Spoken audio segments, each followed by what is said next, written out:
and for League of Legends. And then now, like, because of that, I was branched out a little bit, covered Smash, saw Street Fighter V at its first year at EVO, and from there, like, Dragon Ball FighterZ came on out, and I would not have had that exposure if it wasn't for starting at my college level, getting into esports itself. So I'm very excited to see what it's like now, right? Because the landscape in those 11 years is dramatically different from what it is now, right? I mean, rollback netcode was just like a thing that Sajam or Giuna might post a video about on YouTube, sounding like these old crazy guys with their tinfoil hats yelling at clouds. And now it's a mainstream necessity for every single major release fighting game that's out there. We got these huge online events that are almost like mini majors in of themselves happening every week, several of them at times, right, between events like FlyQuest Fight Series, of course, but you also got like Paragon Line, TNS, just to name a couple of them out there that I think do a phenomenal job of bringing everybody together for some intense online action. And right now, it looks like we're queuing up with our very first match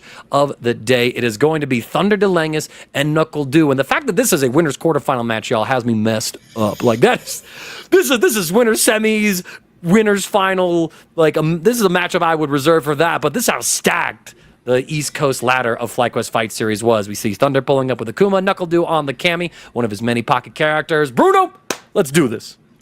It is going to be a high-octane match indeed. We're starting off with those fireballs. The spin knuckle does not work out for NACL starting off there. And if Thunder is able to set up the fireball pressure, it is going to be tough for NACL to penetrate that. But as I say that, you got the first opening from NACL.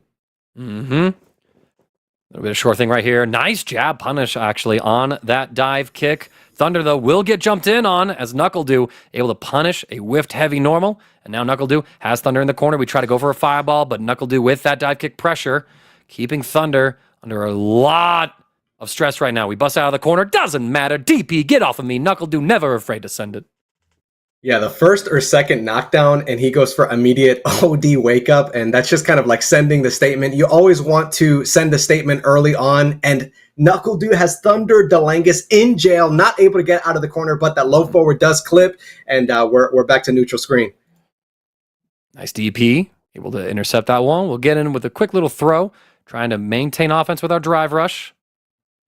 And so far, things are slowing down a little bit until the spin NACL gets NACL to the next hit, and I like it. Thunder says, you can DP, so will I. Checking those knockdowns, medium punch here. Thunder puts himself in a burnout. It's going to invest the level 2. Is this enough to get the kill? I think so. A pixel in a dream, but we do get the juggle afterwards. So Thunder, great calculation, able to reserve some of that level 1 super. And now it's final round here of our very first match of our top 8 tonight. Yeah, that was such great decision-making from Thunder. It was like pixels away from whether or not that sweep was going to land. And I wonder if Thunder was watching on Ringe's feed today, because the analysis that Ringe dropped about Kawano versus Punk, this exact matchup, I think if Thunder was watching, there are some things that he's going to be able to take away to apply to this matchup right now. Yeah, of course, shout out to Ringe, one of the goated commentators out there across several fighting games, and also some of the best content out there with those little short breakdown analysis. Right now, Thunder, though, analyzing the rest of NACL's life bar. It's a perfect for him, Bruno, as he takes game 1 over NACL. Yeah, rarely do you see such domination against a player of NACL's caliber like that, but Thunder just optimizing, having so much damage on the table as the overhead lands immediately into the heavy Tatsu, and he's just standing there menacingly. Jesus Christ, Thunder is in his bag right now. Man, we're busting out the JoJo's reference before Jotaro the World takes the stage. I love it.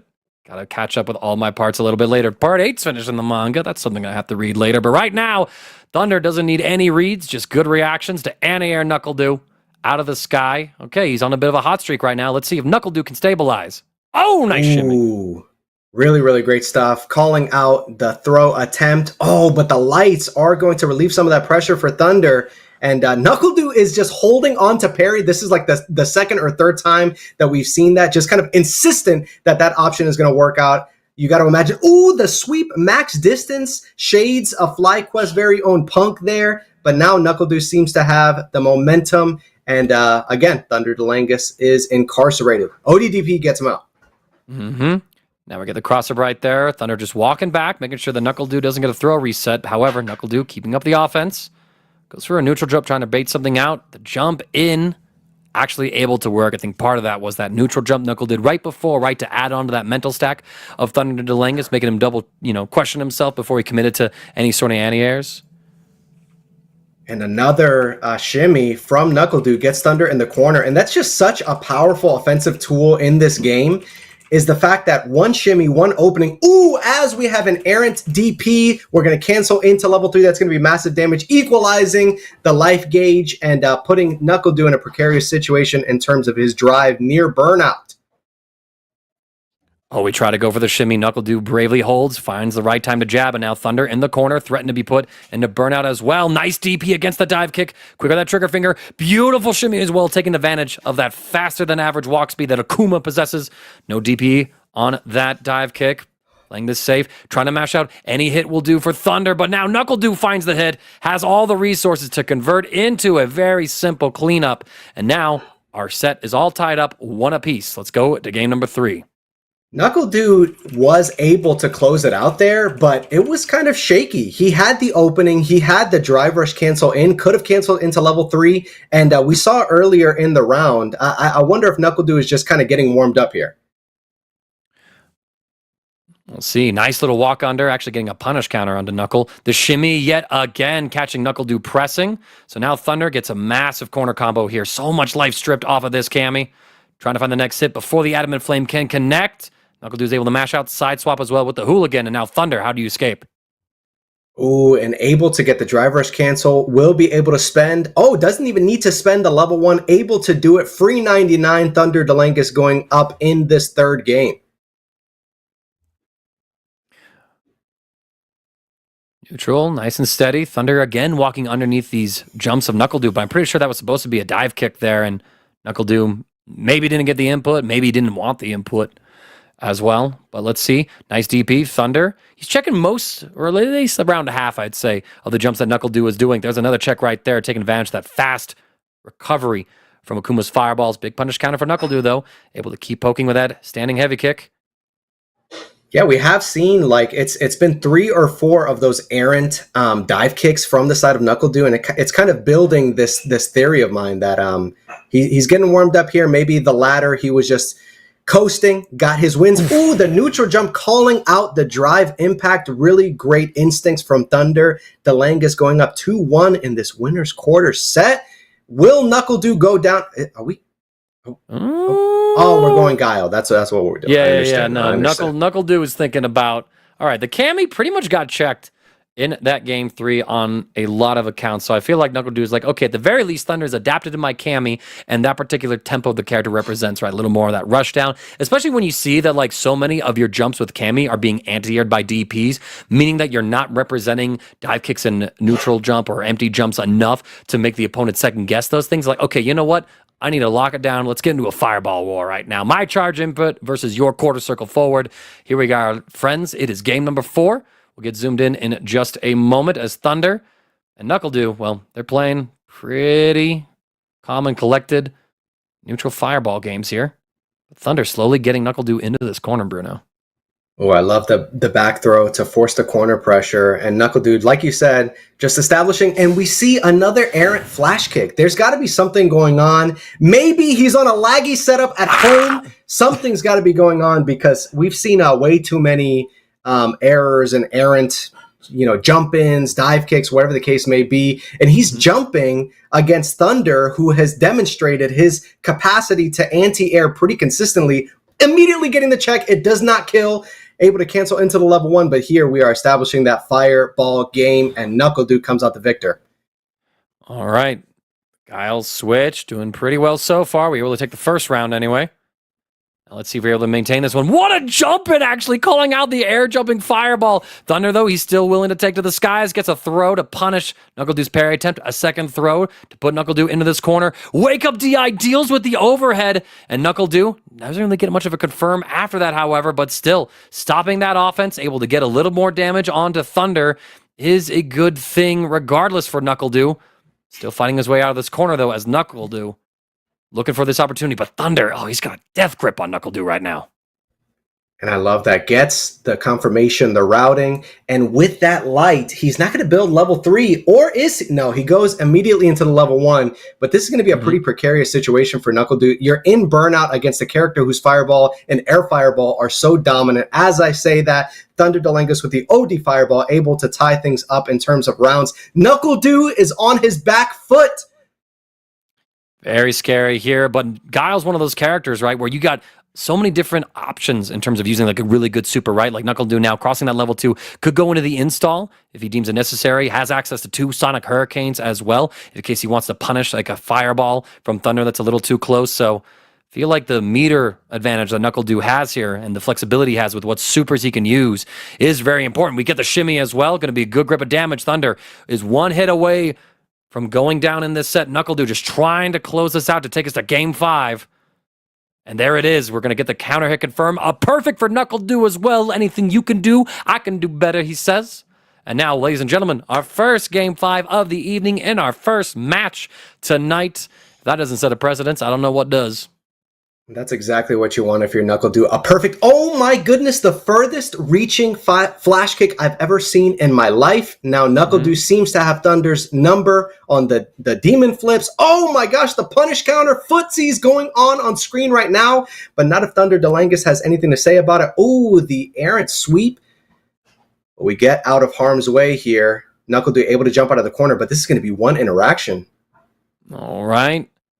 Thunder getting the best of that interaction, carrying NuckleDude all the way to the corner, had even more follow-ups available to them, but now sitting at set point yet again. Can NuckleDude push back and find the opportunity to win? We get the punish counter.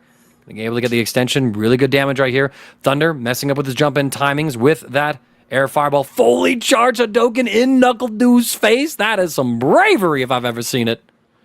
Yeah, that is an absolute call, but the level 1 does not land, and that is going to be huge drive gauge damage. I love the bazooka knee side switch. That is great stuff, but Thunder confidently whipping the normal in NuckleDude's face and the jump over, reminiscent of Thunder calling out the drive impact previously in the set, and now final game, final round? Let's go. I see that FlyQuest is collaborating with Neo Judai as far as the script writer goes. Game 5, final round every time. Let's see how long the streak will maintain. Thunder getting a streak of throws right here. Mixing up his approaches, usually using these drive rushes. And then it's a normal into a throw. Tries to find the tech. And again, he's just sticking with the same rhythm. Button and then throw. Good block on the overhead. Too soon on the throw as NuckleDude able to get a punish. Now finally NuckleDude gets to play in this mid-screen. And this could just be enough of an opening for NuckleDude to start bringing this back. Oh, the overhead does land, and the reset into the level 3 will be NuckleDude advancing. He was on his back foot almost the entirety of the set, but it's just one opening. What I love there is that we saw shades of Capcom Cup, throw loop after throw loop after throw loop. And we know how powerful they are and how prevalent they are in Street Fighter 6. But even so, NuckleDude was able to overcome this mechanic that is baked into the Street Fighter cake. And just a couple of openings into a super is all you need to get the job done. Well, fantastic work there from NuckleDude, going for that reset as well in the middle of that combo to catch Thunder unawares and closing it on out. That's one of like the most clutch things I think I can see consistently from NuckleDude, is that he's not afraid to go for those resets to try and end the round whenever he has the opportunity to. He's always going to be the one to try and capitalize and maximize, even if it's like a little bit risky at times to go for such things. But he's a person who is, brave enough and strong enough to threaten those options. And that means it's just another element that you have to be on the lookout for. And right now, we're going to be looking out for our very next match. It's going to be Flux Waves versus Zeffirino. So this is going to be yet another awesome set to continue on. Winner of this gets to fight NuckleDude, of course. Bruno, I want to know, what thoughts are you having about this matchup? I imagine Flux Waves is probably going to be going with the JP. Zeffirino has a number of characters at his disposal. You got the Jamie. He has been playing some JP on stream. So if we see the JP mirror, that's going to be up to chance. But we see with Kakeru's dominance at Capcom Cup that JP is firmly back in the top tier. I don't think he ever left, but at the same time, sometimes it takes one representative to demonstrate that the character is strong, just like Blaz with Ryu. You see so many Ryus in ranked right now, but they're just shutting me up right now. There's not even a JP on screen. We're going Aki and the Jamie. Right, just because JP won Capcom Cup, he's $1 million character like Jury, which after, all the nerfs and buffs that JP's been through, kind of crazy that's the timeline we live in.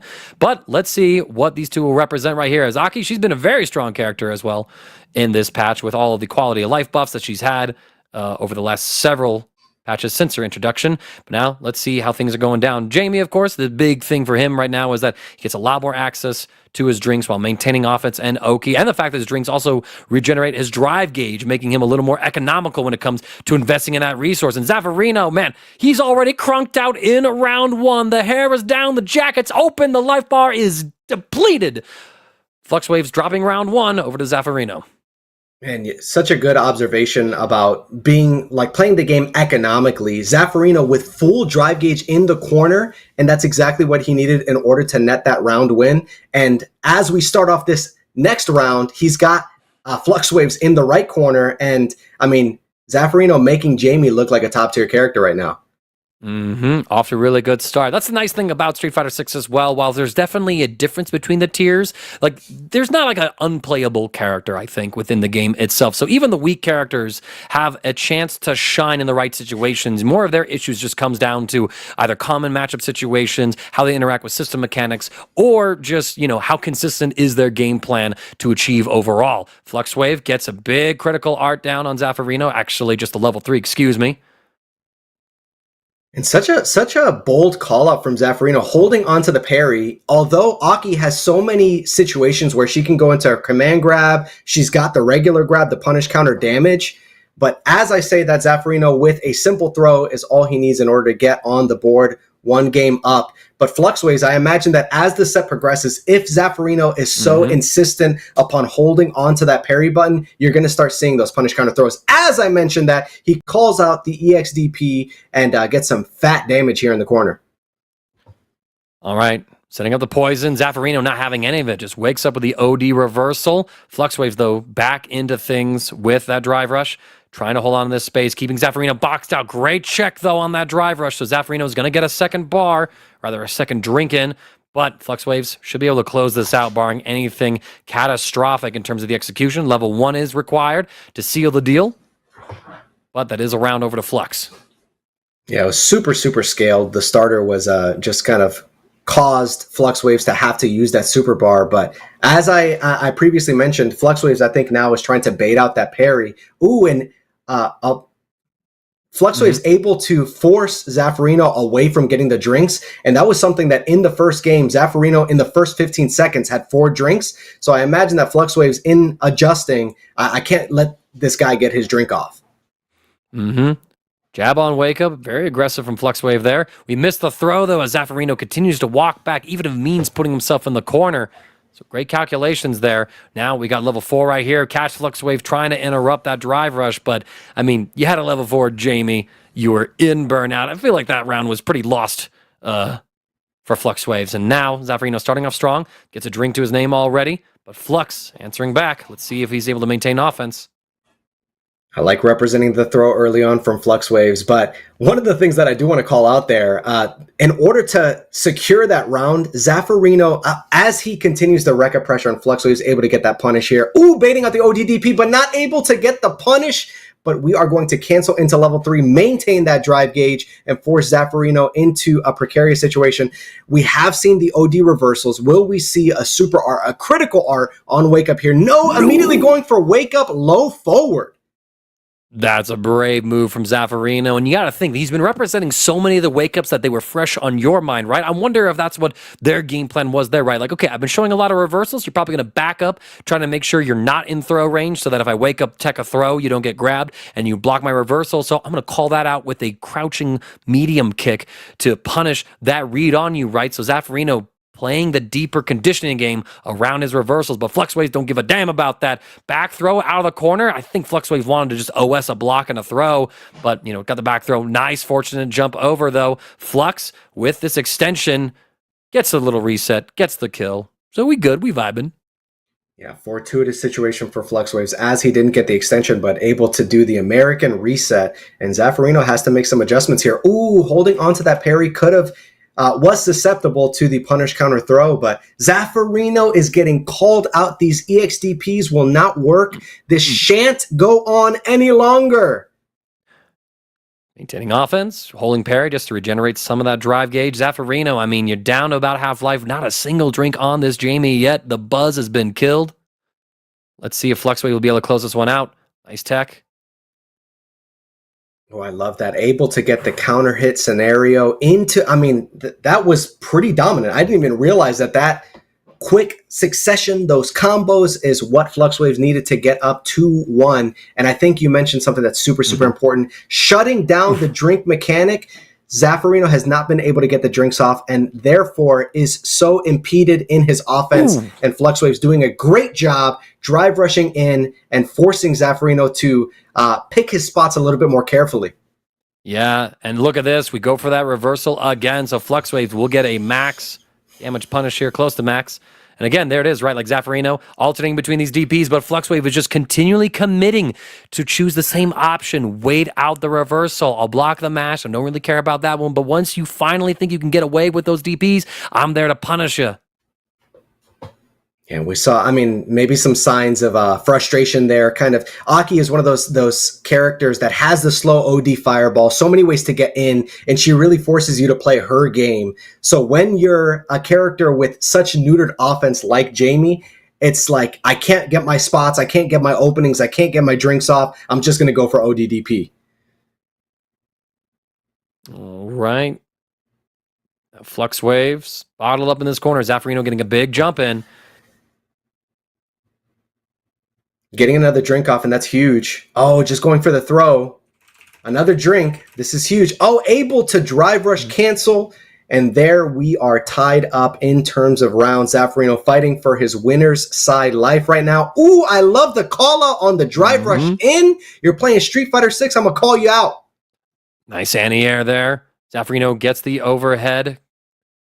FluxWave, rather. I got two guys who got like all kinds of similar letters in their names. I just got to pay that much more attention. Flux going to put himself into burnout, actually. Goes to the level 3 here, putting Zaffarino into a guess for game situation. You don't think it's going to kill? What's going to happen? I think he lives. Pixel.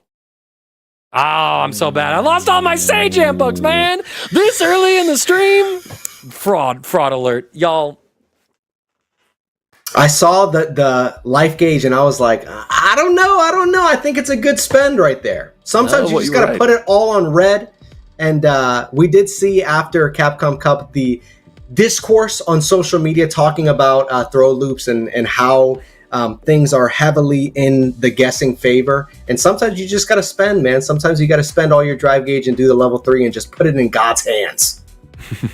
Well, even then, too, I feel like a player of FluxWaves' caliber, right, just knows the damage threshold that Aki is capable of and has labbed out more often than not what, okay, if I get this hit with this much resources, what's my max damage combo? What does that look like on the health bar, right? What does the health bar look like for various kill thresholds? I have to imagine that's something that someone so experienced has to have prepared in their case. And so that will conclude our second winners quarterfinal match of the day, and thus our first winner semifinal match is populated, but that's something to think about a little bit later. We still got a couple of other winners quarterfinal matches to get through, and it looks like we have two choices. I'm going to wait for production to update some things. I know y'all asking about the game audio as well. We don't have any of it either, so it's just Bruno and I vibing to our own voices, or the sounds of my keyboard sometimes when I'm trying to, get some updates on the side.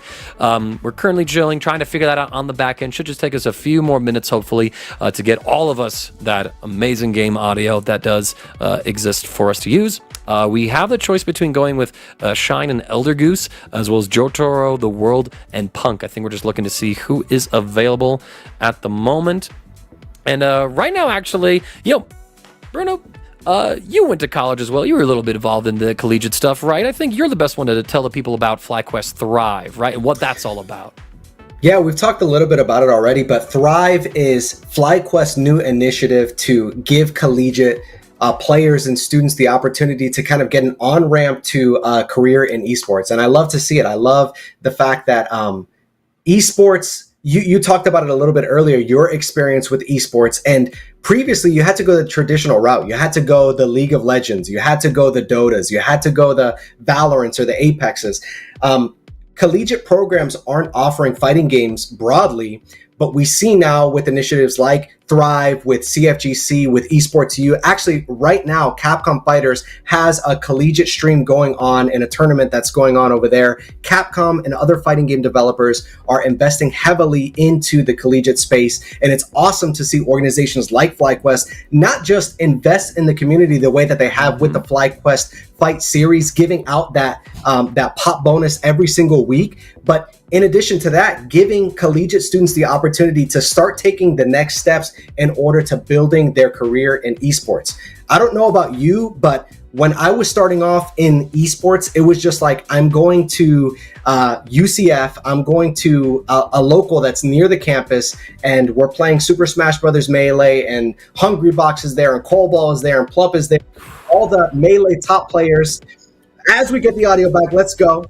Although I wasn't too mad about the audio because I was getting treated to the mangaka baritone. Like, I was okay with that.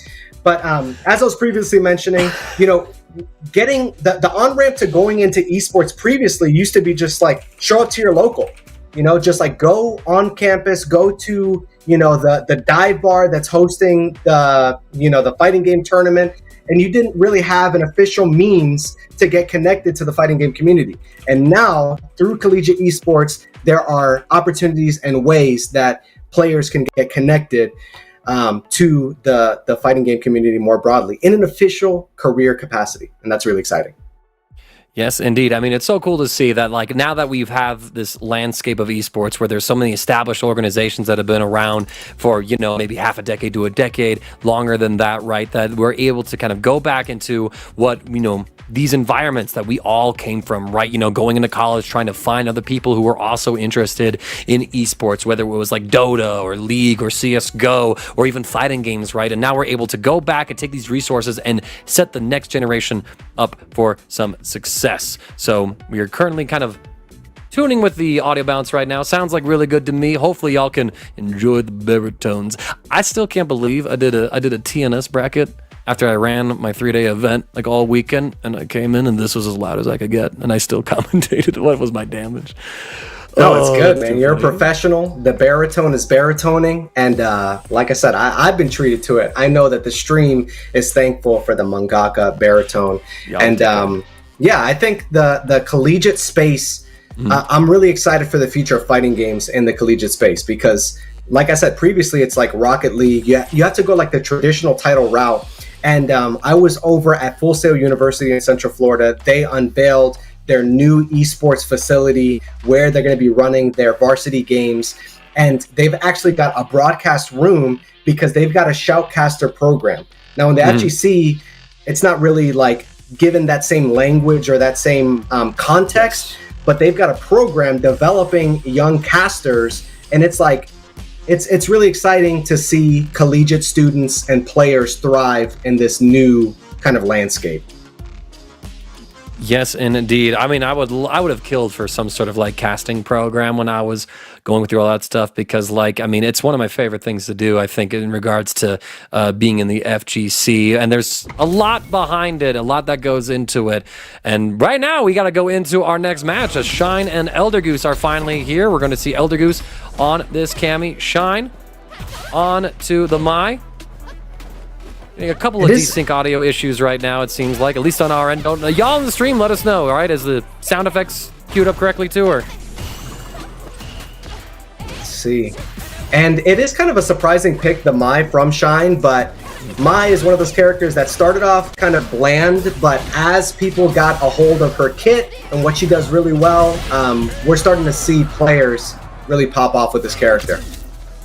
Yeah, I mean, I kind of always could, like, imagine that she might be a character that takes a little bit of time before people will figure out the recipes to cook with her, right? And now, sure. you know, we're seeing that after, like, this first month with her out, that people have kind of been able to fine-tune, like, what the set play with her needs to look like, what some of, like, the actual game plans need to be. Shine with the overhead. Is going to be able to get the opening onto Elder Goose, investing in that level 1 to power ourselves up. And you talk about players trying to figure out the set play. I think the first thing that players were doing as Shine is able to get the level 2 and the DP extension, you love to see that the ODDP is caught and Shine is able to get on the board here. You mentioned players getting that first layer of gameplay. And we saw the OD fan and the strike throw setup. That was like the first layer. But at the end of that previous game, we saw Shine opt to end the combo early to get the enhanced fans. And I really think that was like the next step for my gameplay and one of the reasons why she's so dominant currently. All right, Elder Goose gets anti-aired on the jump in. Good DP there from Shine. Yo, the little slow fan in the face to get a frame trap going, but the back throw will end Shine's offense afterwards. Elder Goose trying to find the next opening. Oh, but we missed the full punish confirm on that. What could have been around for Shine is now a dire situation as we're trapped in this corner. Cammy is knocking on our door, but the trade. Not enough life on Elder Goose's side to survive, and so Shine will go up another round. Oh my gosh, the stand roundhouse is such a dominant button. We do see a lot of the holding on to the fans from the side of Shine, and that's one of the things like heavy Arabian mixer from Rashid. You cannot let my players get away with that fan. You've got to interrupt with those lights. All right, as we've got Cammy kind of dominating pressure in the corner, plus frames. You're dealing with throw loops. Oh, had the lights, could have canceled and certainly had enough damage on the board in order to secure the round, but Elder Goose is now fighting for his life. Blocks the overhead, really great stuff. You're in burnout. Now we put ourselves in burnout, yeah. So now Shine able to really just play with whatever they want, and they get yet another opening here. Should be a combo into the critical art. A missed opportunity for Elder Goose turns into disaster as Shine takes a 2-0 lead.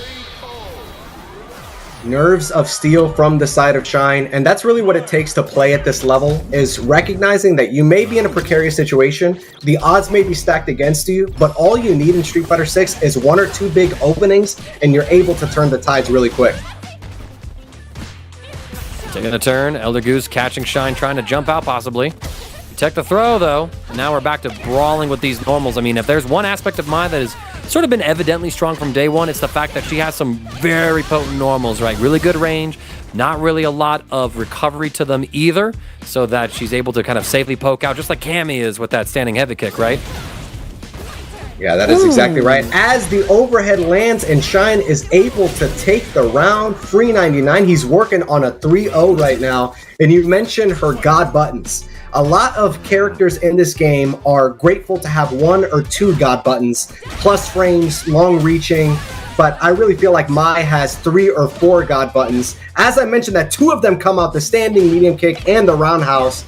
And Elder Goose is kind of catching on, not letting Shine go for those long hold bans any longer. It's amazing that she has such a strong collection of normals, and yet not one of them is plus on block. But that just tells you just where their strength lies in so many other places and their potency as well. Elder Goose in burnout has full super gauge. You see that Shine is respecting the level 3, so isn't trying to poke out with those fireballs. Plus, like, the fans, a little slow to charge in order to make them actually a projectile, as opposed to a fan that you can swat out of the air with a jab. Oh, had the opening there, goes for the throw, but Shine just needs 1 opening, doesn't even need to spend super bar. The low forward will connect, and Shine with a simple drive rush cancel in order to secure the 3-0. Some dominant play from Mai against a character who is pretty squarely in the top tier. We saw Broski's video interviewing some of the players at Capcom Cup, asking who the top 5 characters are, and almost universally Cammy was somewhere in that top 5 for most of those players. Oh yeah, I mean, like in this particular patch, I feel like the top 5 is going to be occupied by, like, you know, Ken, Cammy, not necessarily in that order, Rashid, I think, just because of how powerful the Great Winds of Yasar are. Things like people might debate on if Akuma belongs up there or not, just because there's the whole conversation, oh, but his health, oh, he's inconsistent in a tournament, right? Like on paper, Akuma's definitely up there, and I think deserves one of those top 5 spots. So, I mean, and it's interesting to see, again, like, there's definitely going to be that upper echelon of characters, but the power gap isn't as wide as you might see in some other fighting games. As you can see, like, even some of, like, the high tiers or like the mid to high tiers, they are still potent characters in their own right. Their issues tend to come up with, like, having inconsistencies in accessing their overall game plan, right? Like Jamie that we saw earlier, right? You just don't get to drink level 4 every single round. That's something that affects the tournament runs of characters like that. So looks like we do have a little bit of an update as well. Jotaro, aka Crossover RD, their power is out, so it seems like we're going to have to just move on from there. So Punk is going to benefit from a DQ, as it is, advance on into winner semifinal. And we're going to see if Crossover's power is going to come back on in time to play their loser side set. But, I mean, they only got one game to wait on, actually, because we're going to jump right in to our losers, round 1 set, Thunder versus Zaffarino. Yeah, and as you mentioned, Jamie getting those drinks off. If Zaffarino is able to get the openings, the low forwards, jumping the fireball early on. If Jamie is able to get the drinks off, Akuma is going to have a lot of damage to deal with from the side of Jamie. But Akuma is definitely not hurting for damage himself. All right, Thunder pushing their way out of the corner. Nice dive kick, though, from Zaffarino. This will be a 3rd drink. This is very dangerous. The command throw is online now, right? So that's going to be added to the mental stack. Trying to find the next opportunity right here, y'all. Let us know about the audio. It's still a little desync for us, but hopefully it's good for y'all out there watching. 2 lights is all that Zaffarino needs to chain in order to get the first round there. We did see some errant parry attempts from the side of Zaffarino, but able to jump consistently. And I wonder if this is shades of the previous set in the winner side, where Zaffarino has a consistent option that he is going towards and utilizing in order to get up in rounds. But you got to imagine that Thunder is going to make the adaptation sooner rather than later. Yeah, we're getting confirmation that the audio is still a little bit out of sync for the stream. Sorry about that, y'all. Our tech had to go to a different location to run tonight due to some power issues, so trying to rebuild a setup from scratch sometimes in another place can be a little stressful. We'll get these issues sorted out hopefully throughout the day, but Thunder are going to sort out the rest of Zaffarino's life bar, tying up our round counter, investing the 2-bar super. So now Zaffarino has full 3. Thunder will be building up, trying to get to that level 3. But we've seen how effective Akuma's level 2 has been in these sets. And we start seeing the anti-airs from the side of Thunder Delangus. Akuma is just one of those characters with a command normal that can anti-air plus the DP, and Zaffarino is not going to get away with those jump-ins as frequently as he was at the beginning of the round. Ooh, as I say that, able to drive, in fact, through the fireball, canceling into level 3. Only 1 drink on the board, so it's not going to be that fat of damage, but at the same time, it's going to put him in a great situation to potentially get this game won. All right, we're in burnout. Zaffarino with only a single drink point tries to get the DP. Thunder too far away to actually get the punish. One more mix-up, and we take the throw on Wake Up. Thunder got counter hit, so try to press something. Meaty throws be meaty. So Zaffarino will take game 1 rather. And I think the end of that previous game really highlights how detrimental the burnout situation is, because not only was Thunder not able to get the punish counter, if he had the drive gauge, it's likely that he would be able to drive rush cancel, or drive rush rather, in order to secure the round.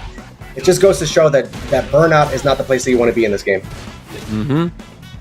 Locked up in the corner. Thunder just waiting out Zaffarino, who's trying to coax Thunder into overcommit into something, but we get the sweep cross up now, and it's Thunder's turn to run offense. We saw how willing Zaffarino was to DP, but sometimes lights are all you need in order to get out of the corner, as the low forward cancels into the Rekkas. Oh my gosh, we are doing special moves through the fireball. Zaffarino with Thunder's number, but Thunder Delangus taking on the form of a classic Ryu player, sweep into sweep into sweep into sweep. Yeah, but Zaffarino reading the throw on Wake Up, so going for that jumping dive kick to option select between punishing that and catching out any other option. Thunder will get a sweep here, starting off the offense. The jump to bait out the throw leads to a full jump and punish. Again, investing the level 2. This should put Zaffarino into burnout. We're gonna get the full extension here as well. So Thunder, Akuma's got some of the best corner pressure in the game, and Zaffarino, you're in burnout. Yeah, hold that stun. This should be a clean wrap up here for Thunder, taking us to a final round. Dominant stuff from Thunder, really utilizing Akuma's offensive tools, and that the opening that forced the burnout situation, the level 2, that was like 55% damage from just a level 2. Akuma, we already know this about the character, but it's always staggering to see how much damage he does.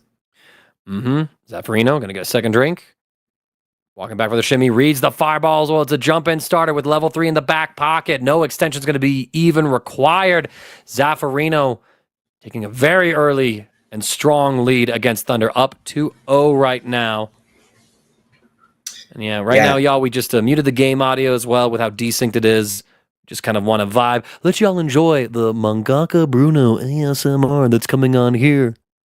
Hey, I was a musical theater major in college, so I'll hit the karaoke at a moment's notice. Ooh, calling out the sweep attempt from Akuma does Zaffarino, and if Zaffarino continues to have the right call on the fireball jump-ins, it is going to be short work of Thunder Delangis's loser side life. Oh my gosh, the fireball stuffing the palm attempt from Jamie. Let's see what adjustments Thunder is going to make in order to try to get on the board here.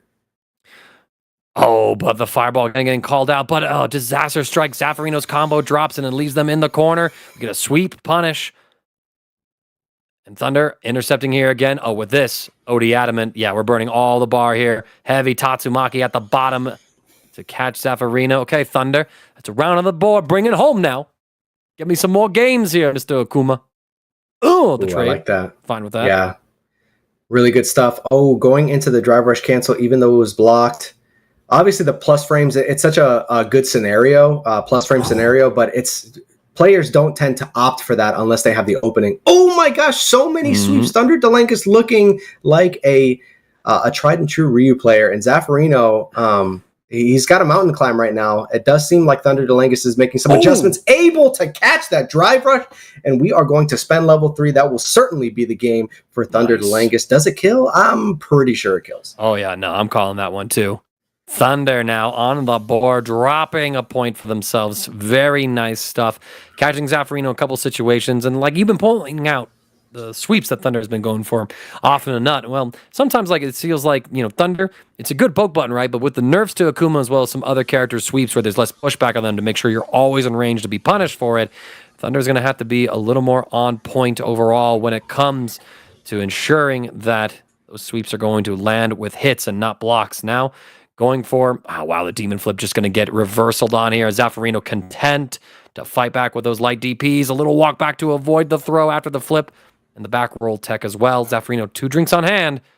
Just needs the next opening. And that drive rush cancel is going to speak doom to Zaffarino. Another throw, certainly. Oh, I like the delay throws that Thunder Delangus is going for. But as I say, that Zaffarino has turned the tides and forced the corner, but a fireball is all Thunder needs to get up again and potentially take this to game 5. Oh my gosh, was charging the fireball and Zaffarino doing what he did in game 1, jumping the fireball and picking his spots effectively. That's one of the things that I feel like Thunder has been doing better as this set has progressed, is recognizing that Zaffarino presses very aggressively. Ooh, I like the interruption and the stagger pressure in order to force oh my gosh, the level 3 to that DI, making contact with it with that fierce, having the level 3 ready to go. He wasn't burnt out. There was not going to be really anything to do there to break that DI in time. Thunder has really pulled out all the stops to try and stay alive in this top 8 tonight. After all, $400 split up across the top 4 players in the bracket. There's a lot to fight for, y'all. Thunder has woken up. He has just remembered that he plays top tier. As I say that, Zaffarino with the 6th jumped fireball of the set so far. Just having Thunder's number, knowing that he's not going to be ready for that. Another huge situation, but the first ODDP I feel like has been represented in this set. But he's not going for the DP. I think he feels like Zaffarino is trying to trick him with the positioning of the dive kick. As I say that, Thunder able to get the dominant position, but the low forward is going to clip, and Zaffarino is on set point right now. All right, Thunder, this is it. You're facing elimination. Crouching fierce to anti-air, a second serving. Zaffarino is more than content to just keep spamming jump. Thunder tries to sneak in a cheeky little throw. Nothing's going to come to it, though. Reset into standing, or crouching rather, medium kick. Zaffarino finds a couple of buttons. Okay, we got a drink on for Jamie. DI just trying to read a fireball preemptively, but Thunder, I feel like he's recognized that most of his moments where he's been hit have come from him trying to throw out these fireballs, so he's trying to play reactive instead of proactively to deal with Zaffarino. Finally, a DP is ripped. Thunder does not check it, but we check Zaffarino out with that standing light kick, and here it is. Final game, final round here. Loser goes home. Oh, and the fireball does connect this time. I wonder if that is going to be a sign of things to come. We've got the corner throw pressure. 2. Do we have a delay throw? 3. Oh my gosh, an interruption. This is going to be it, Thunder. Extending, got that level 3 on point. There it is. A reverse 3-0. Thunder has awoken. Thunder remembered that he is playing top tier. Goes, and although Zaffarino had so many reads on the fireball jump-ins, Thunder Delangus able to quell that storm and overcome that demon, just remembering, I play top tier. I don't have to worry. Zaffarino was pressing a lot in the corner, pressing on defense a lot, and I feel like Thunder just adjusted his positioning in order to compensate for those decisions that Zaffarino was making, and it definitely paid dividends as he completes the reverse 3-0. Way to overcome the demon by remembering you play the demon, so what am I scared of? Excellent stuff to Thunder Delanga, staying alive in our top 8 tonight. It is unfortunately going to be a DQ for Jotaro of the World, aka Crossover, as their power is still off, so Elder Goose will advance on in loser's side, y'all. But that's enough about the bracket right now. We're going to take a short 5-minute break, and when we come back, y'all, we got an amazing interview with 2 collegiate leaders who are part of FlyQuest Thrive, so I want to see y'all here right after the break.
I'm the best of all time, baby. Okay, let's hear it. You're so good.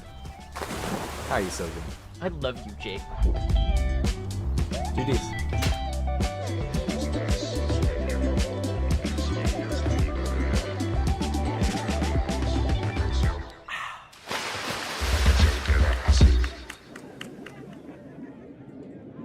I see you going up against a Minna R&D in the clutch. Explain what's going on with that. You guys got a big rivalry or something going on. It's no real rivalry. My rivalry is with the Dominican community, and I want all of them to know that they're very quiet right now, and now they know who's the best in the world, and they ain't gonna say nothing to me no more. Y'all mans is dead. I slayed him. He's done. I'm the GOAT. I don't want to hear nothing from the Dominican community no more, bro. Y'all come in my chat, y'all better worship me on Twitch. That's all I want to know. I don't hear none of y'all in this arena talking, none of that. Okay. My goodness, Punk the God. Wow. For new players, I would probably recommend Braum for how easy it is to just swing and attack. If you like just being like a big, reliable like support or like tank type of player, I think Braum does that for you. I also think that his moves are pretty big, pretty swingy, can hit from pretty far away. So you don't have to worry too much about movement. That's like the big thing with Braum. You know, just get in there and just hit them and just protect your friend. Let's go!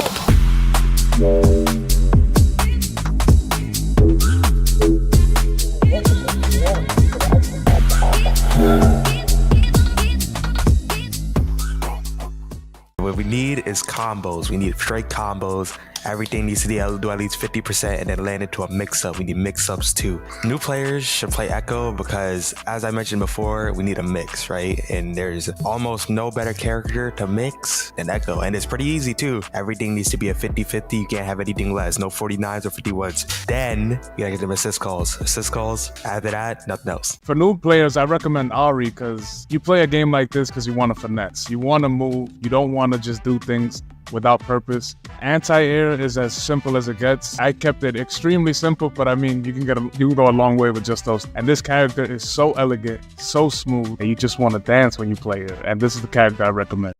Welcome to the FlyQuest podcast, where a current competitor, a veteran, and a noob recall the best moments of 2024 in Melee while eating tacos. Enjoy.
Look at that.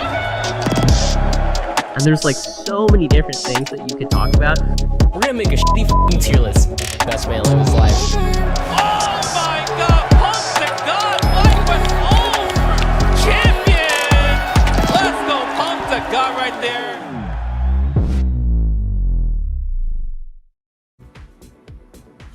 Welcome back.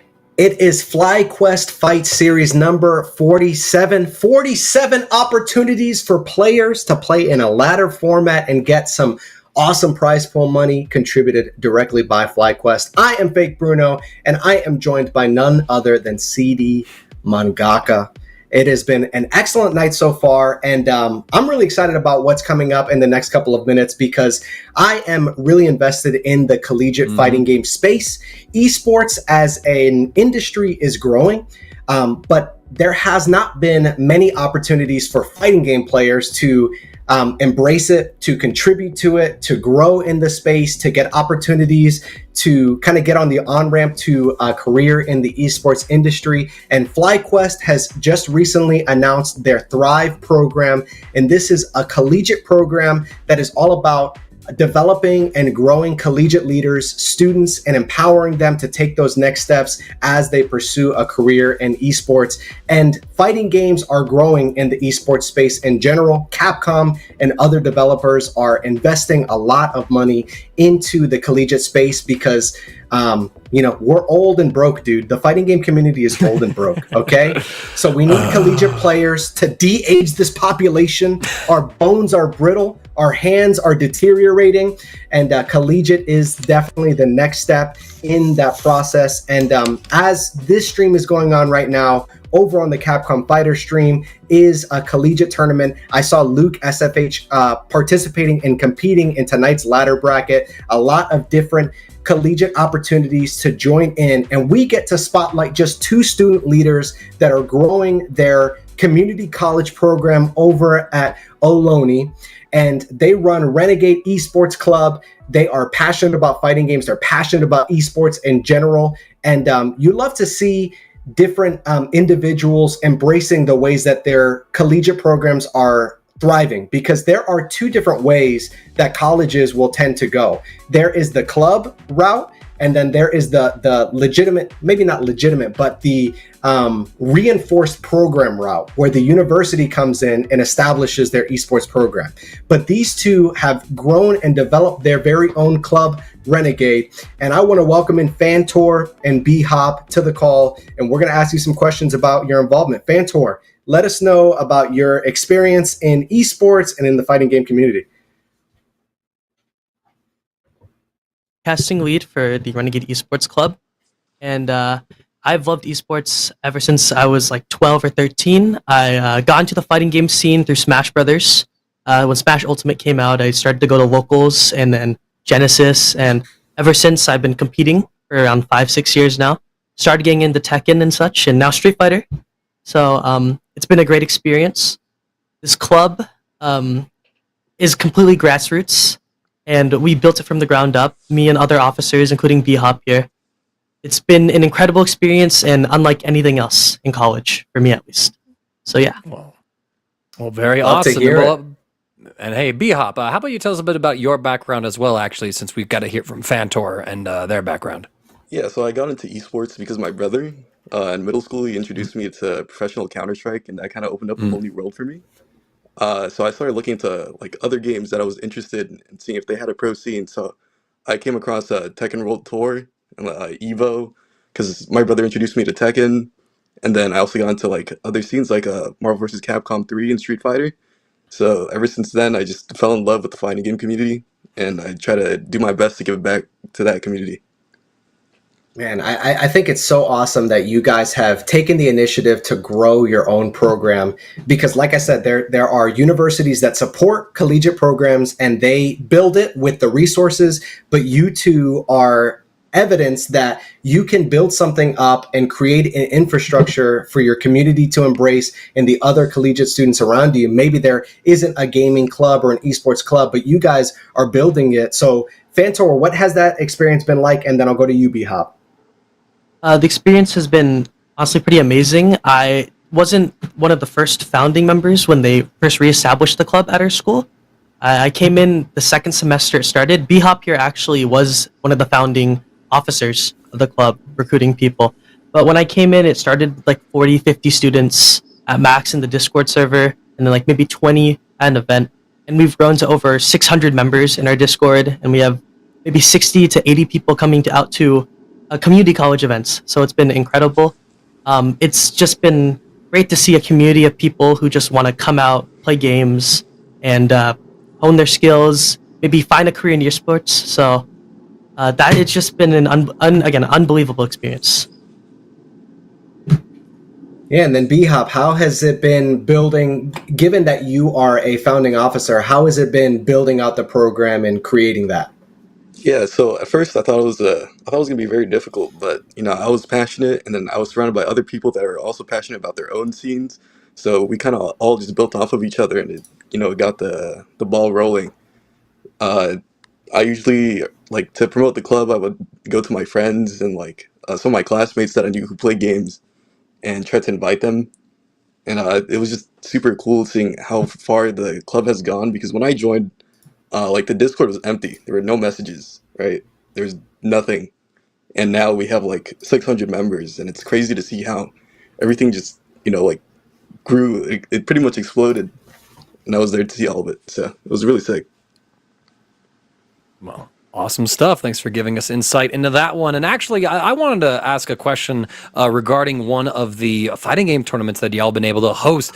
There was Alone Bralloween FGC on the actual campus of the school itself. Now, I've been a TO out in Colorado for about the last 5-6 years at this point, hosting games for Dragonball FighterZ when that game was a new release. And since then, I've been able to juggle all kinds of events for games, right? Like I've had to run Tekken 8 and Street Fighter 6. I just finished running a 3-day regional called Winter Showdown, and there's a lot that goes into planning out those events, as I'm sure you two know. And I wanted to get some insight into what was it like, trying to organize that tournament. Did you run into any hiccups? Was there any particular insights that you learned from it that you want to try and take with you going forward into maybe repeating that event again in some way? I want to go ahead and start out with a Fantor on this question.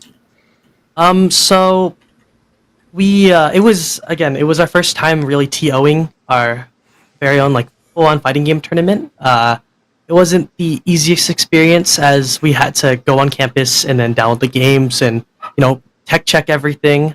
We also ran it right after our League of Legends Worlds watch party, so we were there from 7 a.m. to around like 10 p.m. It was a full day of working. So there was a lot of technical issues because we were using PCs for our setups, and a lot of the players tend to, the consoles are usually better. Denzel was the main TO here, B-Hop, so he had to deal with a lot more of the technical issues than I had to. But, besides that, bracket went pretty smoothly. Everybody had a great time. And I guess what we learned was maybe to get better setups and prep a little bit more in advance, because the day of getting all the games downloaded was a really, really stressful event.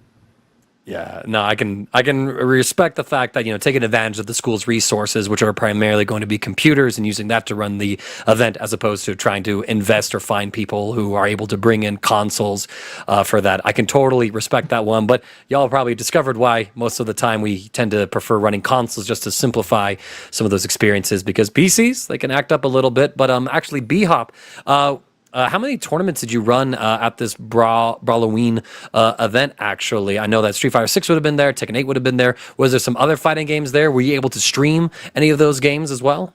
Yeah, so we had the whole roster for the games were Guilty Gear, Street Fighter, Tekken. We also had Smash on the side. And then just running the tournament was pretty difficult, because not only like were the setups with the PCs, we also didn't have DLC, but we had like students come in and they were willing to give their accounts to provide the DLCs for us and all that. So I thought that was really sick to see the community come out, help out, give back. Yeah, that's Love to pretty much see it. how the grassroots really works. The community has to come up and help y'all build it. It's great to see that y'all have such active involvement from that community as well. Do you think like a lot of that has to do with the fact that y'all are at a community college, right? And so people are like maybe a little more prompted to helping it, or would this have been something you think would have been attainable at like a 4-year degree kind of program in a different university? I think that it's a lot harder to get people to come out when it comes to community college, because a lot of people at 4-year universities are like on campus, so it makes more sense for them to want to maybe walk to the building, but a lot of people have to drive maybe 20, 30, 40 miles out from different places in the Bay. Even our officers all live decently far compared to being on campus like a lot of 4-year colleges. I will say though is that at community college people are looking for something to do, and we want to provide at our club, we want to provide something that will be memorable, because community college should be enjoyed. It shouldn't just be this place that you go to just to transfer. It should be a place where you can have at least a semblance of a college experience, and I think the esports club is like a perfect place for that.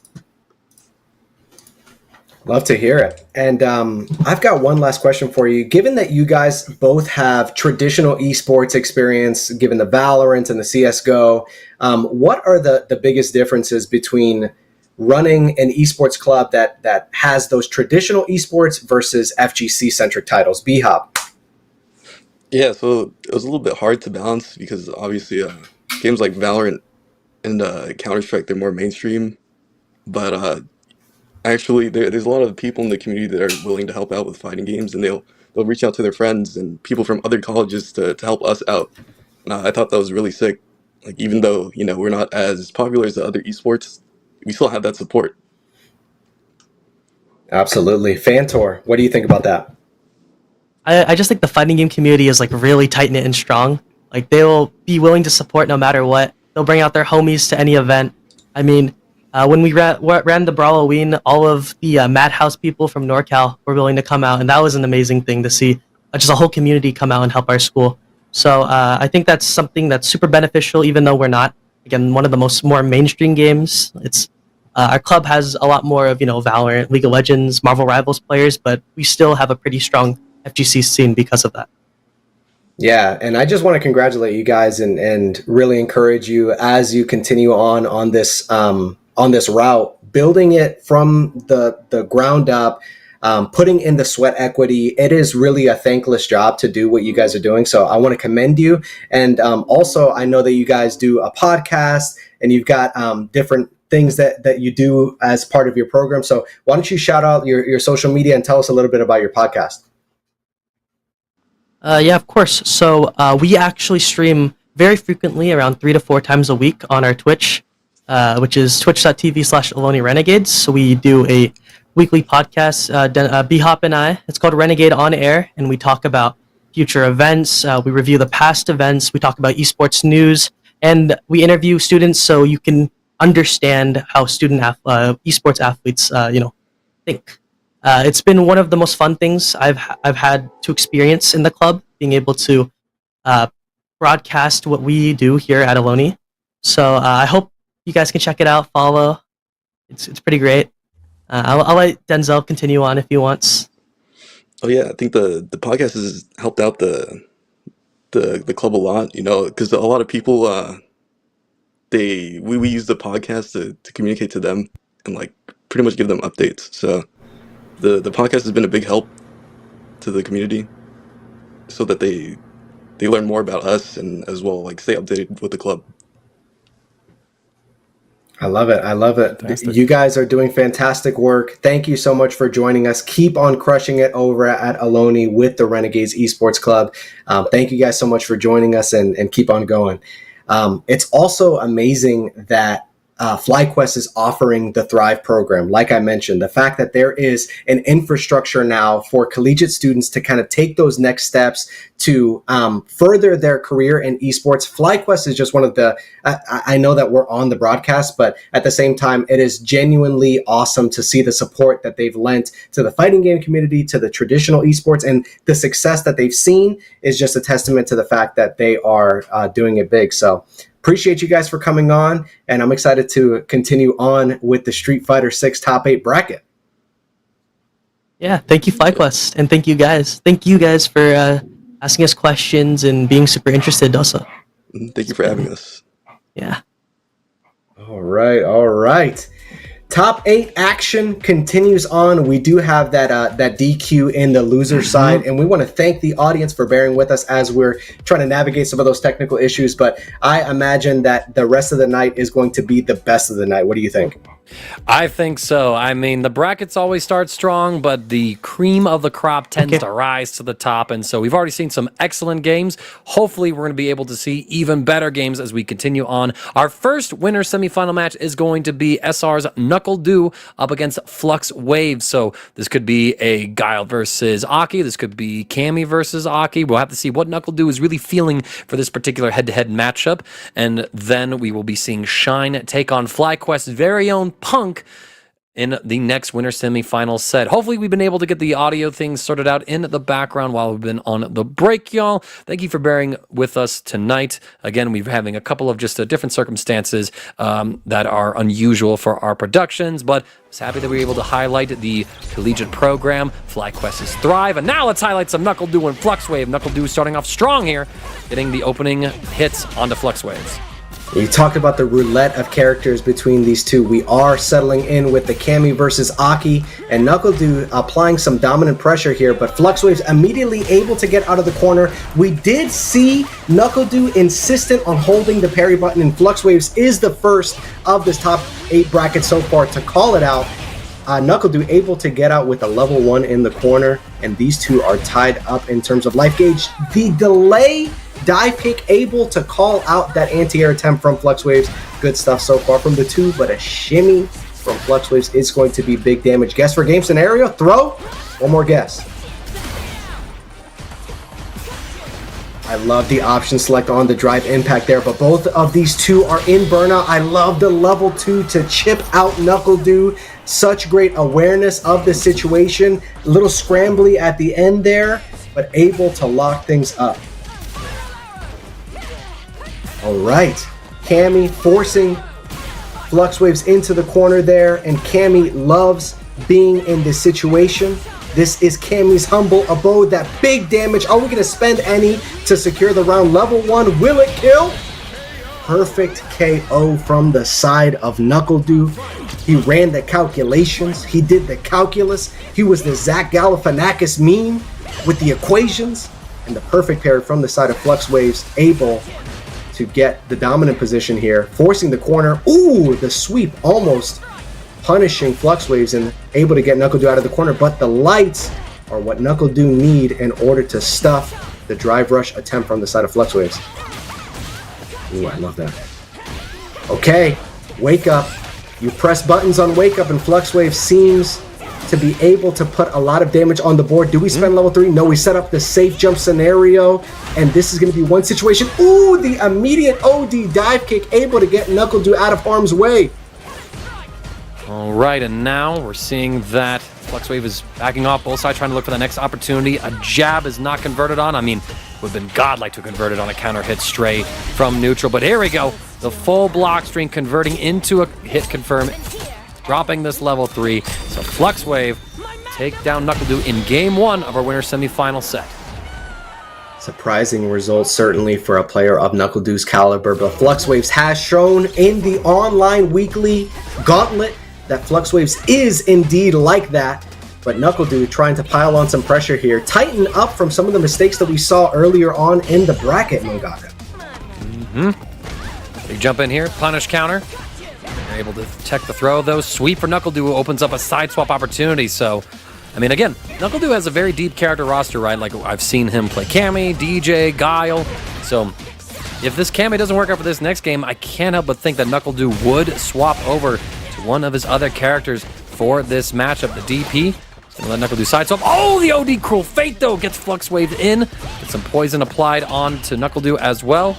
Trying to find these throws, but flailing with these kicks opens up an opportunity for NACL to again assert control, and a throw will close out this round 1. A good start for NACL. Yeah, definitely inching his way back here, trying to get on the board. But we do see the perfect parry attempts on the jump in from FluxWaves, and a player of NuckleDu's caliber is always going to call that out. Ooh, counter hit buttons, FluxWaves out of the corner, and the poison is applied. Let's see if he can make the most of it. The level 2 does that. Oh my goodness, the quick reactions on that dive kick attempt from NuckleDu. FluxWaves able to get the level 2 off and get the anti-air. And now we got NuckleDu in the corner with poison ticking. The throw loops are here. We mistimed something. NuckleDu with the wake-up mash gets a punish counter, but we jab check the hooligan. We don't block the DP, and now FluxWave, you're giving NuckleDu an opportunity to close this game out. We slither away. NuckleDu, though, holds a good spot to make sure he get OS, but stand medium kick from FluxWave is able to close out the round. Okay, who's going to go up in this game? Is it going to be Flux with a 2-0 lead, or NuckleDu tying up the set? Man, NuckleDu had that punish counter low forward, but not able to make the most of it. And FluxWave's now in a really great position, but OD dive kick able to relieve some of that pressure. The back dash to get away from the throw at mid-screen like that is really bold. But ooh, NuckleDu able to get the level 3, force the burnout from the side of FluxWaves, and have the dominant position here. You still have level 2 if you're Aki, but you don't want to be in burnout against a character like Cami. Okay. Spiral Arrow's going to get NuckleDu the opportunity. Dive kick pressure here. FluxWave in a burnout. Gets clipped by that standing heavy kick. And so NuckleDu ties up our set 1 apiece. Always good to see one of the tertiary characters coming on through, actually, to make sure that NuckleDu doesn't have to solely rely on a character swap. He's able to get a game win in here. And thus, instead of needing to win 3 games, he only needs 2. He does end up switching, but let's see how things progress. I like the drive reversal on the Cruel Fate, and we're just going to do it again. Both sides trading evenly in their drive gauge, but NuckleDu with the perfect parry means he'll take an opportunity. Short little corner combo here. FluxWave, though, mashes out of offense. He does not want to respect the do at all. He is absolutely not doing the do. And here, FluxWaves is able to turn the tables, but a perfect parry on Wake Up does gain NuckleDu the corner. We are seeing some high-level Street Fighter right now. Oh, are we going to go into the level 2? Oh, what an interesting side switch scenario. But I don't want to gloss over the fact that you brought out a great word, tertiary. Mangako, you are a man of high renown, great word usage. Appreciate you. Man, I did not expect to be glazed like this over here. Y'all. I got you, bro. Appreciate it. But, well, Bruno, nothing fake about you, my man. You the real deal. That's all I'm going to say in return. FluxWave's got NuckleDu locked up in the corner. The embrace going to drain so much of NuckleDu's life. We catch a jump as well. Just, you know, in these coin tosses, sometimes you got to be wrong. Duoza, I'm trying to get a room, man. They put me right in here. Mental stack is like something that is just prevalent in gaming in general, in fighting games, but in Street Fighter 6, where you have to deal with drive rush in neutral, where you have to deal with the anti-air normals and anti-air specials from characters, it is so difficult to be in a corner situation like NuckleDu was in that previous round. And here at the mid-screen, where there are so many options that you can threaten. We see FluxWaves just going for the dashes in neutral, and NuckleDu with the huge opening to level 3. No, not yet. He wants it to kill. No, exactly, right? Oh, it's all about when you spend that cash, right? Half of a good investment is timing, of course. Buy low, sell high, and NuckleDu, he's waiting for this life bar of Flux to get just low enough for this conversion to be the guaranteed kill. Going into that level 3, NuckleDu will take the lead in the set.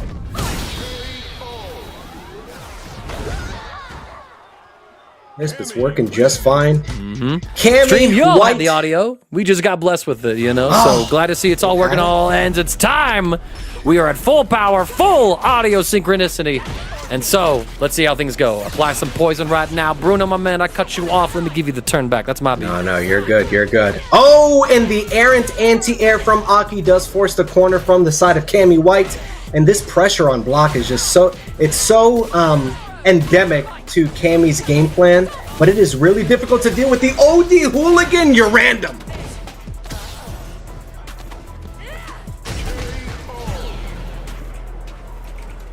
NuckleDu is a man possessed right now. NuckleDu going for the audacious option of the OD hooligan, but again with another audacious option, this time getting called out by FluxWaves with some huge punish counter damage and the meatiest of all buttons. Again, I'm gonna do it again, dude. Yeah, right. NuckleDu representing that lack of respect, just busting out with the DPs after all, saying, listen, you gotta call me out sometimes. You gotta call me out every time. I'll burn myself out before I let you run this offense on me. Doesn't matter. FluxWave gets the jump in, gets the punish as well. Final round here of game number 4. NuckleDu wins this. FluxWave will be sent to losers. Otherwise, we're gonna see game 5 situation. And the dive kicks are landing from the side of NuckleDu. You got to imagine that FluxWaves is just, the pressure is piling on. The mental stack is mental stacking. You have to deal with her dive kicks. You have to deal with her offensive pressure. She's got level 3 on the board now. Is he going to react to a slow fireball? Interesting that NuckleDu didn't bust out with the drive reversal there. Probably just didn't want to put his own resources under. Oh my gosh, the stare down as well? This is looking like a UFC press conference, just absolutely staring each other down, ready to throw hands. And FluxWaves has his back against the wall, just tapping the parry, maybe trying to overload NuckleDu's mental stack with the pressure or with the threat of a raw drive rush cancel. We do see the drive reversal this time. Neutral stage, right? So that NuckleDu's not trying to fight from the corner positioning, so kind of like the option. Oh my god, you converted that? Nah, fam. Okay, that's a flex, but can you win after that? Yeah, that is exactly right. I mean, you have shown that you are indeed like that. You've got ice in your veins, but it doesn't mean anything if you don't secure the game. Drive reversal, NuckleDu saying, get off of me, stay off of me. And we catch him as well, walking forward with that standing heavy kick, interrupting FluxWaves' aggressive approach, and NuckleDu will take that set 3-1 with a 3-game sweep, and he secures himself, I think as most people would have expected, winner's final of tonight's FlyQuest Fight Series bracket. FluxWaves was absolutely aura-farming with the cancel. Like, he was down. It was unlikely that he was going to be able to mount a comeback, but he said, let me just grind some aura out, get the plus 10,000. And NuckleDu advancing in the bracket, going to the winners final. We're going to see Punk versus Shine on the other side of winners. We've got some losers matches to check out as well. But a really strange final round there. Just playing incredibly patient, just waiting out. We saw the roundhouse ending things. But, you know, some great Street Fighter action. Love to see it, and I'm excited to advance on in the bracket. Yes, indeed. And of course, now this also means that as we go to our next winner semifinal set, we get to see the one player still in this bracket that we have not yet had a chance to watch tonight, and that is going to be FlyQuest's very own Punk, our current reigning EVO champion, back from the Capcom Cup that was just this passing weekend. And while he didn't have the run there that I think he was hoping to have had, no doubt that, you know, sometimes in this game, you know, you just get a tournament where you underperform. Some other players want to step up, but I think Punk, well, he might have victory in his sights, right? Because this is his turf. This is his bracket, for God's sakes, y'all. He wears the jersey. The jersey has his name on it. So he better be pulling up and looking good tonight. I think he's got a Terry locked in right now. Okay, Punk. No, this is definitely going on YouTube. Upon the conclusion of the stream, it is going to be sent out to the editor, and the title and thumbnail is going to be worked out. Can I win my own tournament with Terry? Shocked face, reaction in the thumbnail, a little outer glow over him, 5 hashtags in the description. This is very interesting. We're going Mai versus Terry. We don't even see the Kimberly. These guys are just shadowboxing right now. Oh, you know what? Now I kind of see the calculus, because the projectile will neutralize the fans. As I say that, Shine able to get a huge opening. But this is, low-key, it's a counter pick. Now let's see here, as we got, you know, a whole lot of SNK on the screen all of a sudden. Is this a Street Fighter 6 or Garo early release access? I guess we'll find out. All right, and rocking that, the new color. You love to see it from the side of Punk, but OD fans is just a get out of jail free button, an automatic, just skip neutral type thing. But the projectile is coming from the side of Terry, neutralizing. Oh, but the burn knuckle does get called out, misspaced, and Shine able to get on the board. First blood here in winner semis. Okay, another crouch medium kick. Shine, poking out. Nice overhead there as well with the fans. Immediate cancel as well into that level 1. That's something that I think has sort of been like the meta for Mai right now, is that a lot of players have noted it's a little awkward to combo into level 1. You have to cut things short, but the power up that she gets from that level 1, improving her special moves, her fans, her DP, right? And then, of course, her level 2, making it a great full screen anti-fireball too. Just make it so worth for this character. Get a huge combo right here, level 2. Not quite enough to get the kill, but Punk in a guess for game situation. He says, hold my guess. Waking up with a DP. Now Burn Knuckle closes the gap. Fighters are setting up right here.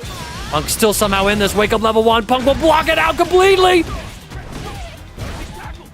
Oh, and not able to get the kill, but able matter.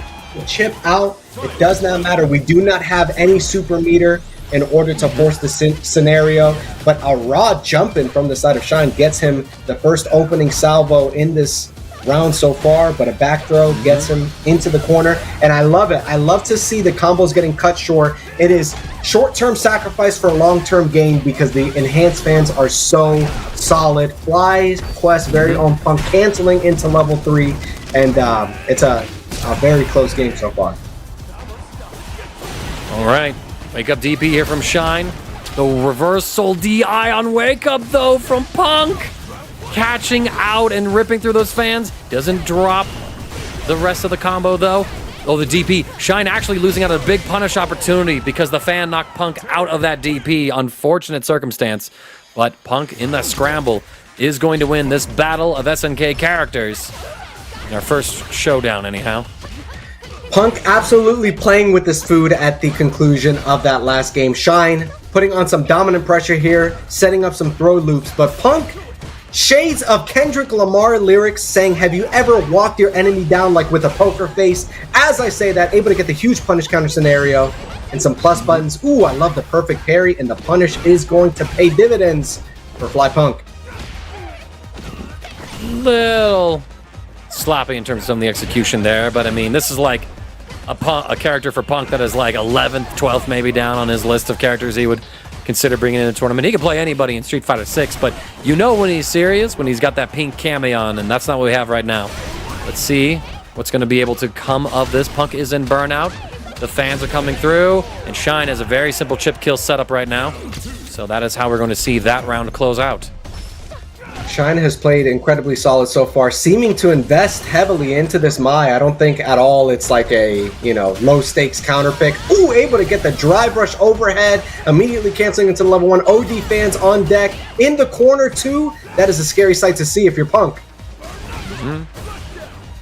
The knockdown here, just outside of throw range, the back tech from Shine.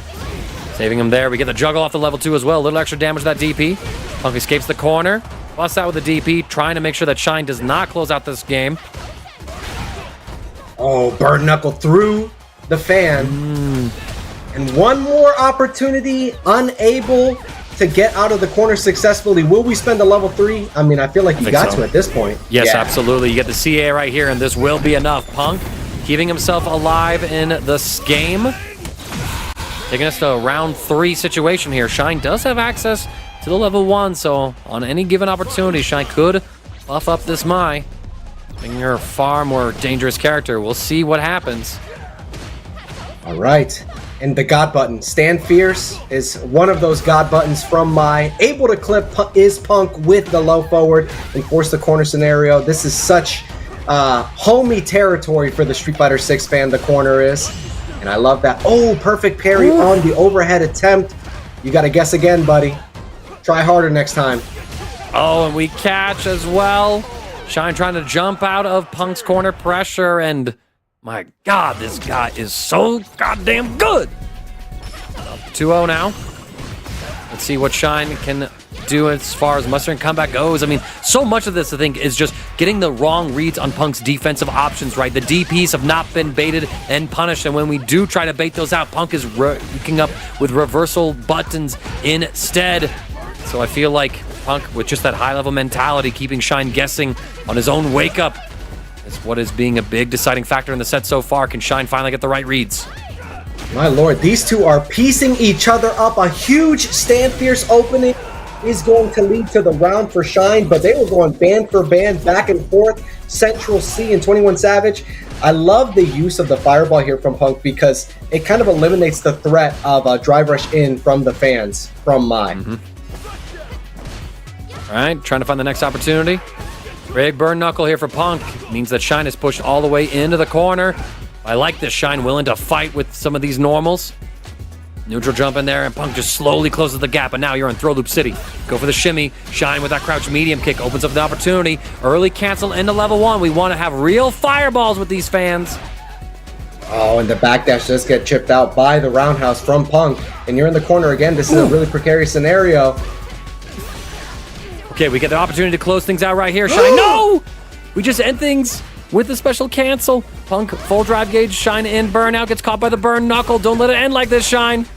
Oh! Ooh. The throw is all that he needs in order to get on the board. He was playing with his food, but he knows that FlyQuest Punk needs a compelling narrative for the YouTube video to gain the viewer retention. He's just doing Hegelian dialectic for us on screen. All right. Canceling into that drive rush, keeping things going. Trying to fish for the next big hit in neutral here. Well, there it is. Crouch medium punch opens up Shine. Now Punk is in this corner, and you're put in one of the best throw loops in the game. No, we're just going to go for the OD fan. I like this because Punk has represented Wake Up DP so many times, so Shine just using the projectile to instead set up the meaty and get that offense going. And it's paying some dividends here so far. Nice anti-air. Absolutely clean round from Shine. I wonder if this is a sign of an impending download because he has just called out so many of Punk's Terry's options.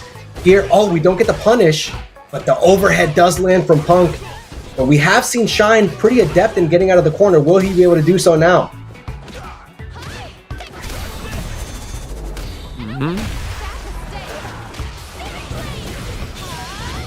Level Canceling 1 again. into the level 1. Yeah, getting those enhanced fans. That's huge. I love the utility that we see from Shine. We did see in a previous game the level 2 for corner carry. You see the level 1 to get the enhanced fans. It really is one of those scenarios where my super gauge, ooh, the huge jump in from the side of Shine.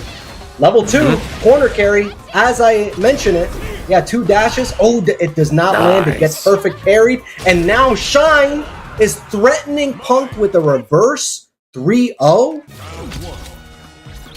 Okay, this is pretty spicy territory now, and Punk not going back to swap characters, more than willing to play this out. After all, his tournament life isn't on the line. He could certainly probably make a loser's run to get into the money, as it were. But let's see what's going to happen here. Shine's finally getting those correct reads on those reversals from Punk. That's the one thing I mentioned earlier in my impromptu analysis. But now let's see. Punk not is able like, to get all the right. extension, but another shimmy nets Punk the perfect KO set point, quelling the fear of a reverse 3-0. Okay. Let's see if Shine is going to be able to answer back with another round for themselves on the board. So far, controlling things eloquently, resetting with the overhead as well after the fan comboed. Get the shimmy as well onto Punk. Shine? You gonna... Oh my... I said pay him back. I didn't quite literally mean bar for bar, perfect for perfect. He stole his entire flow, and we are at final game, final round. Oh, the raw jump in immediately into the raw overhead. This is a beef set. Another overhead as well. We get the counter hit into the level 3. Gonna spend that cash to put Punk close to burnout. Not quite enough. Get him there. And again, it's another instance of Shine using even the level 3 for the utility. Oh, able to call out the burn knuckle. Guess for game. Punk with a wake up low. Trying to check things here. Gets a big counter hit. Burn knuckle, but Punk is in burnout. He has to do all of this without access to drive rush or impact. Doesn't matter. Shine throws a fan a little too greedily in neutral. Punk gets the jump. Shine, however, gets the mash, gets the confirm, and will take FlyQuest's very own Punk down. So now, Shine, winner's final against NuckleDu. Punk joining losers quarterfinals right now, and I gotta wonder if we're gonna see more Terry out of Punk or if he's gonna get serious just to make sure he's in the money. I'm very curious to see. Does it even Punk have not opting to cancel into level 3, hoping to extend the scenario, get another opening to secure the game, but not paying out in his favor. Shine, with a pretty dominant performance in those final 3 games, really taking things over, using the super gauge with the utility that I was mentioning previously. I think that that's really like, that's part of why Mai is such a compelling character in Street Fighter 6. When she first came out, we all knew about OD Fan. We all knew about the punish counter throw scenario. We all knew about the drive rush overhead. But I feel like her depth is really being explored right now, and Shine is a great ambassador for that exploration. It's really good to see, you know, who's sticking with this character and trying to represent a character that I think a lot of people had, again, kind of like Terry initially as well. It's very interesting that both of the SNK guest characters for Street Fighter 6, once people got their hands on them for that first week or so, they were kind of like, man, I don't know. There's kind of like a lot of things that they don't have, right, that we're seeing. Of course, Terry did receive some buffs in the most recent patch, right? So now he does have a plus on block, a heavy normal. I believe it's a standing fierce, as well as some other improvements to him overall. Mai, she hasn't received any changes like that, but, you know, for a character who has all sorts of technicalities to, right, like several different versions of her fireballs based on, you know, if you charge them, if they're uncharged, what version did you use in terms of light, medium, or heavy? Are they OD? Are they empowered with your level 1? How do we use this level 1, right? Is it worth going into and seeing that, yes, it very much is worth cutting your combos in mid-screen short to go into that? You know, does Capcom buffer so that you can get like longer combos in mid-screen and still get that level 1 buff? Is that necessary? Would that be too much for the character? It's good to see that there's a lot of strength that this character has and that her game plan, once she gets it going, does work. And while it is interesting to compromise some of her kit to focus on a more interesting style where you want to spend a level 1 of all supers, right? Usually an install is like on your level 2, right? You think of Jury, you think of Guile, but I think it's really cool to see them in terms of Capcom's design with her, step outside of the box, try new things out with her, and seeing when people embrace that differential part of it, or the different part of her kit, how it works out. And so now we're going to be seeing that Fluxwave JP. This is what you mentioned before, Bruno, with JP coming on out, and it's going to be taking on Elder Goose's Cammy. Ah! Oh my goodness, the immediate air throw to neutralize the threat of dive kick, Flux Waves. Is it a 3-0 already? Within the first 5 seconds, we're determining that? You can't just air throw the first dive kick of the set. That is some absolute statement gameplay. Okay. Ooh, I like that. Stagger pressure, immediately going to the OD Amnesia on the first knockdown, or the first strike throw scenario. But what I think is interesting right here is that Fluxwaves is opting to go for the JP against Cammy when he played Aki against NuckleDu's Cammy, and Cammy is the character that NuckleDu opts for in this matchup. So very interesting choice from the side of Fluxwaves.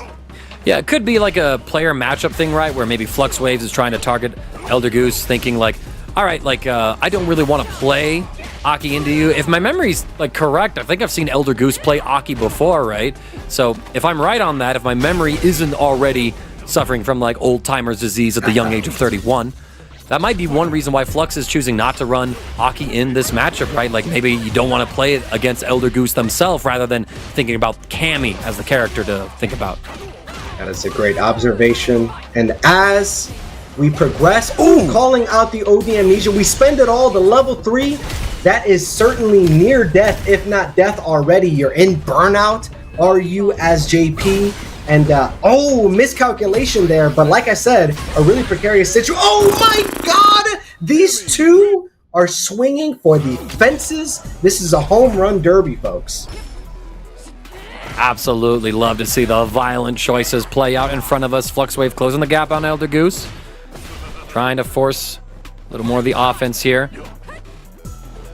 I think violence is the most apt descriptor. As we have the punish counter scenario, we're setting up the setup. Oh, you got clipped. Oh, nice. Doesn't get clipped by the overhead. Really great discipline from the side of Elder Goose. All right, trying to find the next opportunity here. Good DP, but Elder Goose investing with that OD DP will burn himself out, and that means you are at a risk of getting impacted. So now Fluxwave could be able to set up all kinds of pressure, whittle away at Elder Goose's life bar, and finally the DI and the stun comes through. Just keep it simple. Going for the command throw after the drive rush. A really questionable ODDP from the side of Elder Goose. That was like pre-patch. Like I don't know if we've gone back in time and Elder Goose is just from the future, because that does not get you out of the corner anymore. Yeah, maybe that's part of the muscle memory there, right? Maybe just guaranteeing like, oh, I think I DP too late, or having some kind of reaction to it. It's important to note like how some of that old muscle memory might still linger from how the moves used to behave before in older patches, right? And it has been some time since that changed to Cammy, but even so, right? Like sometimes a habit, it lives longer than the patch changes. But Elder Goose should have a quick round right here with this level 3 coming through. To spend, paying the iron price, going into the final round with 0 super bar. A very decisive choice from the side of Elder Goose, and we will see if FluxWaves is able to make the most of it, given that he has the super art advantage here. Ooh, does get clipped by the level 2. Yeah, I mean, FluxWave jumped to bait out that drive reversal, so wasn't caught by it at all. Was able to get a combo as well from that level 2. But now Elder Goose has Flux in this corner, not able to get the air-to-air, and so now Flux has some screen to play with. All right, how is Elder Goose going to approach? Does get clipped by the OD spikes. This is one guess. You get hit by one projectile, one overhead, and your life is over. Oh! The pixel! Just enough to survive the drive impact trade. You go for the empty hooligan, and in that stop, FluxWaves will drop the pressure onto Elder Goose's life bar, and thus tie up our set 1-1.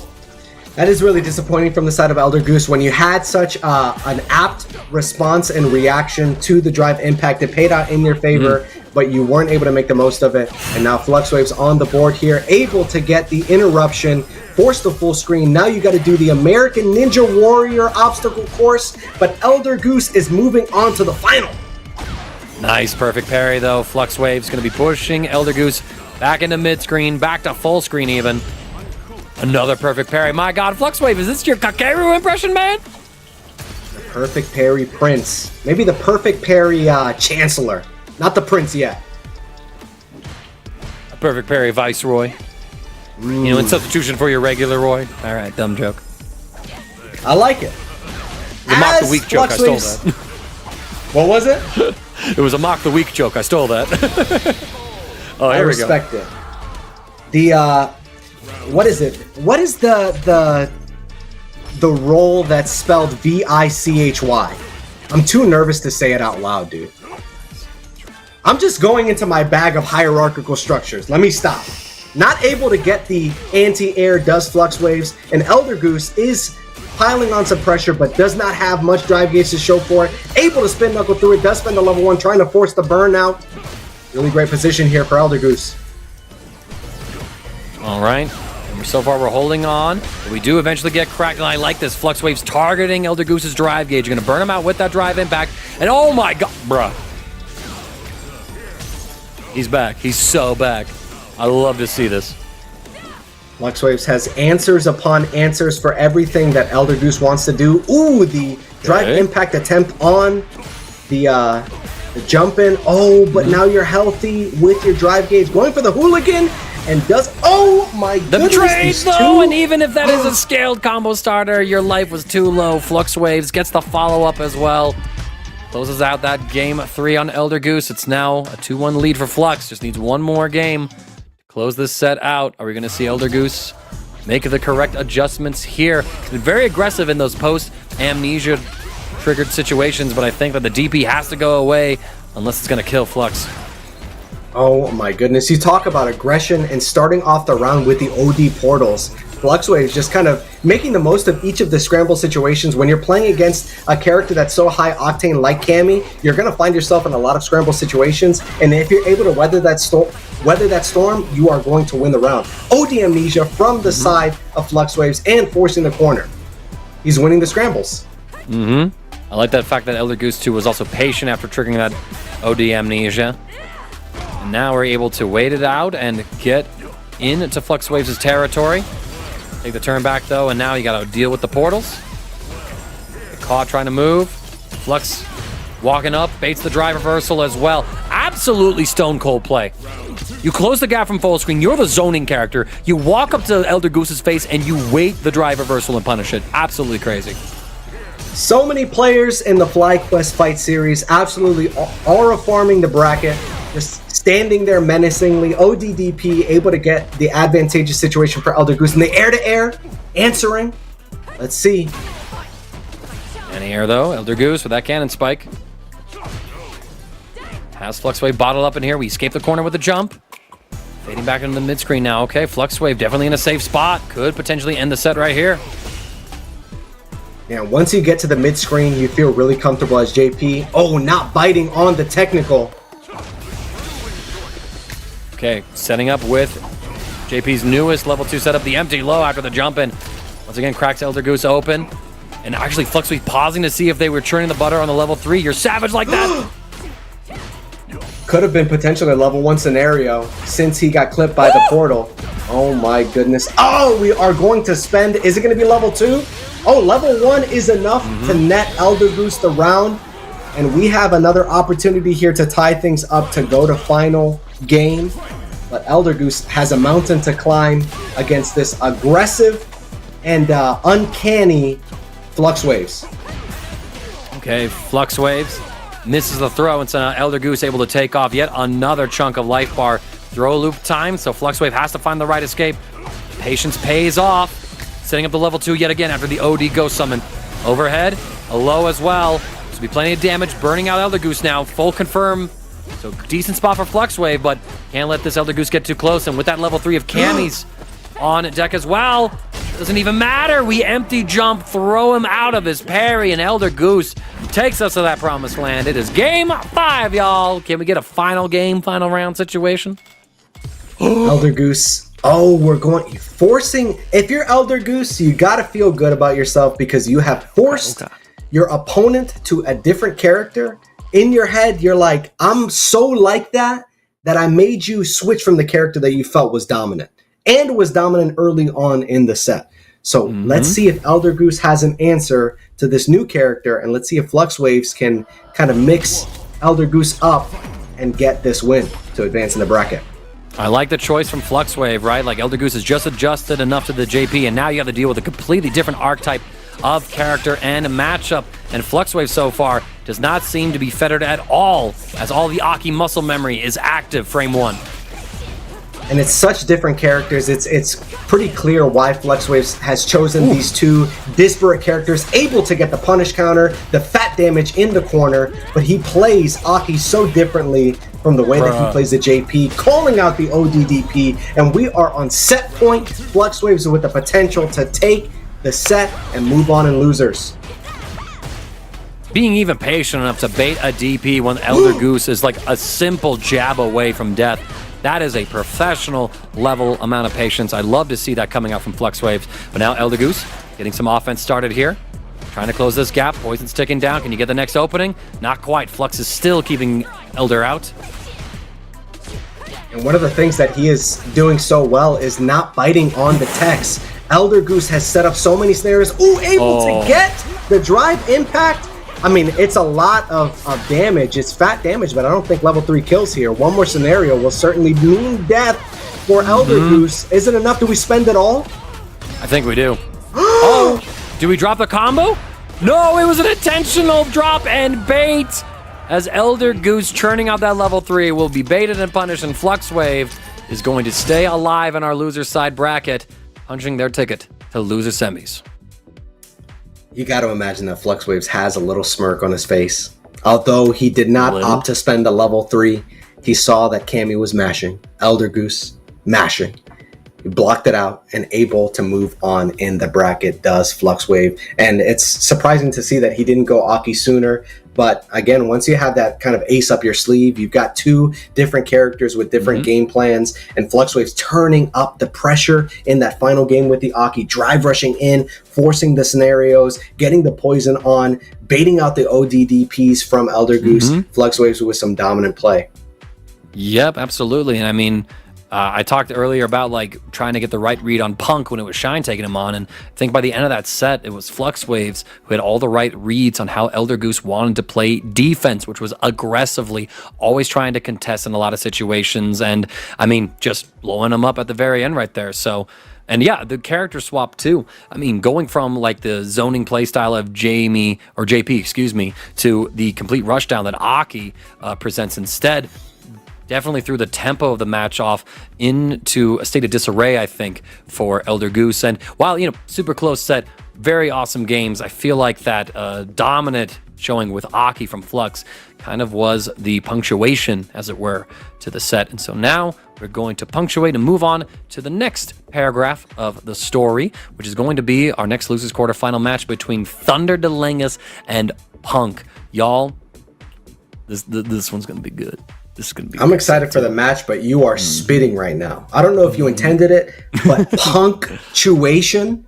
Let's go, dude. The double and triple entendres, layers, looking like a croissant right now. Thunder Delangus versus FlyQuest very own Punk.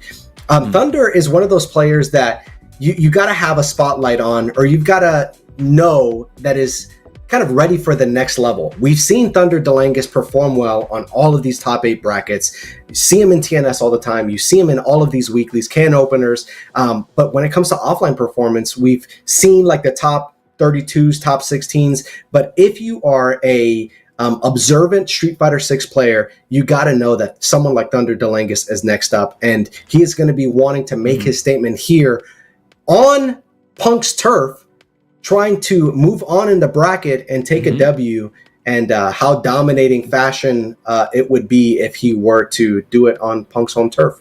Yeah, but unfortunately, that would have to be a statement made off camera, as right now Thunder is double bracketing. He's playing in the Casa bracket, I believe, at the moment, and so he's not able to play right now as he's in another bracket. So what we're going to do, just to make sure we stay on our schedule, y'all, we're going to take a short 5-minute break just to give them Thunder some time to play on through. We're going to stretch our legs. We're going to get waters. Y'all do the same thing. And when we return, we are going to jump right in to our winner's final match between NACL and Shine. So I'll meet you all back here in 5. Promise me, chat? Promise me?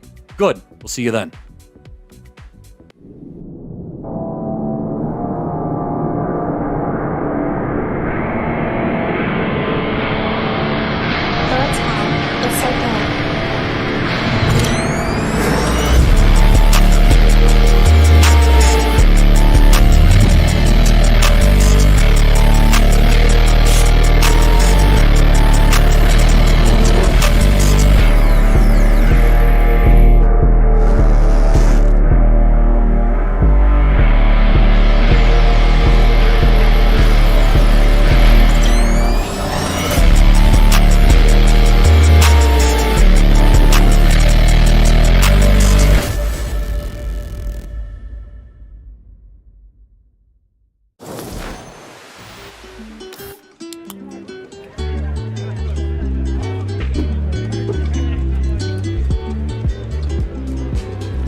I'm the best of all time, baby. Okay, Let's hear it. You're so good. How are you so good? I love you, Jake. GDs.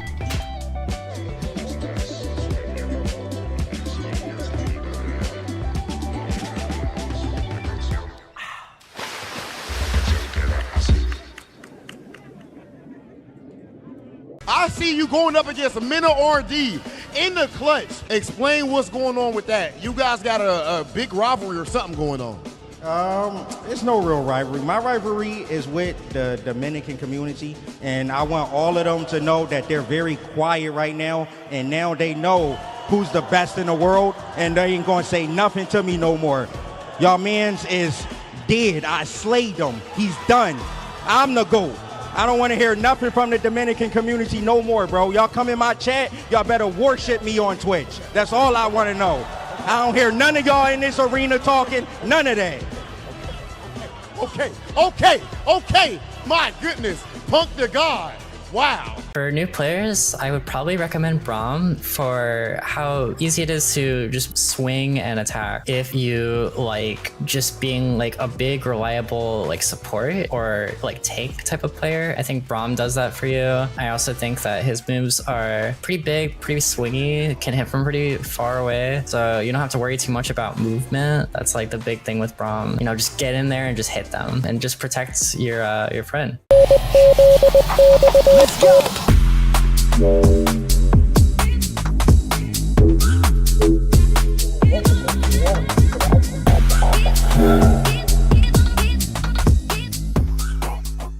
What we need is combos. We need straight combos. Everything needs to do at least 50% and then land into a mix-up. We need mix-ups too. New players should play Echo because, as I mentioned before, we need a mix, right? And there's almost no better character to mix than Echo. And it's pretty easy too. Everything needs to be a 50-50. You can't have anything less. No 49s or 51s. Then you gotta get them assist calls. Assist calls, after that, nothing else. For new players, I recommend Ari because you play a game like this because you want to finesse. You want to move. You don't want to just do things without purpose. Anti-air is as simple as it gets. I kept it extremely simple, but I mean, you can go a long way with just those. And this character is so elegant, so smooth, and you just want to dance when you play it. And this is the character I recommend.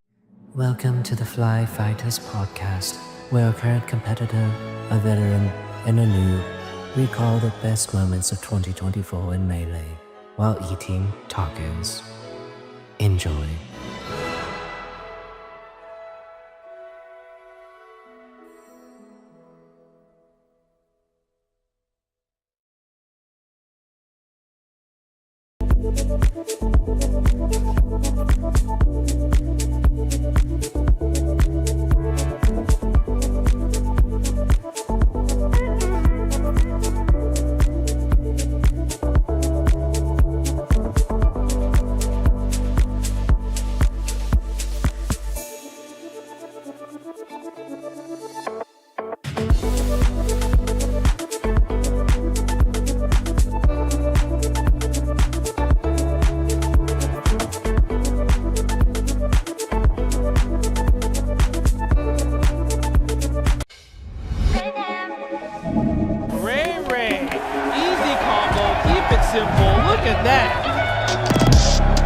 And there's like so many different things that you could talk about. We're gonna make a shitty f***ing tier list. Best way to live his life. Oh my god! Punk the God! FlyQuest over! Champion! Let's go! Punk the God right there!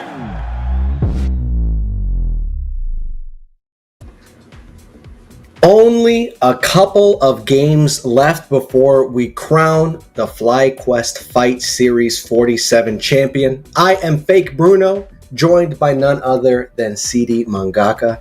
It has been an excellent night of matches. As we informed you prior to the break, Thunder versus Punk is going to be played off stream, and we are going to move on with the winners final.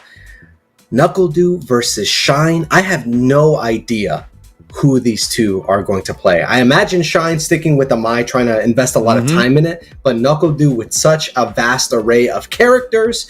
And how's the night been for you so far? I would say it's been a pretty phenomenal night. I've been a little bit nostalgic, right? Being able to talk to like the next generation, I hope, of fighting game tournament organizers, right?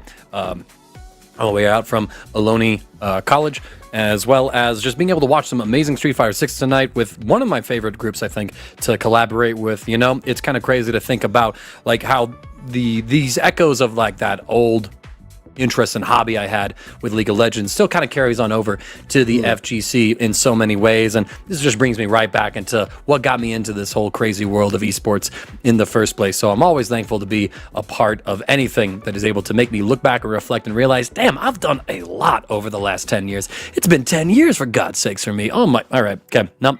You've done a lot and you're doing a lot. You still booked, busy, and blessed. We talked, in the break about all the things that you've got going on.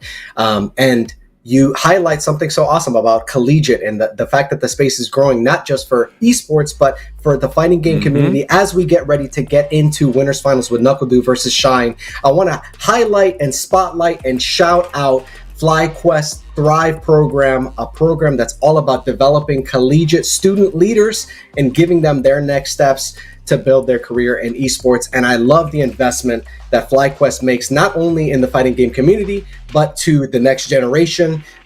They're just investing everywhere. Not only are they investing, but they are a world-class team with world-class competitors, not just in the fighting game division. You see FlyQuest success over on the League of Legends side as well. And it is really cool to be a part of something so unique and so special. And if you are watching the stream and are a collegiate student and don't have some place to thrive or play fighting games, check out the VOD, because we had an awesome interview talking to some next-gen leaders that are building out fighting game esports clubs at their universities, and you can be a part of that awesome narrative. Yeah, there's so many ways to be involved and engage in this community, right? And some of those opportunities are very close and in your local area, y'all. I highly recommend that you check them out, because like the Vines in an offline environment, I think just can't compare, you know, to what, you know, how things can be in an online setting. Being able to sit next to the people and have those conversations, and when everything's said and done, going out afterwards to get like some late night IHOP or something like that. It's something that really like ties everything together for me, and it's like those are the little reasons of why I've stuck around to keep doing this for as long as I have, and I hope it continues to bless me in that regard. I think we're just waiting for one of the other players to join in. And I mentioned before actually being curious about what character NuckleDu might play in this matchup. I kind of feel like Guile kind of feels like a very easy choice to make right here, right? You know, like one of the best zoning fireball characters in the entire game, going up against a character who needs time to get the best versions of her fireballs out. Kind of feels like a very easy way of sort of bullying Mai through on that regard. And maybe there's an aspect of the matchup that I'm not fully appreciating here, but I feel like DJ or Guile would be pretty reasonable choices for NuckleDu here. Although I guess, you know, Cammy, just being able to kind of rush down, take on Maya as well. Any of those would be pretty viable matchups for it. I guess it just sort of depends on what tempo NuckleDu wants to sort of play this at. Yeah, and in addition to that, there's also like the meta thing, or the meta aspect of the fact that these weekly tournaments are so frequent and these players have been playing at such a high level for so long that maybe Shine wants to, because I'm thinking as you're talking about Guile and neutralizing some of Mai's tools, you go Kimberly. But maybe this is one of those tournaments where it's like, okay, I'm really trying out the Mai. I'm really trying to innovate. I'm trying to do the lab work. One of the cool things, this is kind of unrelated, but Jabi M showing and showcasing some of the lab work that he's doing with Terry. Like, you talk about, you know, the late night IHOP trip, what stands out to putting in the sweat equity here, and these are, Shine at the very least is putting in the sweat equity with this character, trying to see what lengths he can take her. Yep, and just like I kind of anticipated, NuckleDu does go over to the Guile and playing that classic Guile gaming. Hold down back, fire out fireballs, and anti-air the jumps, but Shine has NuckleDu boxed up in this corner. What a whiff punish, actually, but unfortunately, there's no real confirm after it. We parry the jump in. NuckleDu, though, will get the next knockdown, Sonic Blade, just to bait out reaction, see what Shine wanted to do there.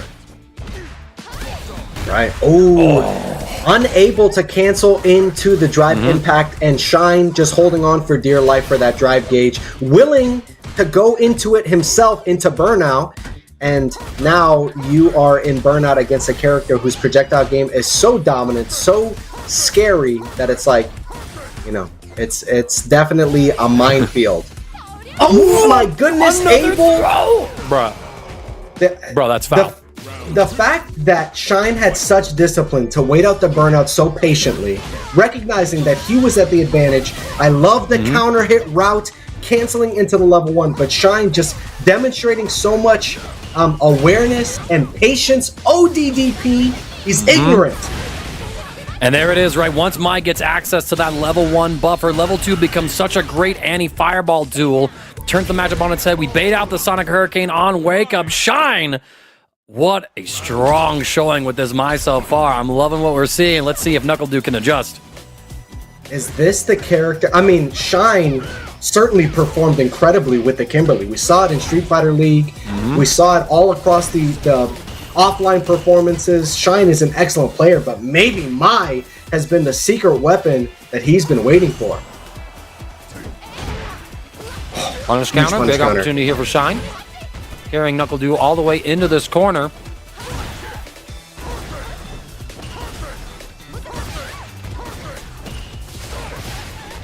Oh, look at that. the That's OD Fireball, just eliminating that the enhanced fan pressure. Yes. This is exactly why NuckleDu opted to go for this character, like you mentioned before the round started. Oh my gosh, we were just holding down back, waiting for Shine. We've been seeing that Shine has been ending some of these block strings into these fan tosses, which is not a true string. It's not going to be safe, and so NuckleDu is starting to call out that habit with those reversal flash kicks, namely in situations where, you know, the risk reward is definitely in his favor, right? Nice whip punish there, adding on a little bit of extra damage, but Shine closes the gap with a drive rush, gets the shimmy as well. So now NuckleDu going to be eating this damage, a level 1 install as well. Such a scary sight to see because you're in the corner, and not only do you have to deal with the threat of the throw loop, but you have to deal with the threat of the enhanced fan. Fan is already something that is really tough to deal with, but throw loop and fan is like, it's a scary sight to see.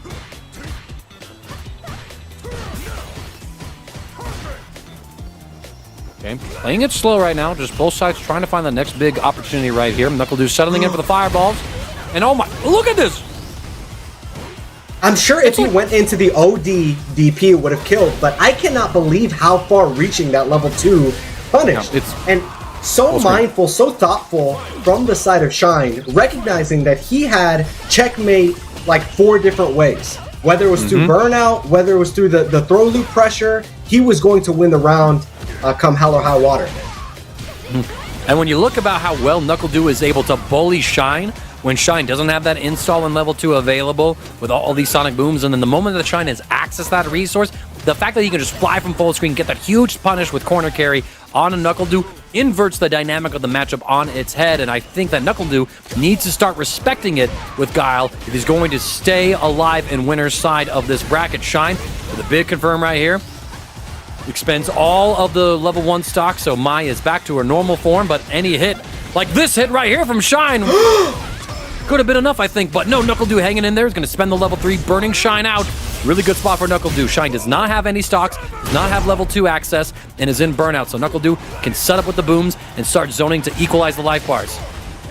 Oh my goodness, will he do it? But the level 1 immediate on wake up will give Shine a 2-game advantage. My goodness, he is playing so incredibly well. One of the things I want to spotlight before we get into this next game, man, that corner footsie game, the going in and out of each other's effective range. What you might see is just characters moving on a screen, but when you think about the decision making that these two are employing, you recognize that this game is not just throw loops, it's not just guessing, but it is high octane, high level play.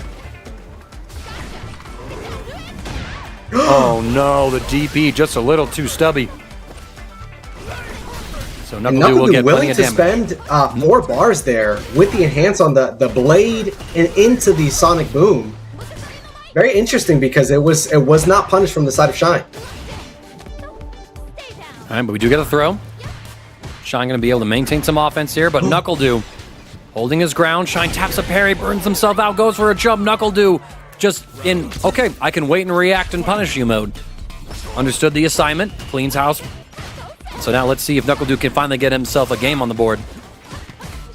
And Shine, although he's in really dominant position, up 2 games, Guile is one of those characters that you have to play Guile's game, and it can drain you.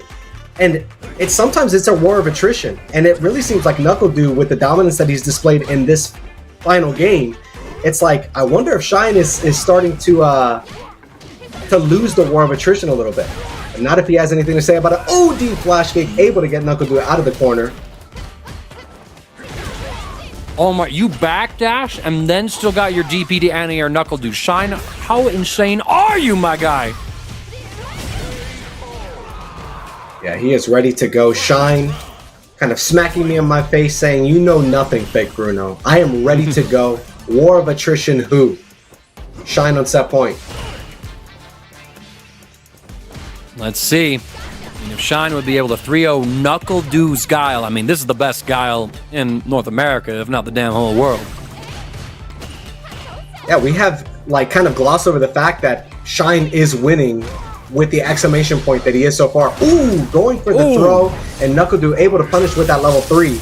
But we have not made much of the fact that Shine is winning in such dominant fashion so far. Crouch medium kick here from NuckleDoo. Gonna get a little more damage tapped onto Shine. Shine does have 3 bars of super gauge, so a lot of ways that he could spend it. He could try to get a short little combo, get that level 1 to then shut down all this fireball zoning NuckleDoo's doing. We could get a cash out combo into the level 3. NuckleDoo, though, holding his ground pretty fiercely right now with these sonic booms. Shine finally closes the gap. There it is again, right? That flash kick against Shine. And another serving of the NuckleDoo finally on the board. Good to see the man fighting back. Yeah, one of the things that we saw early on in the set was NuckleDoo calling out that fake pressure with the OD flash kick. And there it showed up again, OD flash kicking through the charge on the fan. And that's exactly what NuckleDoo needed in order to get on the board here. Let's see what adjustments Shine can make in order to try to close out this set. I think we just need to get to that level 1 power spike yet again, right? Because when Shine has been able to beat NuckleDoo down in both of those 2 victories, that level 1 came online, and that meant that the level 2 could stop all the fireball zoning and set Shine up for victory here. He needs to find the next opportunity going into those penultimate rounds. Let's see if Shine can get there, though. I like this from NuckleDoo, denying the fan zoning. Gets his own big jump in right now. Oh, no, look at him cook right now. Look at this man. This Floridian. Absolutely cook. Florida man going wild right now. And Guile is a character that is absolutely capable of doing massive damage, but it's not something that you readily associate with the character. NuckleDoo trying to rewrite the script saying, I do damage. NuckleDoo do damage.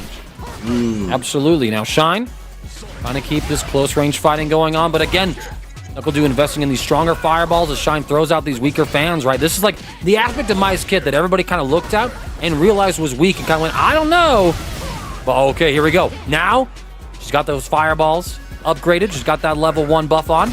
No level 2 access, though, so NuckleDoo can still very much zone against Shine with his sonic booms and not worry about retaliation. And the spacing here is just immaculate from these 2. One of the things that I think NuckleDoo has really caught on is the fierce timing from Shine, kind of eliminating that option. Ooh, the enhanced fan paying dividends for Shine this time around. Ooh, but see, we're outspacing the fierce. And if you can do that, then you're going to make light work of this mine. NuckleDoo is mounting a reverse 3-0. How many times have we seen it tonight? My goodness. This is why people advocate for Street Fighter 6 to be a 1-3 game at all points of the bracket. Adaptations in this game that has so many volatile system mechanics is absolutely crucial. So now let's see if NuckleDoo can continue to bring this home. He's up. Well, now it's all tied up 2-2, right? We'll get the scoreboard updated for y'all in just a moment. It's final game here. Ooh, great defense up until that punish counter throw, but now you're in the corner and you are near burnout. Oh my god, the lights on the impending pressure from Shine, able to maintain that drive gauge, and NuckleDoo just with nerves of absolute steel. Doing both, playing defensive incredibly well, playing the offensive game incredibly well. Shine with a huge opening here. Let's see if he can secure the round. NuckleDoo continuing to opt to parry after the fan is falling down on him every time. The wake up level 2 from Shine! He's going to secure that round, but Shine invests all their super gauge into that reversal in order to win it, so NuckleDoo could very well take this next round, giving us final game, final round. The Academy script. And you've got to be absolutely chuffed at the fact that you were able to get that round on the board as we get a huge punish counter to force the corner carry. Now you got to guess. And the fierce timing. Let's see if NuckleDoo can call it out with a perfect parry. Ooh, the raw drive rush is all he needs to get out of the corner. Perfect parry as well against the second normal in Shine's block stream. That crouch medium punch not working out for him. Now NuckleDoo in close enough position, looking for a reversal. And he airs with that crouching fierce overhead on the reset landing. It's a big punish counter crouch medium kick though for Shine. But I think we got to be pretty reserved here. The overhead comes through. Shine going to be able to force stand here. Get the full corner carry into the CA. Shine did it in the final hour. Oh my goodness. Looking like the Brits escaping the Germans on the shores of Dunkirk at the very last moment. He built the gauge that he needed in order to go into the level 3. That was the final hit, is what generated the super meter necessary in order to neutralize the momentum that NuckleDu had going. Nerves of steel. These guys are world-class players. My goodness.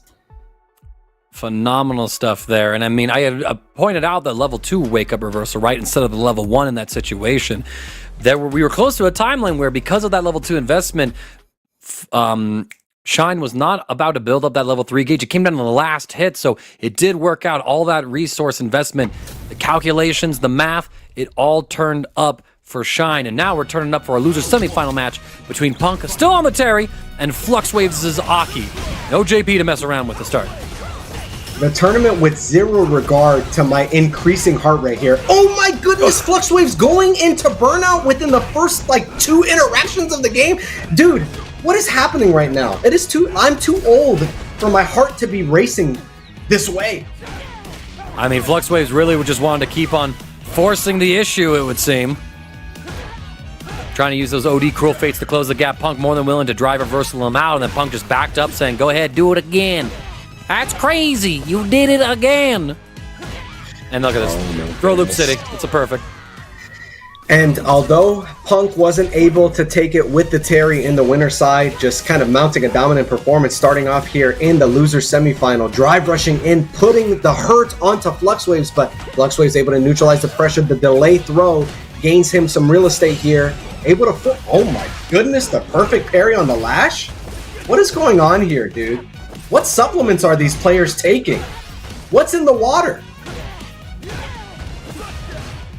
Man, just accuse these boys of doping. That's crazy. Protein supplements, protein. Oh, the drop in the level 2, though.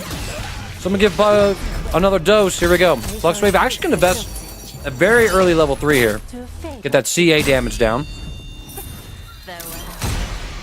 Incredible CA from the side of FluxWaves, able to force the burnout. And Aki is, oh my god, gets the opening that he needed. Punk was playing with dominance, and FluxWaves able to neutralize the pressure, get on the board, and force a final round here. Ooh, but misspacing on the Cruel Fate. Didn't get punished by the DI either. That's just too funny. All right, trying to find the next opportunity. It's Punk with a short counter hit. Not really much more than a few hits to confirm it, though. Oh god. FluxWave, the drive gauge getting very low here, so has to be quite careful. But after all, we've seen that Punk with Terry in his hands. Terry also has some really good burnout pressure. Oh, but it doesn't matter here. FluxWaves baits out the drive reversal. It's a big combo here. Perfect parry the jump in, but it's safe. So Punk will just mash to take a turn. All right. Punk piling on the pressure now at the mid-screen, but the perfect parry gets Punk back into the corner with the poison applied. One guess for game scenario. Is it going to be ODDP? Oh my goodness, you just drive rushed in and through. FluxWaves up 1-0 against FlyQuest. Own Punk on his own tournament stream? What's going on here? We'll have to see. We do have to also mention that Punk was able to defeat Thunder off stream. It was a close set, though. Went to all 5 games. So we'll see if the rest of this top 4 can be just as competitive as that one. We already had one game 5 so far. And don't forget, all of the players right now are in the money. They're just trying to find out who walks home with what cash prize. Right. Ooh, the plus frames. Oh my goodness, 3 times. Double it and give it to the next person. Ooh, kind of mistiming on the punish counter throw attempt. Oh my god, but that calls out the Cruel Fate. Just the interruption, the stagger pressure from Punk. Saw that Punk wanted to get close enough to throw Flux back into the corner, but was just a little too far away. The neutral jump to bait the DP doesn't quite work, as Terry's DP goes quite vertical. So now both sides are trading, but Punk goes for the DI. Not enough life to armor through the standing medium kick of Flux. It's now up another round here in game 2. And is this where Punk's tournament life ends? It really does seems like FluxWaves has Punk's number right now against the Terry at least. Do we force a character switch, What do we do in order to neutralize this pressure? Oh, I love the parries. And then FluxWave's just retreating back to the mid-screen, giving him the space, saying, you got it. You're out. You're good, bro. Going into another level 3 here, so Flux, namely just trying to snowball his damage and put Punk into a guess for game situation. Hold his plus frames. We tech the throw, though. Punk. And yeah, FluxWaves immediately capitalizes on Punk's tendency to tech throws, goes for a pretty simple shimmy, and now our EVO champion is facing tournament elimination here. Oh my god, able to get the overhead. And this corner pressure is where Punk's money is made. This is his bread and butter. I'm sure one more counter hit scenario, punish counter situation. Ooh, but FluxWave's able to get out of the corner here. Able to defy death. Oh, but he does spend all of his bar, canceling into the level 1. Are you okay? You are not, Survey says. Punk trying to get on the board here. One game. All right, let's see if Punk is able to keep up this momentum here. FluxWave trying to catch Punk, checking these drive rushes by going for these early whip cancels. Didn't actually get a follow-up right here, as FluxWave kind of just missing out on some opportunities right here. These whips. Good lord, it's just abusive almost. Looking like Super Smash Bros. Melee, the way that FluxWaves is moving around the screen, just dashing in. Oh my god, with the confirms that we have seen FluxWave's capable of. But you see the coward crouches, you see the raw dashes. FluxWave's kind of trying to trick Punk out with pure movement alone. What a nice match there from Flux, and we go into the throw, catching Punk unawares, the poison ticking down. Not enough to get the kill, though. The shimmy yet again. Punk's tendency to tech these throws is coming back to bite him time and time again. Can he finally make that adjustment? I have never seen Punk tech so much. I don't know what it is about Flux's Aki that has Punk playing this way. But this is a great start to the round. Oh, as I say that, the perfect parry into back throw gains Flux that real estate. And 2 or 3 scenarios here with a level 3 will be all she wrote. And FluxWave's going up 3-0 against FlyQuest's very own Punk. Oh my goodness. Drive reversal, though. Punk will burn himself out. This does give him a chance to run some offense until Flux with yet another perfect parry. He's going to get a short little combo onto Punk, and now we're seeing that the throws are connecting. Punk has put away the tech. And there it is, the DI. FluxWave just needs to complete the combo. Whoa. Rudimentary. Whoa. Shades of Trae Young in Madison Square Garden telling the Knicks to be quiet. FluxWave's absolutely silencing his opponent, silencing all the Punk fans. Dominant play from FluxWaves. I really think that his movement was incredibly interesting. The fact that he was just trying to layer upon or just like overload the mental stack. You got to imagine that, I don't know, you don't see Punk tech all that often. Like there's some uncharacteristic play, maybe shades of like he's been streaming for 8 hours, something's going on, but FluxWave's able to make the most of it. Yeah, and I mean, the last adjustment from FluxWave that really stood out to me, right, was like how many whips they were using of Akis in that neutral space. Almost like a pseudo fast fireball that just instantly travels the screen to keep Punk in check. And Punk was eating like 2 or 3 of those at a time in some of those neutral interactions, which just meant that Flux needed less hits overall in order to close out those rounds against Punk then and there. Again, maybe, he's just been playing for a long day. Also, like, he just got back from Capcom Cup, right?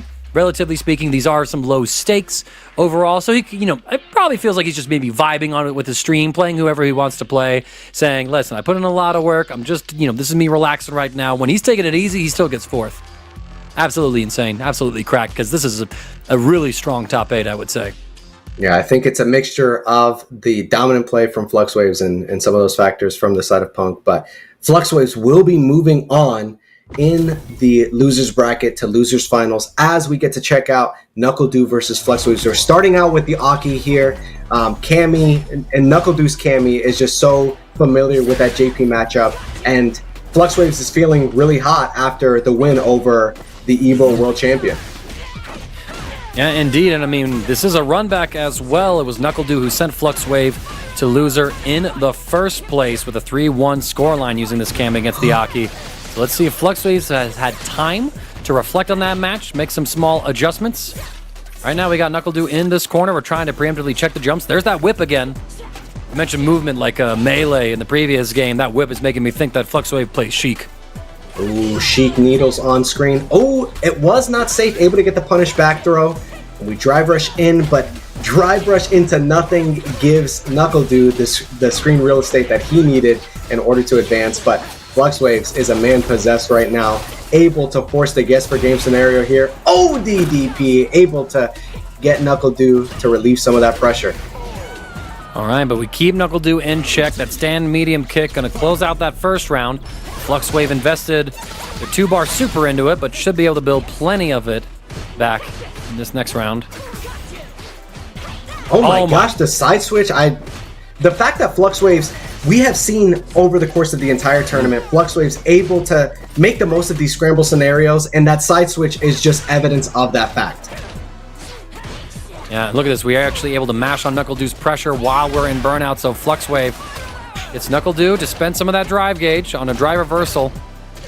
But we're still regenerating it. NuckleDu laying on the pressure. FluxWave with a crucial jump out and a trade. We survived the burnout with relatively little damage, so this is a great spot for Flux. Right. Full of drive gauge, but that opening is what he needed. Going for the hooligan pressure and able to cancel into the level 3 to take this game to a final round. Let's see if this is a sign of things to come, some momentum that NuckleDu is charging up here. Let's see what adjustments FluxWaves can make. ODDP. Oh my god. Yeah, no, NuckleDu very aggressive with this stuff, but FluxWaves answers back with a level 2.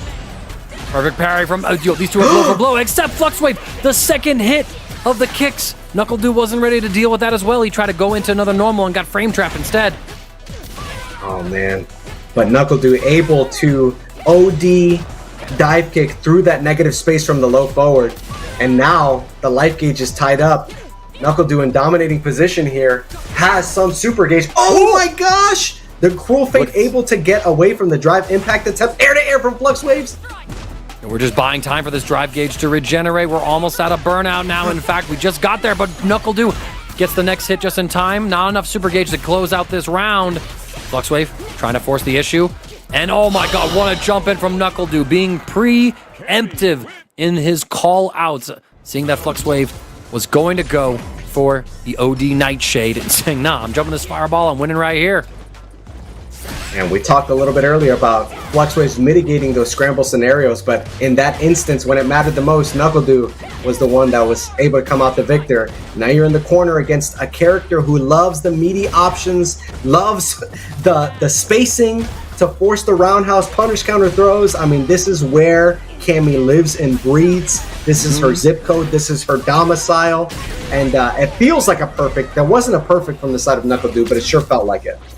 Yeah, no, and absolutely dominating performance there after we put Flux into the corner situation. I mean, Flux, once they were in that corner even, it looked like their combo went a little bit askew. There was like an accidental side swap, and they stood there holding parry, probably inputting 4-4 instead of 6-6 to try and get a drive rush extension, but with the side swap there, things kind of went amiss.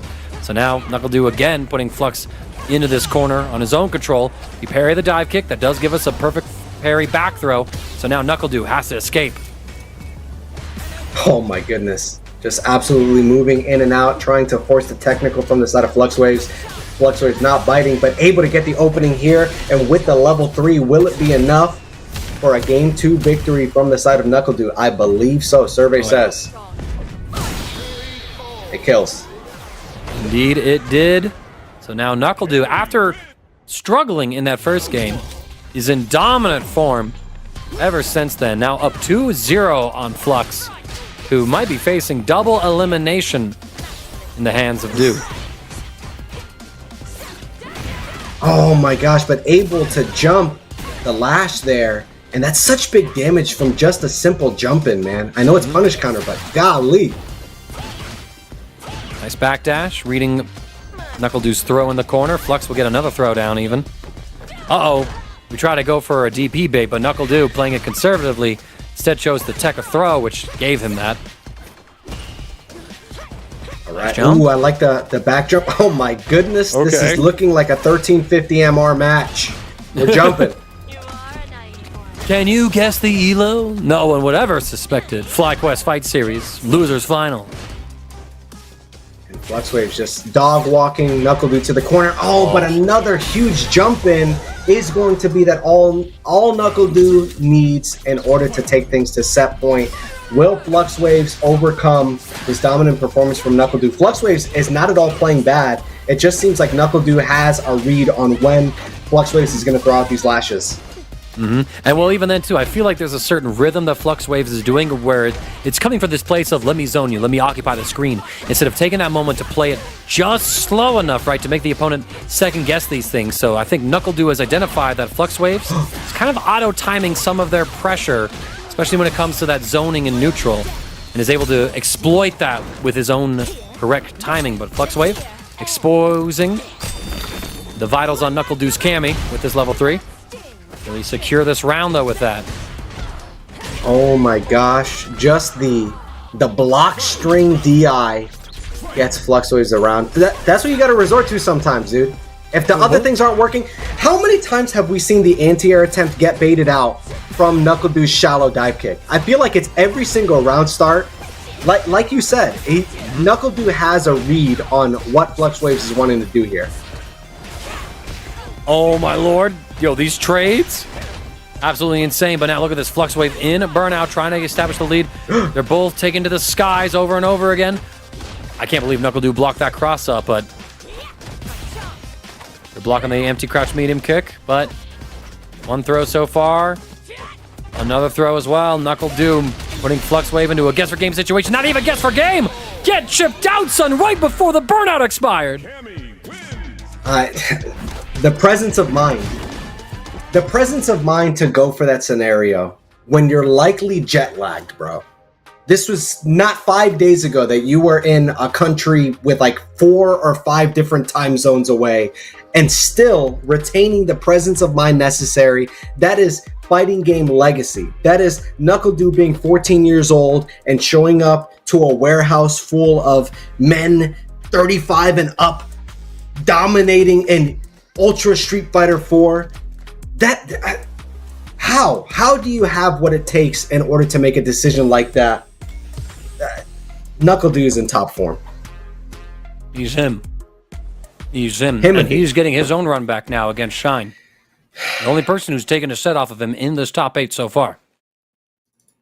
Are we going to go Guile? Because we saw it against the Mai initially. We do immediately. And this would be a huge win for Shine with a character that he is certainly investing a lot of time into. A proof of concept that against some of the best players in the world, under the same circumstances and scenarios that Shine was under, given that he was in Tokyo for Street Fighter League Finals, and he's able to take it over them with this new character. You gotta have a lot of cachet for your tournament performances in the future. And so now, ladies and gentlemen, it is time for our grand finals.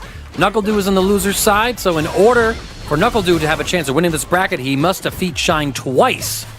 Whereas Shine simply has to win one best of 5 set to be crowned our FlyQuest Fight Series champion tonight on the East Coast.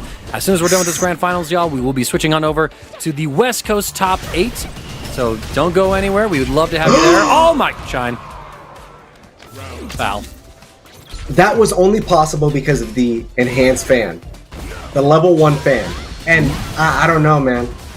This character, Shine is certainly an excellent driver of the character, but I don't know. I think we're seeing something form before our very own eyes.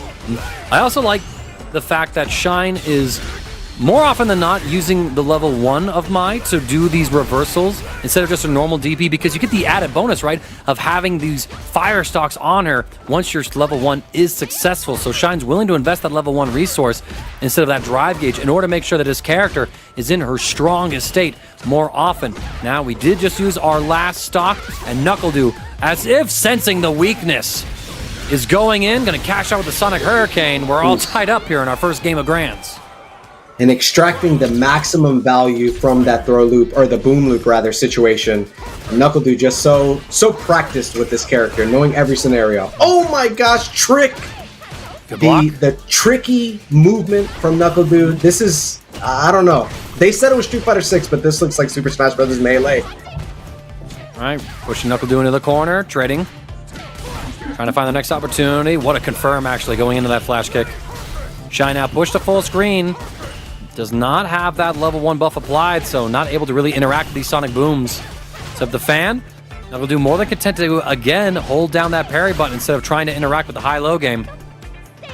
Oh man, and this is just the throw loop scenario, the enhanced fan scenario, but it really does seem like NuckleDu has had a couple of different answers to what Shine wants to do in the corner. We've spent so much time in this left corner so far in the set, but NuckleDu is increasingly having better and better answers as we cancel into the level 3. What started off as a dominant performance for Shine has resulted in the first game of Grand Finals going to Shopify Rebellion's NuckleDu.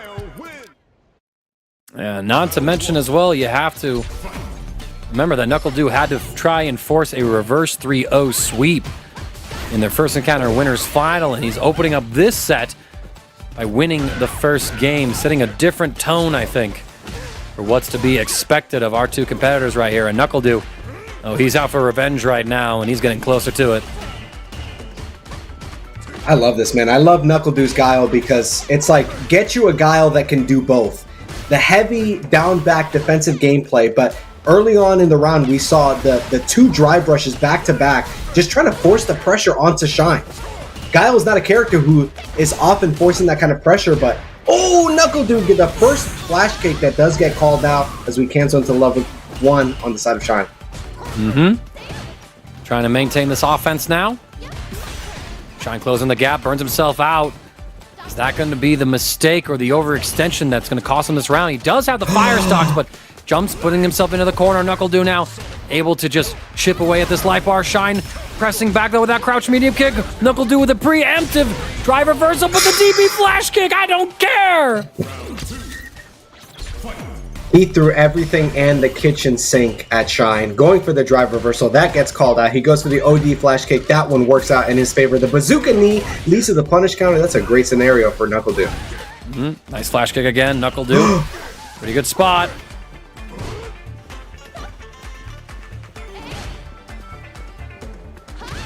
Sides looking for that next opening. Shine just applying that pressure. NuckleDu backdashes. Oh no! Shine drops the confirm. Gets punished for the drop as well. So NuckleDu going to cash out this level 3, regenerating his drive gauge. And yeah, with those leafy greens on the side of NuckleDu, he's going to be in a really great position to take this game too. Oh, but the OD flash kick had something to say about it. We've got level 3 from the side of Shine. Do we get the opening necessary in order to tie up these rounds? Ooh, survey says no. No, and just like that, NuckleDu up 2-0 on Shine with this Guile, a 5-game winning streak after his 3-0 against Flux Waves. All right, but now we're in the right corner. We've spent so much time in the left corner from the side of Mai, and now Shine forcing this corner pressure. Ooh, the perfect parry keeps NuckleDu in the corner. What's the guess? OD flash kick gets called out. Huge punish counter damage here. Oh my god. Do you want to see me do it again? All right, Shine saying, all right, I know that you're going through this phase of your defense, so look at that. Even the flash kick again from NuckleDu, undeterred from the fans in his face. Shine gets that jump in, reading that fireball correctly, and so pretty convincing round. Though NuckleDu certainly did his part in handing over nearly all of his life to Shine. Oof. Oh, and that stand roundhouse. We talked about her god buttons, and on counter hit getting the full extension.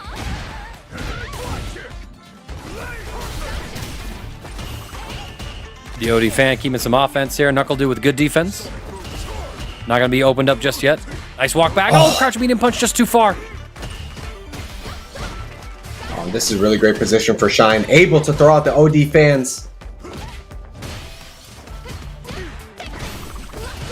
Set up the fan mix. Go for low. NuckleDu just defending so well every time. Oh my gosh. NuckleDude just neutralizing the pressure from Mine. Even though Shine had such clean pressure, NuckleDude just with the normals, peppering them in and able to make the most of it. Oh, we missed the confirm from Shine, so it gives NuckleDude an opportunity to punish, sending in all the fans. Good defense here from NuckleDude so far. Kind of reminds me of the Moon Knight random BS go meme. Right. As NuckleDude goes into the level 3, just every projectile on screen at once. Shine able to maintain a healthy drive gauge, gets that crouch medium kick, shortens the combo. We want to get that level 1 install off. And so now we have that level 2 in the back pocket. So NuckleDude, he's learned his lesson from last time. He's not throwing out any fireballs just yet until he lulls Shine into that sense of security. Now Shine just needs to find the right opportunity to definitely get a level 2 punish here. Oh. Speaking of, this is why you're one of the best in the business. Immediately calling that out. The same way that Shine has a read on, oh my goodness, NuckleDude with another opportunity. Oh, the Sonic Blade, lulling Shine in the Siren Song, and NuckleDude. Was that a quick 3-0? That was a quick 3-0 reset, yes. So now Shine is also in loser side of the bracket. So this is the final set of our East Coast bracket tonight. NuckleDude on a 6-game winning streak. Is he about to go 9-0 in this grand finals with his loser's final record line, or can Shine start to mount the comeback? And we've seen that a couple times now. The bazooka knee calling out the stand fierce from Shine. Just NuckleDude with a great read on Shine's timing, when he wants to press his buttons, how to force the positional advantage from the side of NuckleDude. Oh, as I say that, a huge jump in is able to net Shine that level 1, getting the enhanced fans, drive impact immediate, trying to force the burnout. Yeah, going for that additional drive impact afterwards during the punish counter just to do more damage to that drive gauge. NuckleDude holds on to parry. I think might have been expecting some fans to be coming his way, but alas, Shine says, nope, your meet and greet is closed. There are no more fans for you right now.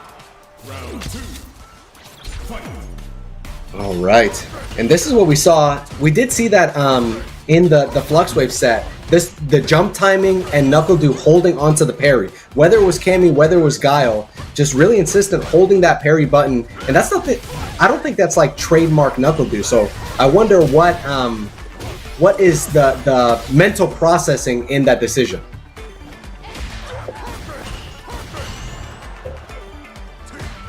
Right now, the process for NuckleDude, just holding things down in neutral, and Shine starting to call out NuckleDude, who likes to hold parry through those fan sequences.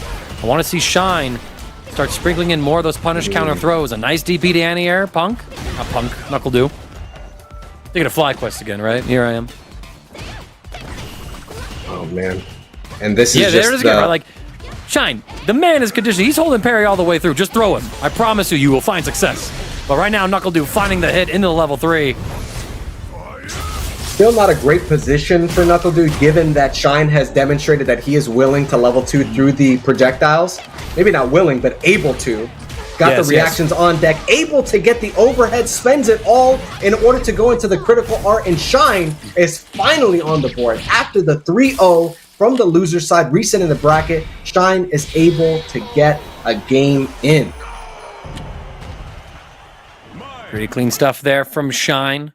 And for NuckleDude there, I didn't think he minded it so much because Shine wasn't in that buffed level 1 state, so that level 2 doesn't have that fireball immunity, I believe, until it gets to level 2, or at the very least, it doesn't go full screen like that. So I think NuckleDude thought he had an opportunity to possibly force a situation, but alas, Shine was actually able to close it out. We got ourselves a little bit of life here from Shine, who's taken a little bit of a dial-up speed to download NuckleDude. Good defense against the low overhead. So there it is again. Those DPs against those gapped pressure strings of Shines when he's trying to throw out the fans. Oh my gosh. Just throwing the normals out as Shine is able to get the hard knockdown. And knew that he had him in the checkmate scenario. The only thing that would have worked there is super neutral jump. He could not drive impact through it. So NuckleDude coming back with a vengeance. Yeah, or recover in time to parry, but that will be not how the cards That's that play punk out that stuff, time. dude. I don't think Shine got those. I want to see it. True, right? You gotta show it up sometimes. Level 1, when we see the drive rush, I like this from Shine, says, thanks for the guaranteed enhancements. Too many fans, so NuckleDu finally under duress. His adoring audience, if you will. Level 1 again. Oh my and it's the god, that empowered is one, fat too. damage. I do wonder if he could have canceled into level 2 to net. He probably wanted to be thrifty with the super arc gauge, but yeah, I think so. Level 2 would have certainly killed. Yeah, but I also don't mind this necessarily. You got a large enough life lead. You're able to get out of that burnout situation. So I don't mind Shine being a little conservative in terms of that expenditure. After all, like with as long as you got super bar, you're pretty much vibing. And that throw is all that Shine needs to potentially go up 2 games. Random BS go. Shine gonna get the throw here on NuckleDu. Trying to force the offense right now. They trade. NuckleDu will get the better positioning, I think, because he's able to throw out these fireballs. Shine with a big whiff punish, though, on NuckleDu. But NuckleDu answers back with a wake-up mash. Man, if it's not OD flash kick on wake up, he's going to be pressing buttons and just a really quick reaction to be able to cancel into the level 3 here. And he is in really great position to tie things up in the set count. And not if Shine can do anything about it. Forcing the strike throw scenario, gets the shimmy. Do we cancel into level 3 or do we go into level 1? We spend nothing. No, we want the next hit to kill. So we hold on to this. There's that OD flash kick from NuckleDu. When his back is to the wall, he is not scared to throw out that reversal. There's the throw from Shine. We've been saving it for this moment. Another fan. We bait out the DI, but Shine is in burnout. Does not have access to the level 1. Not able to confirm from the far range jab. Gets a level 2. And it's close enough. Dude, the fact Shine has shown that he's able to do it full screen, but to do it so up close when it matters the most, when you're clenching, when you're nervous as all get out, Shine able to react well enough to go up 2-0. When NuckleDu had a dominant performance recent in the bracket with a 3-0, Shine coming back with a vengeance. Their first encounter winners final went to all 5 games. NuckleDu had to do a reverse sweep in order to try and win it, but he fell short at the 3rd game. Can history repeat itself? And if we do find ourselves repeating, will we learn from the past and carve ourselves a new future? Let's find out. Shine carving out a victory for himself. Gets the full combo with the overhead even. And I think that was the first time that the enhanced fans just hit overall. And I mean, it is setting Shine up for a really nasty situation here. Got the opening, but did not want to spend any meter. Hunting down NuckleDu. Gets the full confirm here as well. Shine going in for that level 2. Smells victory is afoot. Wants to close this set out right here, right now. Almost about a crossover into the level 1 power-up threshold, so not really going to be missing that 2 bars of meter we just spent. Yeah, and kind of a statement. Oh my gosh, the reaction with the level 1. You got the OD fans. Oh, we saw this. We saw the extension. Able to get the big damage. Hey, look at all that. NuckleDu finally gets the jump timing correct, so he's not caught by the last couple of fans thrown. Gets the level 2 install here as well. He wants to put all the pressure onto the drive gauge, and Shine will do it for him, saying, let me drive reversal. I don't want to hold this. But now you're in burnout, and NuckleDu, he's looking to try and set up chip. Not going to be enough to get the kill, but certainly just enough to inch out this lead, get you close enough to the corner. We barely miscalculated! Oh my gosh, and he got the drive gauge back. He could have retaliated with a drive impact, but unable to react quick enough. NuckleDu fighting for his dear life, trying to get on the board here. OD fan taking some pressure here, and now we're seeing NuckleDu no longer holding those long parries after these fans, right? He's doing manual blocking because Shine has been representing throw in the last couple of interactions, so NuckleDu has to adjust his behavior unless he lets Shine throw himself to death. Oh, able to get the jump in, but that is going to be punished. Does not get the reset, but does punish the normal with the level 1. This is great position for Shine now. Level 2 again from NuckleDu. Drive reversal yet again from Shine, putting NuckleDu in the corner, but we got the empowered fireballs this time. Flash kick on the gap and the string, so both sides in burnout. NuckleDu in the install state. Only 2, nay, 1 empowered special move left. We throw our last fan. And now NuckleDu free to bully as much as he wants. Shine nearly serving himself on a platter with that dive. Oh my goodness. This is a slobber knocker if I've ever seen one. Able to get the drive gauge back, got the opening, but does not confirm into anything. Looking for the shimmy. A throw. Knuckle doing a guess or game situation. Hold the fan. We're just going for strikes. A drive rush cancel in a throw. That is it. Shine defeats Knuckle Dude 3-0 in the reset and is your FlyQuest Fight Series Ace Coast champion tonight for the number 47. Oh my gosh, those two, it was like round 11. We are so tired, we're so gassed, but it is an absolute slobber knocker. And Shine ending as the victor, making all the right choices, going for the throw loop. What's so funny is that, yes, it ended with 2 throws in the corner, but the scenarios that were required in order to get to that place required top level play. And Shine able to take it in dominant fashion. I wonder if he's going to stick with this Mai because it is doing some work. I would hope so. I mean, as much as I can say that I've also enjoyed Shine's Kimberly, seeing him shine like this with Mai, at the very least, I think Shine should consider using Mai for some matches where perhaps it's a little more favorable for that character as opposed to Kimberly. You get a lot of the same aspects from both of those characters as well, right? You still get the set play elements of it, right? Except your set play also comes with the projectile game that you can get once you get to that level 1 install with the character, whereas Kimberly definitely having a lot more emphasis and focus on rush down and then frame trap mix-ups, especially with the improvements that Kimberly received in the more recent patches. So, but big shout outs tonight for Shine, your FlyQuest Fight Series champion tonight, and of course to the rest of the top 8 competitors as well. Out in second place is of course Knuckle Dew with a very impressive showing. We have Flux Waves out in third. Punk is out at a surprisingly low 4th place, but you know what? That man already sweated and worked his ass off in Tokyo last week. If he's just having fun, taking it easy, he still made the money. That's what counts the most. So FlyQuest, good investment on y'all. The money goes right back to you.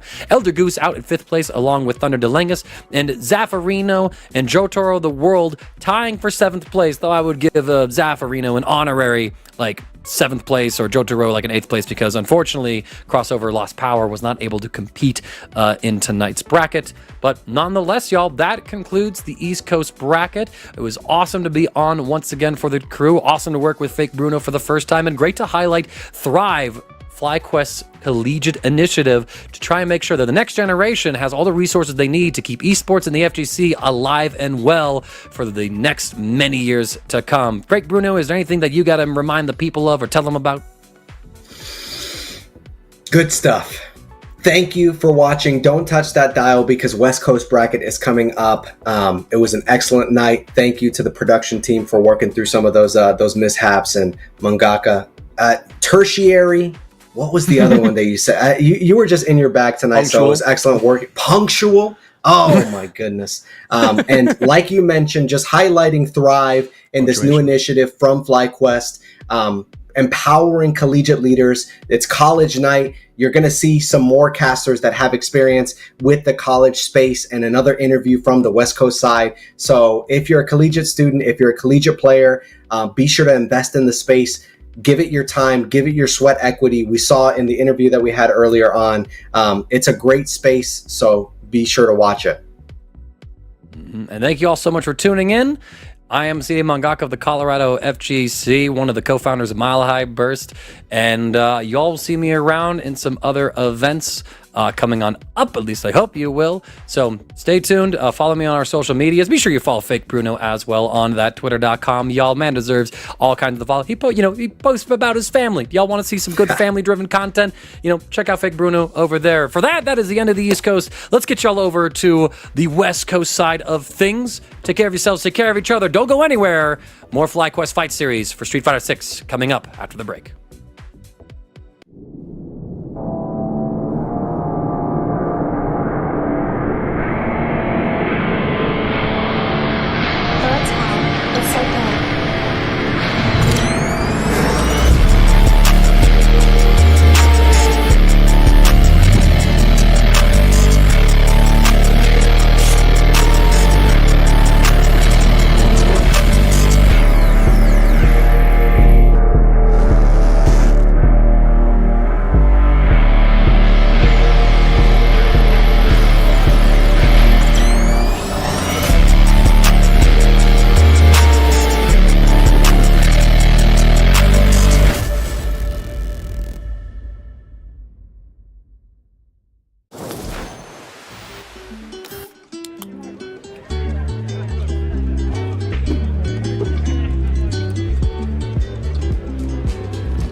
GDs. I'm the best of all time, baby. Let's Okay, hear no, it. you're so good. How are you so good? I love you, Jake. GDs.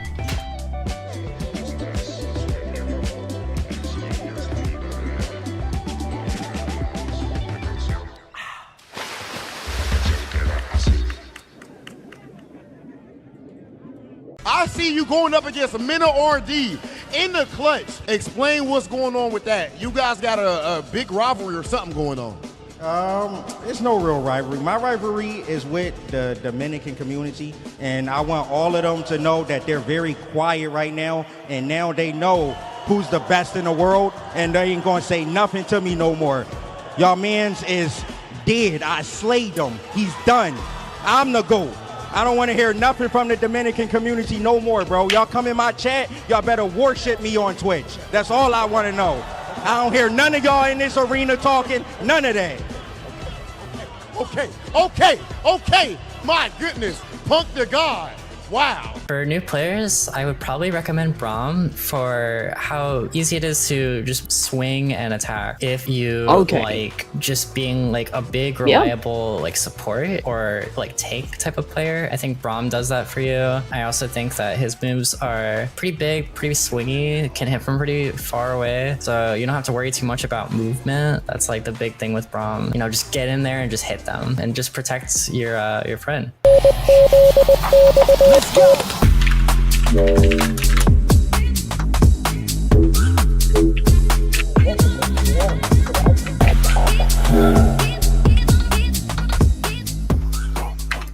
What we need is combos. We need straight combos. Everything You know needs what? to be Hell able to yeah. do at least 50% and then land into I a respect mix-up. the mercy We need grind. mix-ups too. New players should play Echo because, as I mentioned before, we need a mix, right? And there's almost no better character to mix than Echo. And it's pretty easy too. Everything needs to be a 50-50. You can't have anything less. No 49s or 51s. Then you gotta get them assist calls. Assist calls. After that, nothing else. For new players, I recommend Ari because you play a game like this because you want to finesse. You want to move. You don't want to just do things without purpose. Anti-air is as simple as it gets. I kept it extremely simple, but I mean, you can go a long way with just those. And this character is so elegant, so smooth, and you just want to dance when you play it. And this is the character I recommend. Welcome to the FlyQuest podcast, where a current competitor, a veteran, and a noob recall the best moments of 2024 in Melee while eating tacos.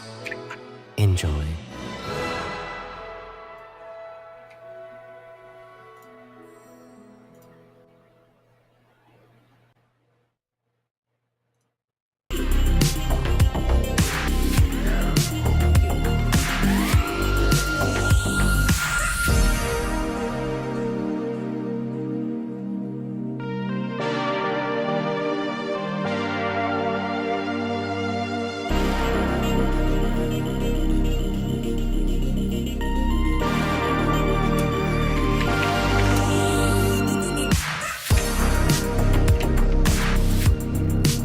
Ooh.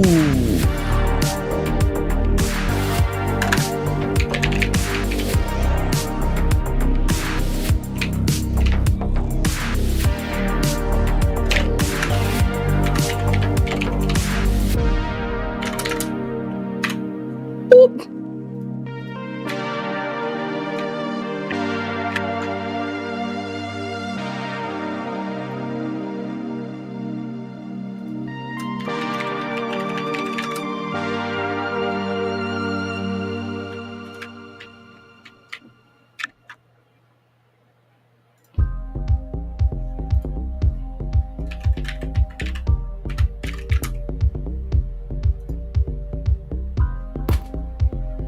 Okay. Also, I just want to put it out there. I'm glad I'm working with someone from San Jose State University, not my old school UC Santa Cruz, which was ass. But yeah. Oh. You know what? I'm a 10 toes down. That school, for me, ass. Unfortunately, so I was technically crowned Merrill, but because I was a transfer student, they put me a porter. It sucked. You chose that? Oh, wow. Oh, wow. Oh, wow.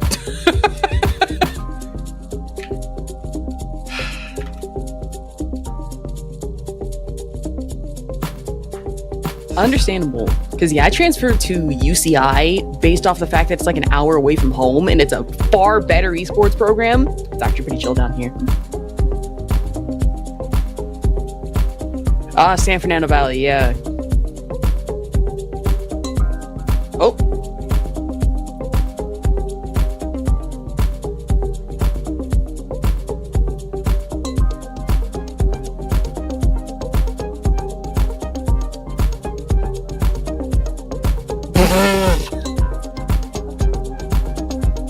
Oh no!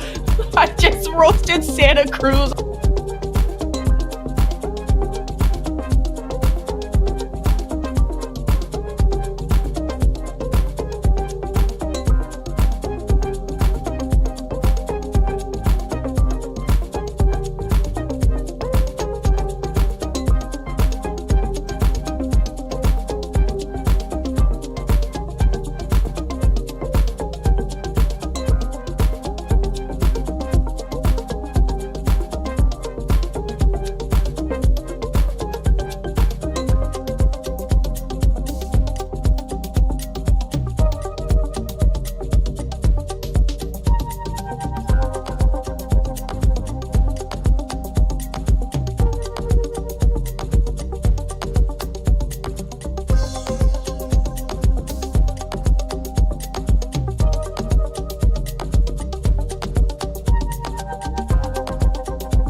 And there's like so many different things that you could talk about. We're gonna make a shitty f***ing tier list. Best way to live his life. Oh my god! Pump the god! FlyQuest over! Champion! Let's go! Pump the god right there!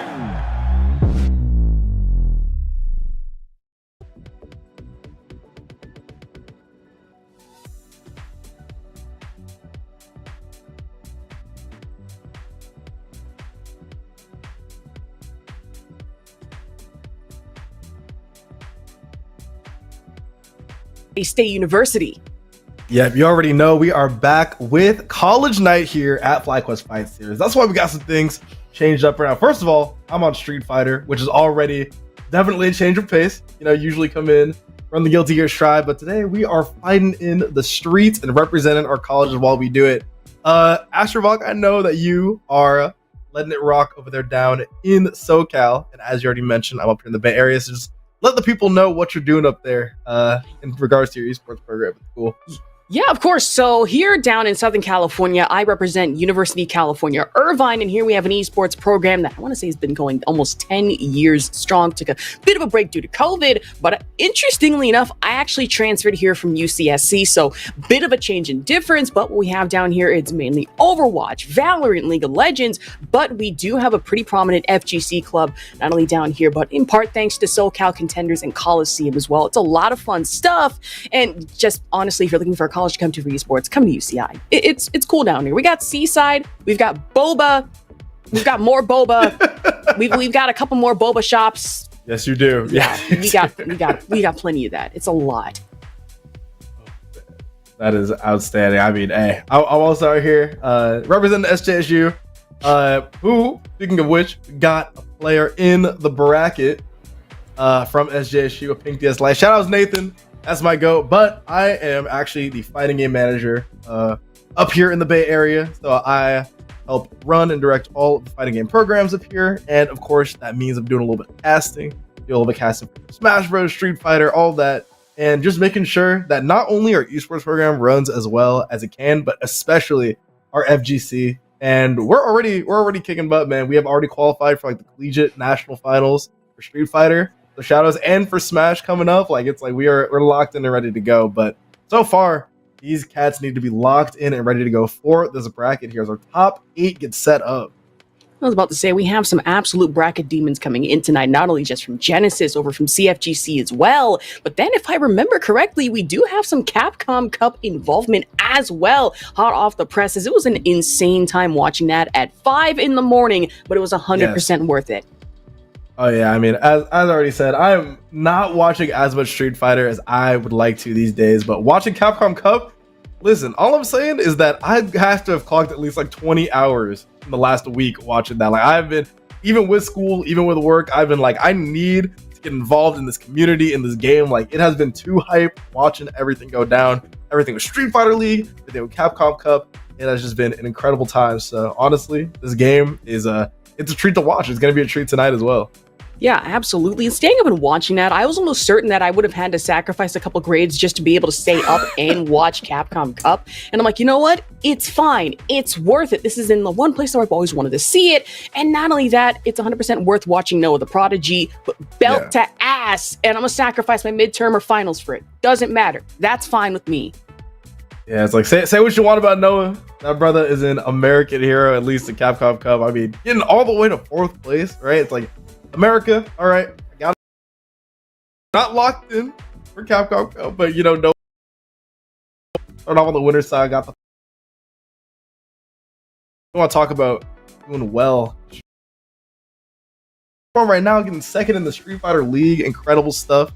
So overall, you know, there's got to be some hope for NA Street Fighter, man. I mean, we're out here with this ladder series. We're here with all different types of tournaments, locals, everything. We got plenty of ways.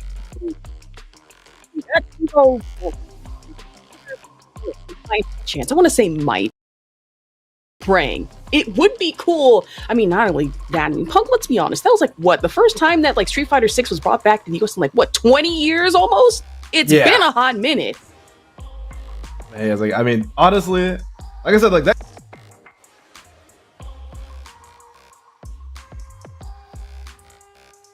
Game, right? It was looking bleak, but we found a way to win Street Fighter, especially on the backs of Punk, who, you know, like you said, has been doing outstanding this season in regards to Street Fighter and a Capcom Cup qualifier himself. So, you know, good stuff. True. It's like that one image of Donkey Kong where it's like, you may win it once, especially in regards to Evo. Like for NA, it's like, yeah, that's fine. But hey, we have to focus on the now. Looking gameplay, that Ken versus Guile. Yep, I mean, we were talking about Capcom Cup representation. I mean, Uriel also went and represented his home country of Mexico in the Capcom Cup. Man, I was about to say, that wasn't an easy Group F either. I mean, either group you got to... Hey, we got next time in the next Capcom Cup next year, but even as I... Yep, as you can see here, has to fight against Falcon in the Guile versus Ken matchup. Now, Asher, this matchup generally sounds... I mean, really, let's... that both have access to these projectiles. Guile, you got the Sonic Booms and even the level 1 super to kind of have to buffer through, but then anything under the board, let's say it's equal footing here. I mean, so far, though, Falcon taking round number 1. Plenty of meter on Uriel's side, though, so plenty of resources to make something happen. True, going into the Tatsumaki to apply corner pressure here, especially in standing light, but already with the Jinrai kicks in top.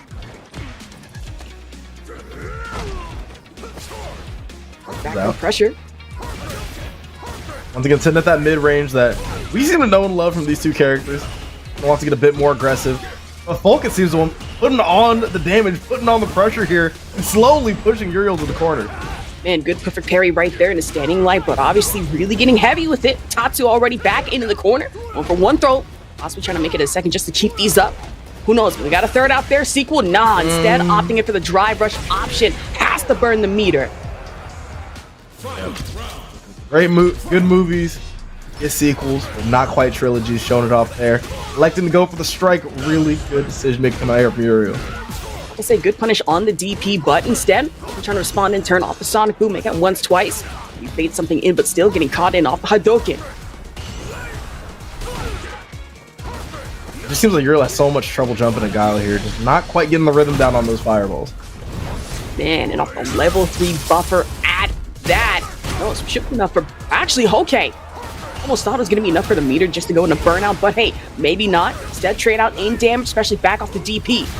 Yeah, I thought so too, but now Uriel doesn't have too much to work with in regards to that drive gauge, so still got to be careful. True, just tossing out a lot of these Sonic Booms and trying to go for the upper on the jump, but still built up to actually the critical. Uriel could be put in a good position here, just got to hit through it. Uh-oh. Version there. One more touch is going to be real ruthless here. Uriel finds it. Not too sure about this killing, though. Good starter. Oh, not going to quite be it. One more touch. Extra bit of damage and tried something off. Just the Sonic upper wasn't enough. Just sat back down after the critical art. Bringing it back immediately there. It was looking real good for Falcon at the start, but Uriel coming back. And you know what? I didn't get the Capcom Cup on a fluke. I all the tools necessary and know how to fight one of the most common characters in the game. That's how you get it done. And true, Uriel, I will admit, was playing it a little scary for my taste here, and I was almost certain, okay, we going in the meter, we have to follow it up big off the critical art, and hey, did just that, but I'm focusing especially in the next match. Already trying to like the jump in medium.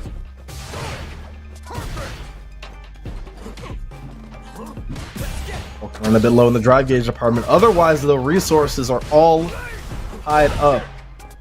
Need a touch jump here. Man, earlier in the flash kick. Space. Yeah, just trying to burst down a lot of this health, mostly just coming in off the Sonic Booms. Good flash kick up. OD at that. Sure in the kill there. It's like, listen, if I'm going to get this anti-air, might as well spend a little bit of drive gauge behind it and sure it kills.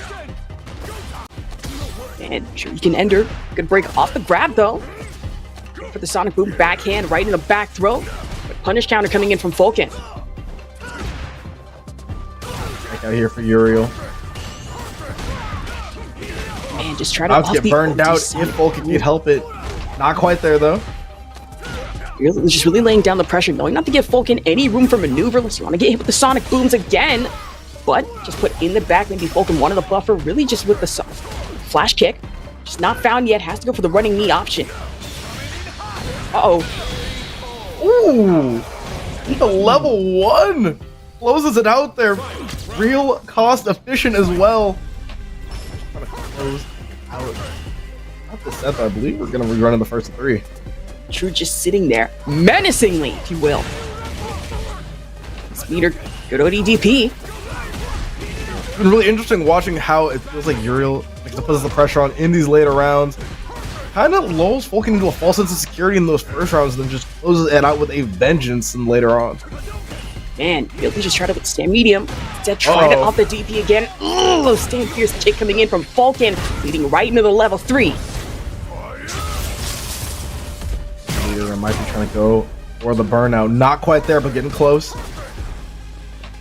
Little 3 sticks of butter on Uriel's side. Just trying to close the gap on most of these booms here. Good flash kick, just to try and get in something from Uriel. But, you know, just to keep the pressure at least from a distance. And buffer through for most of the Hadoukens. There we go, level 3 super art. Love to see it. That is 100% gonna close that one down. Sit down, shut up, and let's go to the next game. Say sit down, shut up, and watch this cinematic play out. Uriel, a 2-0 here, winners quarter.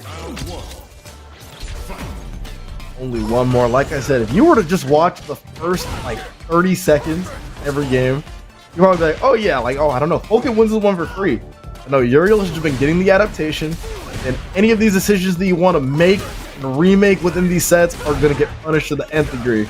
Good stuff so far.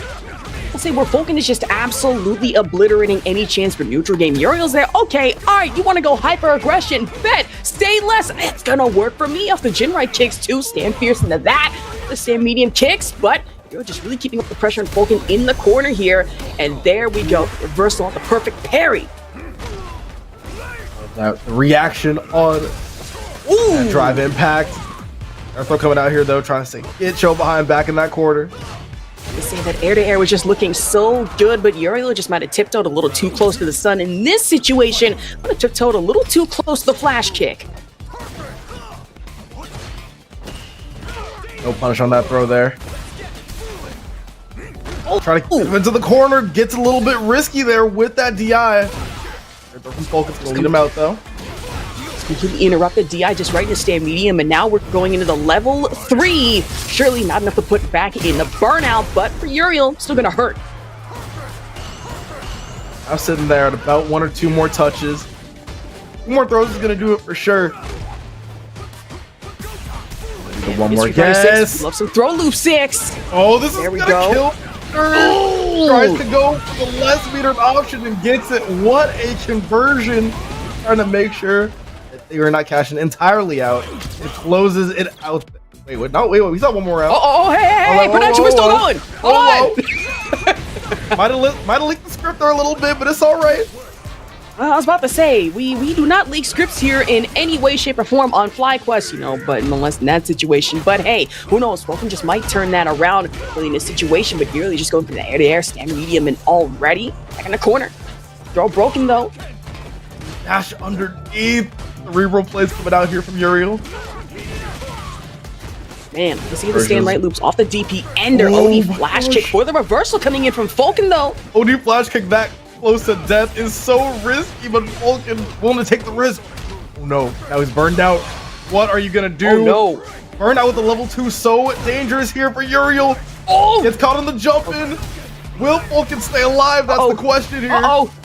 About to say, just getting a little too close for comfort, just both aim burn up, but Falcon looking the most vulnerable. Uriel hit the super, gets back through. Where there's one, there's another. Goodness. Went for the reset, not gonna land it. Put on the Icarus wings, fell just a bit too close to the sun to get thrown. You had the burnout situation. Tried to continue it with, I don't know, I guess try to go for the cheeky throw there in the middle, but it's not gonna connect. And now you're going down to the loser side. Man, it was right there, and sure, Falcon has another chance at really just being able to claw their way back, but Uriel's like, okay, one throw, all right, bet you want to play some throw FighterZ? That's fine with me. I was almost sitting here like, okay, you have both players in burnout. The situation for Falcon just changed the script around. It was right there for you to have, but no, back throw is the thing that ends it. That last sequence was just absurd to me, right? It's like you look and you're like, all right, you were doing so well. You finally got your drive gauge back. How are we going to spend it? Oh no, we're just going to go for DI as a reset. I mean, I feel like... Yeah, that works. I feel like a player is as good as Uriel too. It's just like, you don't want to reaction check them with your life on the line, right? It's like, let's go for the safe stuff. But you know, sometimes you got to get a little bit risky. And that is what Falcom did to their own demise, so. I mean, true, you have like high risk, high reward, but in that situation now it's just high risk, loser side reward. Like, hold on, we got to think back on that. That might need to be a subject of VOD review next time. Yeah, we need to get Renjin on this one. Got to figure out what's going on in that mind. I was about to say, just got to ask Ray Jammer's opinion, but that might be controversial these days. So gotta keep that one under wraps. Yeah, yeah, we got to keep that one on the low, huh? Good stuff though to Uriel. Gonna be moving on to the winners semis. Got 3 more matches there. Let's take a look at this bracket, shall we? Got Peru. Definitely has been around the game for a while versus the young gun Enzo the Okage.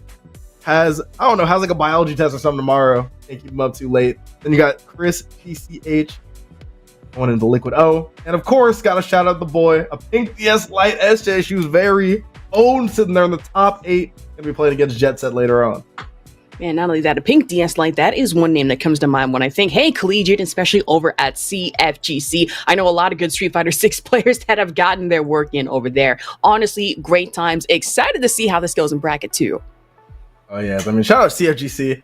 As you already mentioned, I mean, you can already see, just from the name, right? Collegiate FGC holding it down for our college fighting game players, especially in that Street Fighter 5. Street Fighter 6, excuse me, Guilty Gear Strive, Tekken, all the above. Always got to give my shout outs, but give our shout outs to these next players. And now, looks like we're going to see Enzo on the Akuma this time. Man, at the corner, hit coming in from iPeru, but Enzo trying to find something, especially off the Demon Raid, still getting gapped here. Going to it off the Tatsu. Might be inspired by all the Akuma representation that we saw at Capcom Cup. Man, I was about to say, Capcom Cup for me was just, oops, all Akuma, no cereal included. Yeah, it was actually absurd how many Akumas, how many Bisons we saw. I was like, oh my gosh, like, I think we're seeing not gonna lie, a pretty clear picture of the meta.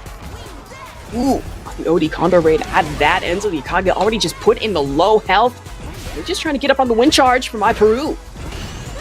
Like that. Hitting those charges off the knockdown. Trying to accumulate those plus frames where you can, regardless of that situation. It was looking bad for Enzo and iPeru. Take first blood. Took advantage off the OD charge at that, and Enzo just really trying to buffer through, especially mostly through the fireballs, and maybe just trying to close the gap. We'll see off the Demon Raid, but has to opt in for the reversal. Still, where there's one, there's another from iPeru, popping in with the throw.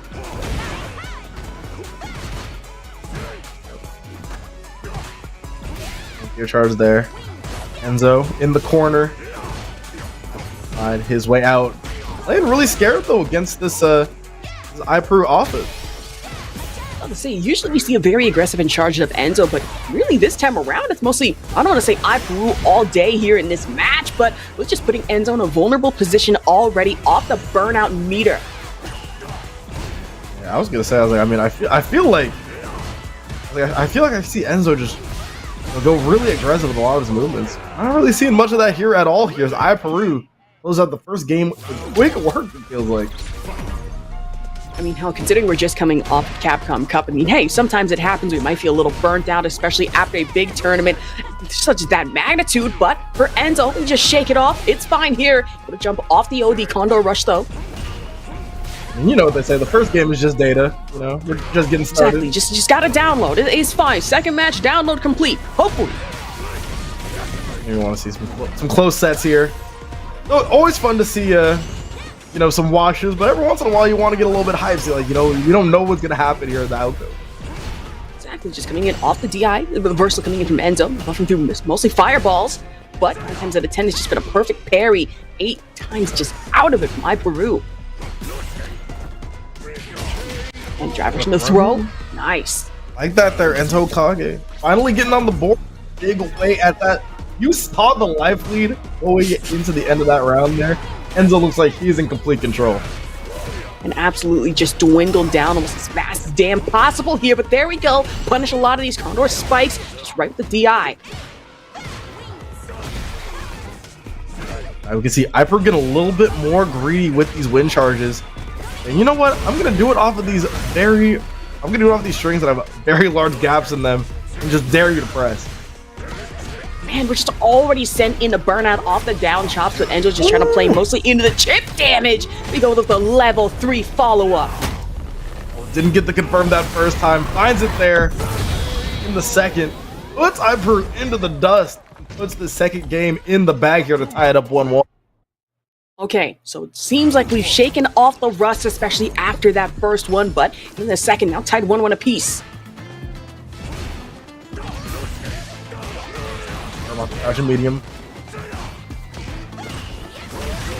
And here in the corner, what a DP coming out here from Enzo. That's going to be a big punish. You already know.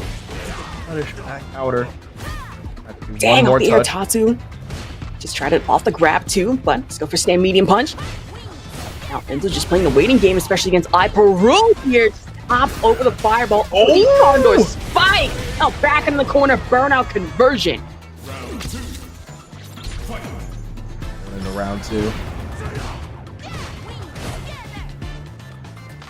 Again with these win charges here, iPeru getting to do basically whatever he wants here on his pressure.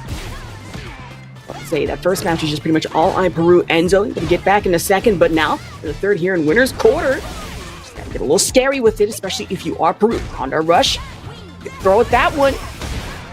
Just trying it for the OD, but Enzo instead opting in for the fireballs after reversal. Trying to play a lot more of that zoning game. Realize, wait, this is literally, I could just literally just stay back. Throw my fireballs, have a good time here from full screen range. I don't got to get back in this corner. Exactly, just wait a damn minute. You can cook some s'mores while I'm at it, just here on this giant ass ship. That's fine with me. But imagine Enzo not so fine with the damage, and iPeru the quick conversion in the final round. Maybe Enzo saw Kyle in the background, got a little bit inspired, said, you know what? Maybe I can zone a little bit. No, I got the fireball, I got the tools to do it. I got a fireball, I gotta harness the energy of the winds and demons, but we don't talk about that on the side. But more about the fireballs once, twice, 3 times going into the demon ray down chop. But iPeru responding in turn off the drive reversal to the super art. There. Once again, not burnout scenario they were looking for. Now sitting here, not too much drive of your own. There goes for the burnout. This is such a scary spot for iPeru. Gonna get stunned, and now you better have a big combo coming because iPeru get up angry. And especially after that air cancel, now iPeru just has a full meter back. Might have poked the bear a little too close in this situation to Lily, but I could say the same for Enzo off the top 2 ender. Has to opt in. And the 2 now with the melt damage. I don't know. Enzo getting a little bit greedy there with the routing. Could have just gone into the super art counter route to kill there. But you know what? Easy work. And True just standing there, just right into the air cancel leading into it. Did get a little scary for me, but hey, there's Enzo. There's usually a plan to follow up, and if it works, it works. And this situation might have worked a little too well. Put yourself at 2-1 here. Yeah, I mean, like, you're already saying it before. It was looking like it was all iPeru all the time. But now, 2 straight games. True. The same leading kick, right to the drive impact conversion goes for burnout status, but doesn't matter for Enzo, still able to take one against iPeru. Looking to run away with it here. 3 games straight after going down that first one. And right now it's looking real good. Oh, got the throw he was looking for. No punish on it. Already built up just a level 2 on the meter here for super hard, but still building up to it. Good blocks off the crouch stance. Now good reversal at that one for counter hit. Tried the fireball, but really just both going for stand like punch. Oh my god. Good trade out and damage. Enzo still has that life lead though. And both sitting with about 2 bars. To be fair though, any good conversion from Enzo is going to be leading into that level 2, leading into that kill. Looking like might not even need it though. One more throw is going to do it. Gets the overhead, no trade combo though. Going to be a punish from iPeru. Just on that poke damage, iPeru not exactly looking too hot here. Not that much room for maneuver, especially at the fireballs, but able to get in with the side swap. Upper spike off the winds. OD Condor. Now to the super art. One is level 1. One more touch will do it. Gets the jab. And we are going to be going to another round. All right, like I like to say, it's that final round. I mean, for Enzo, that final round, but for iPeru just trying to survive in any way, shape, or form. Enzo already is starting us off with the throw right in the fireballs. This West Coast bracket is so stacked. Going down to the losers could be a death sentence for both of these players. Trying their damnedest to stay up here. Oh my goodness, the perfect parry into the command grab. I'm real aware right now. Oh, off the reversal too, right into the double fireball, straight into the drive rush. Has to find something off the chip damage, but for iPeru, still standing strong. Straight back into fireball again, just trying to buffer. I don't like that mix up there with the perfect parry, saying, you know what? I'm gonna perfect parry, and you gotta guess between command grab and me pressing like standing medium punch. Like, really good stuff. Exactly. If it gets scary, you just might have to guess for game. I'm used to 50-50s over in Tekken 8, but even more so in Street Fighter 6. It's one thing that just really makes my eyes a sight to behold. Already just right into the conversion off the rush. Level 3 super art. Oh, that was a good starter. Didn't quite kill though. Should have one more touch at his disposal. The overhead is gonna go ahead and take it. The karate chop. Overhead down chop. From Enzo. I mean, I was a little scared there, especially with the meter that iPeru maybe just trying to find a gap in the armor, but hey, Enzo still able to take this one and move forward in our bracket. Good stuff so far. I mean, these games, I feel like if you were to just look at the set scores, it wouldn't really show the full picture. I mean, we say that all the time, right? It's like not every throw is a complete wash. Not every game 5 is like, particularly these players are neck and neck. This in particular, I feel like a lot of the set scores are not really reflecting how neck and neck each game is. was about to say, these have been in particular, we're only starting off with our West Coast bracket and how back and forth it has been. My gosh, already it's been insane. Like, I was almost certain that iPru taking the first one over Enzo, and I'm like, okay, well, we might be cooked. No, I lied, or really in this situation, I was lied to. Enzo taking it straight 3-1 in our winner's quarter. Good stuff so far. When you really look at it, right, it's like Enzo, I mean, literally was nominated for an Evo award for being a new up-and-comer. Like, this kid is good. And honestly, when I was hearing the name Enzo the Okage, you know, like, run around when I was down at my SoCal locals, like, I didn't know that they were going to tell me that it was like a 12-year-old kid or whatever he was at the time. I was like, there's absolutely no way. Exactly. Just looking at the name and then looking how old you are. I'm like, don't you have a math exam you have to do or something after this set is over? Like, what are we doing? You need to be getting A's in school, not getting A's out in here Street Fighter. But here we are anyways. Yeah, I mean, hell, if it works, it works. Listen, I'm getting the bag any way I can, even though college I got tuition money. Yeah, I was gonna say, I was like, you know, his parents putting on the college fund, bro. I was about to say, as expensive as college is these days, you need to be putting those winnings, especially towards tuition. Like UCI in general, it's $40K a year here. It's not cheap. That's like, listen, all you gotta do, right? You win just one Capcom Cup. That's all you gotta do. You just win one Capcom Cup and you're good to go. Okay, hold on. Let's think about it. Because Capcom Cup 11 year, that was like, what, $1 million for the winner. And then we have to factor in tuition, living expenses, more living expenses. And then I want to say, what, we're paying like $300 here for parking at UCI? Okay, yeah, that $1 million might dwindle down faster than people actually think here. It'll get you at least 4 or 5 years. True. Oh, not only that, taxes. That IRS is going to look at that and be like, see, I'm going to have to dip in on that. Let me get a little bit of that Capcom Cup money. Yeah, it's like, I heard we won Capcom Cup. Like, hold on. It's like, we? Who's we? Yes, we, the IRS. You already know we did. And it's like, speaking of winning, though, here's CCH, a winner with FlyQuest, actually, joining that Street Fighter League roster and putting in the work this. Man, especially two characters that you really don't see that much of, or I at least know. Personally, I don't see much of that Dawson versus Terry action. Yeah, I was gonna say, like, I feel like these are two characters that we can definitely consider underrepresented. I mean, at Capcom Cup alone, we had, let's see, Mr. Crimson was the sole Dawson rep, and I believe Jabu was the... Yeah, Jabu M, Terry, and goddamn was it good. Well, both players doing incredible stuff. Now we gotta see if these players can do incredible stuff so far. I mean, I don't know, was I wrong to expect the Ed coming out here from Chris CCH? You're not gonna lie, it was expected, but hey, I like seeing a Terry nonetheless. Again, underrepresented character. Love seeing the representation, especially the guys as well. But already punish counter coming in from Liquid off the throw in the Yoga Fire. In the meantime, though, yeah, they Liquid out getting it done on a character that people don't have too much faith on anymore in regards to Dawson.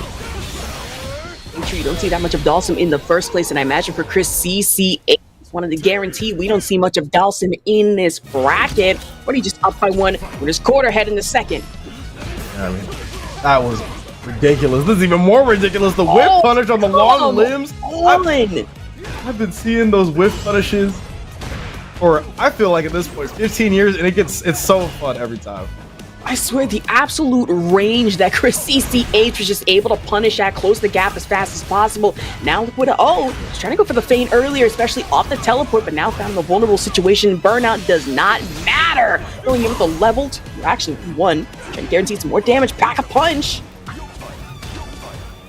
Yeah, sitting there in Burnout, but I mean, it's Burnout against Dawson, right? Now the core. Oh! Did I just see damage packed on off of a limb extension and Liquid O just getting punished off of that? Is that what I realize here, Avian? Is this who we are now? Is as a society? Probably not.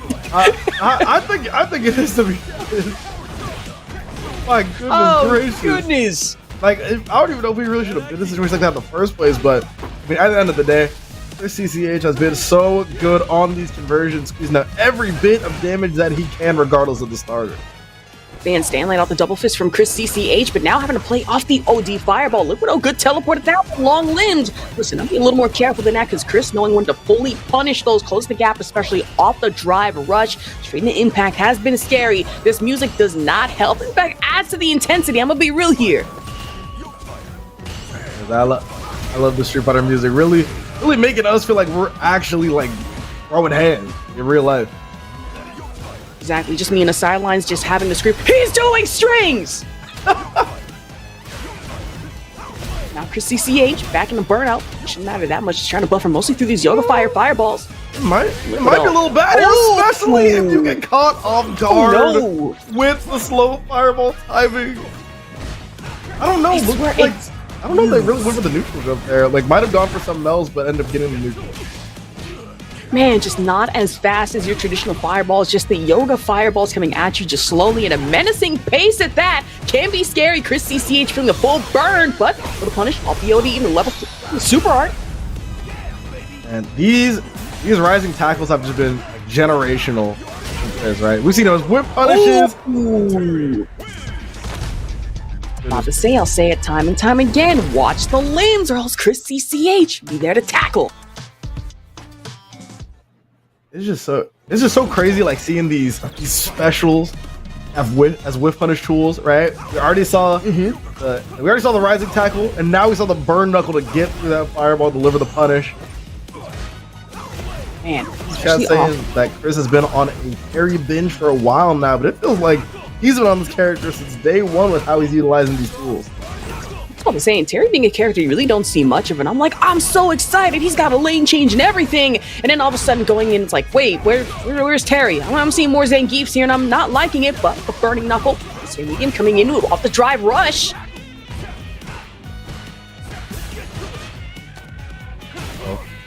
Getting caught there on strike throw. I can caught that time. Got a little bit greedy trying to go for the kill there. Whip pop gets the kill once again with that rising tackle. Has just been the Swiss Army knife of this set here for Chris CCH. Oh, again, Chris CCH just taking full advantage in Liquid. Getting hit by the rising tackle back into the corner. These limb extensions have really not been kind any way, shape, or form. Now, off the TP, burning knuckle. Good with punishing into that, into the breath fire. Liquid I was trying to get some semblance of zoning here. Chris CCH, master of the rushdown so far. Oh, just a whiff punish, especially after the OD double knuckle. But now, gonna go for the burning knuckle. Instead, Chris CCH is getting met with a face full of fire. Met with a face full of phase 2, apparently. We're going on to the next round. Liquid, I was trying to keep this run in the winner's side alive, but having some real trouble against Chris. Let's say Chris CCH really just...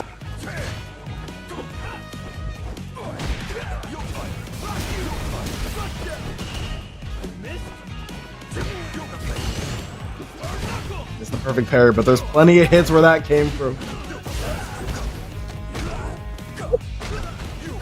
Into the corner. What? Put a pressure out of it, especially off the overhead from Chris CCH. Back shoot. Continually getting blocked. Haven't seen that move hit so far this set. Oh, gets the overhead though. We're gonna go into the level 3, not quite yet. Could be looking at one more situation. Burning knuckle has to parry. This corner situation, especially off the pressure, Chris CCH is just meter and a half away from burnout, still able to build up and right into the super art. And Chris's spacing on just everything has been impeccable, which honestly in Street Fighter is already hard. When you play against a character like Dalsing, who has those really just strange looking moves, really strange like hitboxes and airboxes, like it has been a treat to watch so far. Getting the perfect spacing, get that confirmed. It is level 2. Masterclass so far in that game 3. I mean, true, just seeing that Dawson gameplay, which again, you really don't see much of even at top tier Street Fighter, in rare exceptions. Hey, this being that, obviously off the limb extensions, that was doing good for a hot minute, especially with the fireballs to flame up. But then here comes Chris CCH seeing, okay, I understand you're trying to play the zoning game here, but what if, and I'm gonna do something funny here, I hit those, close the gap off rushes, especially end it with burning knuckle, and really just put Liquid in a vulnerable situation 9 times out of 10 back in the corner. And it's like Liquid though. I gotta say, we saw the flashes of genius come out, right? It's like we saw some really solid plays. It's just just got outspaced at, it feels like, every point of the game, every round, even the rounds where he was winning, it was like, wow, I didn't even know you could whip punish that. Wow, that move goes through that. Just consistently answering a lot of questions that I didn't even know I had about the matchup. So good stuff to Chris. And exactly, I see stuff like that, and I'm sitting here like, TA report, and then I'm like, okay, wrong game, Street Fighter 6 report, because I'm like, wait, Chris CCH can do that? Is this my sign that I need to start playing more of Terry? Like, what's going on here? And I play Zangief. I'm sticking to grapplers, but for me to see that and be like, I'm gonna switch. That takes a lot. Oh yeah, it's like, I was like, man, especially grappler players, right? Just so dedicated to the movement, right? Like you gotta be really committed to that grind set. So. I mean, true. My grappler grind set, I just like turn my brain off. I'll be honest, I'm using like 1% of my brain power 9 times out of 10. Yeah, there's not much to it. It's a science, but it's dumb science. Speaking of science, this is my engineer goat. Oh no, you guys are gonna get biased commentary. I'm sorry. A Pink DS Lite representing us here at San Jose State University. I'm sorry, Jet Set, but you gotta forgive me this one time. This is my goat. No, hold on. I might have to be a little biased with you. Pink DS Lite, that's a CFGC regular here that I do have to root for just a little bit. But hey, Jet Set, I gotta be the villain for once. I love to see me some JP. Cry all you want. I think it's fun. Now, I do have to say, Pink DS Lite, incredibly comfortable in this match. For those who don't know, we have a very, very solid JP in Julio Fuentes, who comes to the local every single week, so gets plenty of that practice both in bracket and in casual. Punish counter, down jabs as well. That crouching light kick coming into it from Jet Set. The back turn though, straight in the perfect parry. Checking out here from Jet Set, perfect parry on the other side from Pink DS Lite. Oh no, the amnesia. But out here not allowing anything out of level 2. Let's set up even more of that pressure. Oh no! Tries to drive impact out, but doesn't get anything. Oh, just tried it off the reversal, but nothing found just in the moment. Has to risk the burnout for Pink DS Lite. Guaranteed kill. Now first one up to them. Of that, they're taking the first blood. Once again, things got a little bit sticky in the matchup, but not able to find a way to lose that just yet. Jet Set, though, looking incredibly solid, incredibly aware as well. That OD amnesia was just crazy work. And I was about to say, where there's one amnesia, there's usually a second one to follow off the corner jump, and now Jet Set, just absolute violation all around. Ooh. But hey, try to the teleport, Pink DS Lite, OD throw. Let's go, reaction check. And you know what? You can take my reactions all you want, you'll have to eat this level 3. That gets the music going, gets the round as well with the throw, gets the get. Number 1's gonna go to Pink DS Lite. So you gotta crank up that playlist 9 times out of 10. And for Pink DS Lite, worked almost a little too well, but back up against Jet Set, I will admit, has gotten a couple of good amnesias just reading light into the conversions. And Pink DS Lite, though, adjusting accordingly, especially off the OD throw again. Yeah, you are not gonna land any of those teleports against this kid. Who dialed in on that particular reaction check? Menacing with it, cross corner, especially off the spikes, but teleport straight out in damage off the crouching light kicks.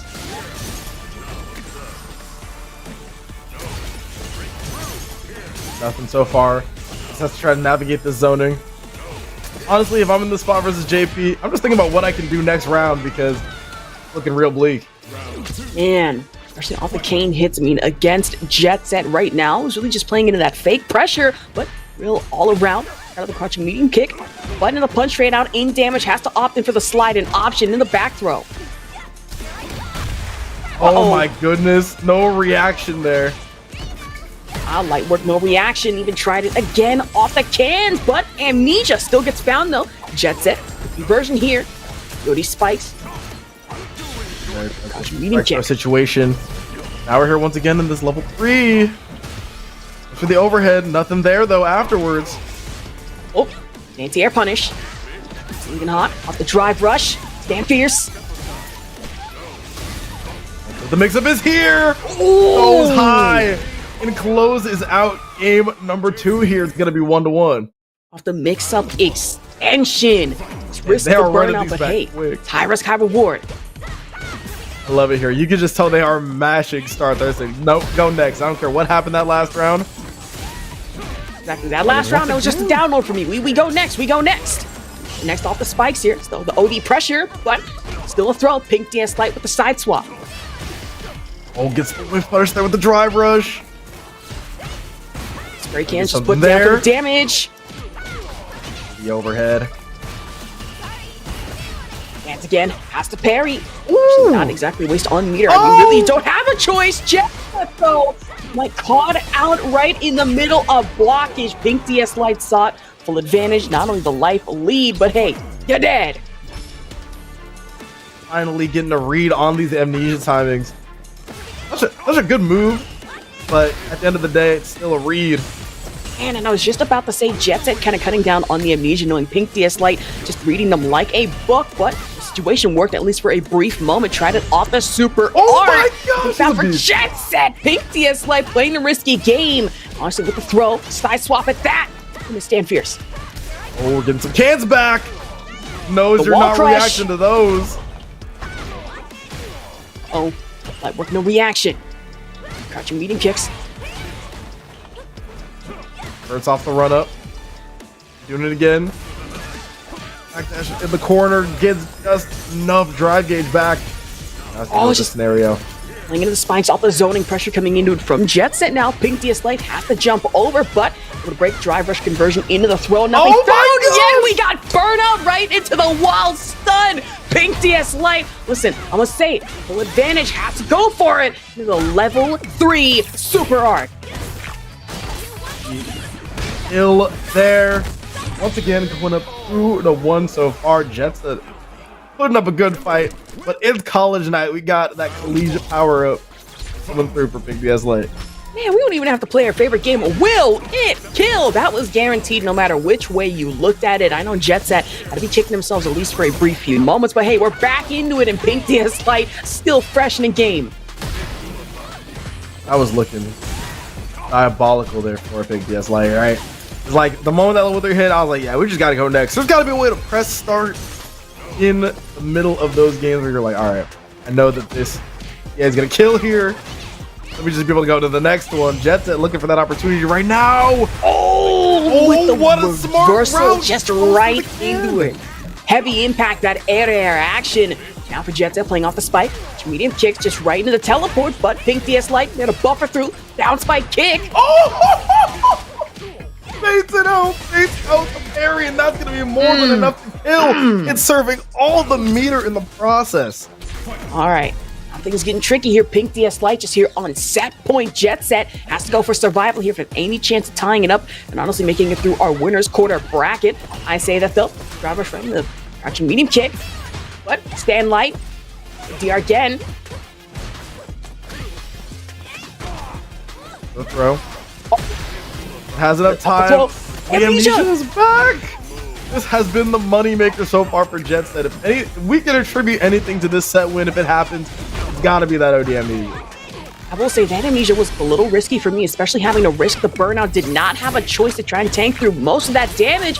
I say that though, this level 3 is still going to be just as painful. Jet Set vulnerable situations. Didn't have access to the critical art though.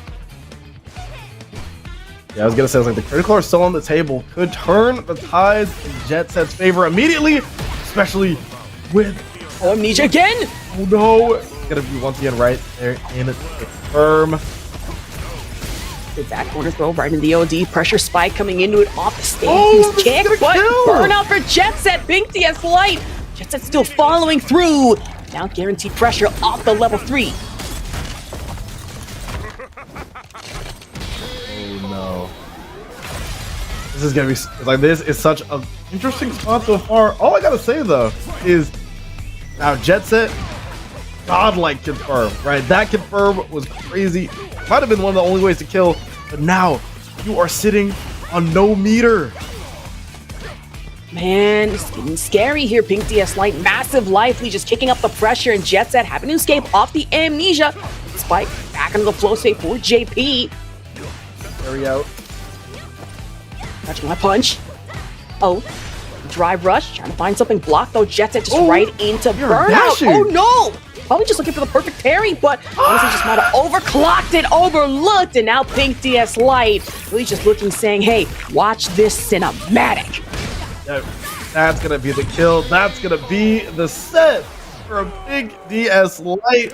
We've been dancing on into the winter semis, doing SJSU proud. That was Spartan. Let's go. I was about to say, San Jose State University, I have to apologize. I was very unfamiliar with y'all's game. I look at that and I'm like, wait, why don't we have anything like that at UCI? We're kind of lacking here in the Street Fighter 6 department. We got to fix that. Hey, all I gotta say, listen, we are already cracked at like every game. We got VALORANT team unlock, got the Apex team unlock, but we made a very, very consistent effort to try and go out and pursue that fighting game domination. And it's worked out so far, right? You know, we've already had like multiple like regional wins come out of our program. We've already had, as we've already said, like we have that dominance in that collegiate Street Fighter 6 space, and we are not stopping anytime soon, baby. The Spartans will continue to roll. Man, that is great to see. And honestly, Collegiate aside, we do have a couple of updates here. Thank you, production. Shout out to y'all. That iPru has managed to take a 3-0 over Falcon off of stream. Okay, so of course we still have some demons in our lower bracket. This is an upper as well. So still getting exciting here. Yeah, we got plenty. Still got plenty of action left to go. Got plenty of losers that's going to be played off to the side. And we have a break that's going to happen after we take a look at this bracket right now. As you can see, winner semis is set. Got Uriel Valorio going up there against Enzo de Hokage. We got Chris CCH and a Pink DS Light on the other side. Of course, down in our lower bracket, still shaping up. iPru just sitting there menacingly, if you will. Thank you, production. And honestly, this West Coast bracket, still exciting and looking forward to it for the rest of tonight. We got some hours here still, Avian. I'm having fun with this. Yep, we are going to be cutting to a quick break here, and then we're going to be having a nice little chat with one of our fellow collegiate esports leaders. So that is going to be a grand old time. You don't want to miss it. I know I'm not going anywhere. Well, of course I'm not, and I hope that you don't go anywhere either. We're going to cut to a short break. I'm not going too far. We'll be back.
I'm the best of all time, baby. Okay, Let's hear it. You're so good.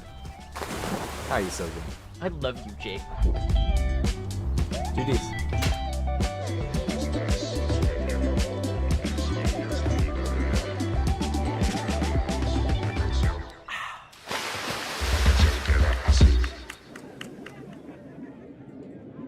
I see you going up against a Minna R&D in the clutch. Explain what's going on with that. You guys got a big rivalry or something going on. It's no real rivalry. My rivalry is with the Dominican community, and I want all of them to know that they're very quiet right now, and now they know who's the best in the world, and they ain't gonna say nothing to me no more. Y'all mans is dead. I slayed him. He's done.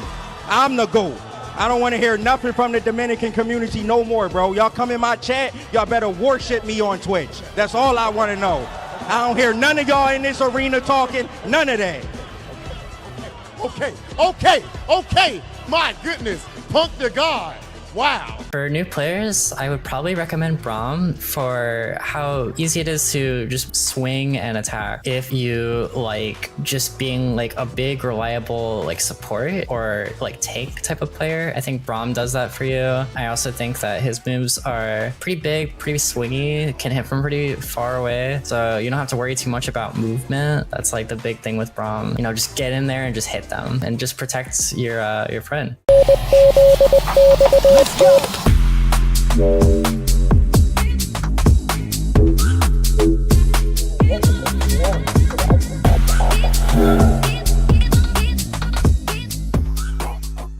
What we need is combos. We need straight combos. Everything needs to do at least 50% and then land into a mix-up. We need mix-ups too. New players should play Echo because, as I mentioned before, we need a mix, right? And there's almost no better character to mix than Echo. And it's pretty easy too. Everything needs to be a 50-50. You can't have anything less. No 49s or 51s. Then you gotta get them assist calls. Assist calls. After that, nothing else. For new players, I recommend Ari because you play a game like this because you want to finesse. You want to move. You don't want to just do things without purpose. Anti-air is as simple as it gets. I kept it extremely simple, but I mean, you can go a long way with just those. And this character is so elegant, so smooth, that you just want to dance when you play it. And this is the character I recommend.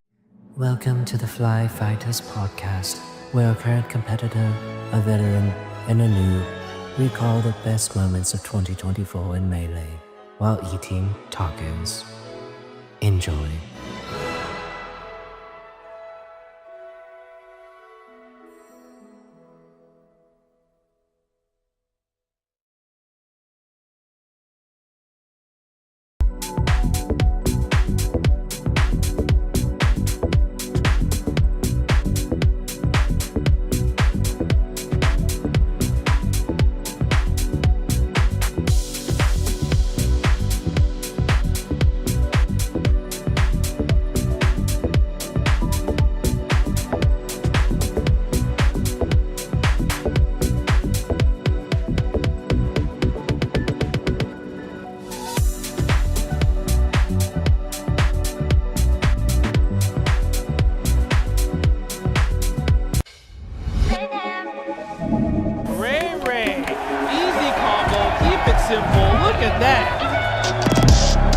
And there's like so many different things that you could talk about. We're gonna make a shitty f***ing tier list. Best way to live his life. Oh my god! Pump the god! FlyQuest over! Champion! Let's go! Pump the god right there!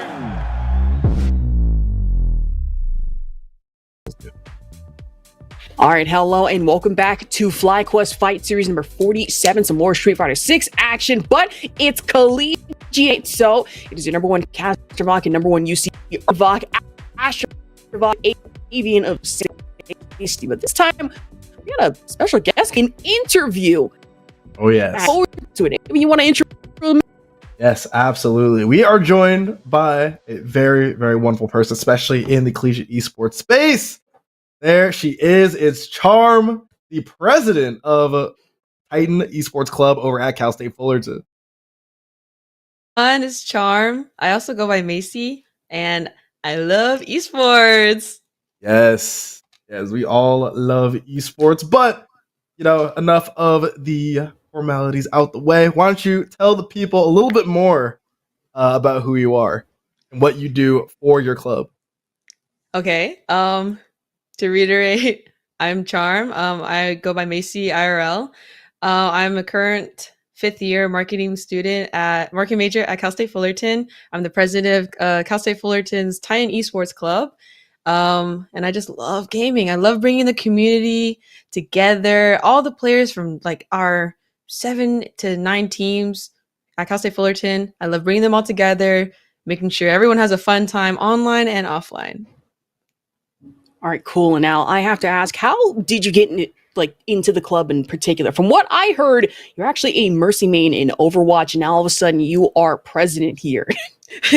So yeah, 2 years ago, I was but a lonely gold Mercy one trick. I joined the team. I joined the JV team of our Overwatch faction, and I got brought up to Masters. I learned a lot in my my 2 semesters of being on the JV Overwatch team. And through there, I realized, dang, I love esports. I love gaming. I love everyone in this club. I want to make a difference, make a name for myself, and put myself in a leadership position where I can help not only like my teammates, but also everyone within the esports local community to me, and help them flourish within this industry. So yeah. We go. Real interesting stuff. I mean, listen, I think that we are just, a trio of support mains. That's always going to lead to some interesting conversations. We're talking about a little bit more, support players got to get their love too. And of course, overall, you were talking about how you really just wanted to present a very welcoming space in gaming, and especially at your university. So far, what has that experience been like in particular at Cal State Fullerton? The experience in esports club at Cal State Fullerton has been exceptionally welcoming.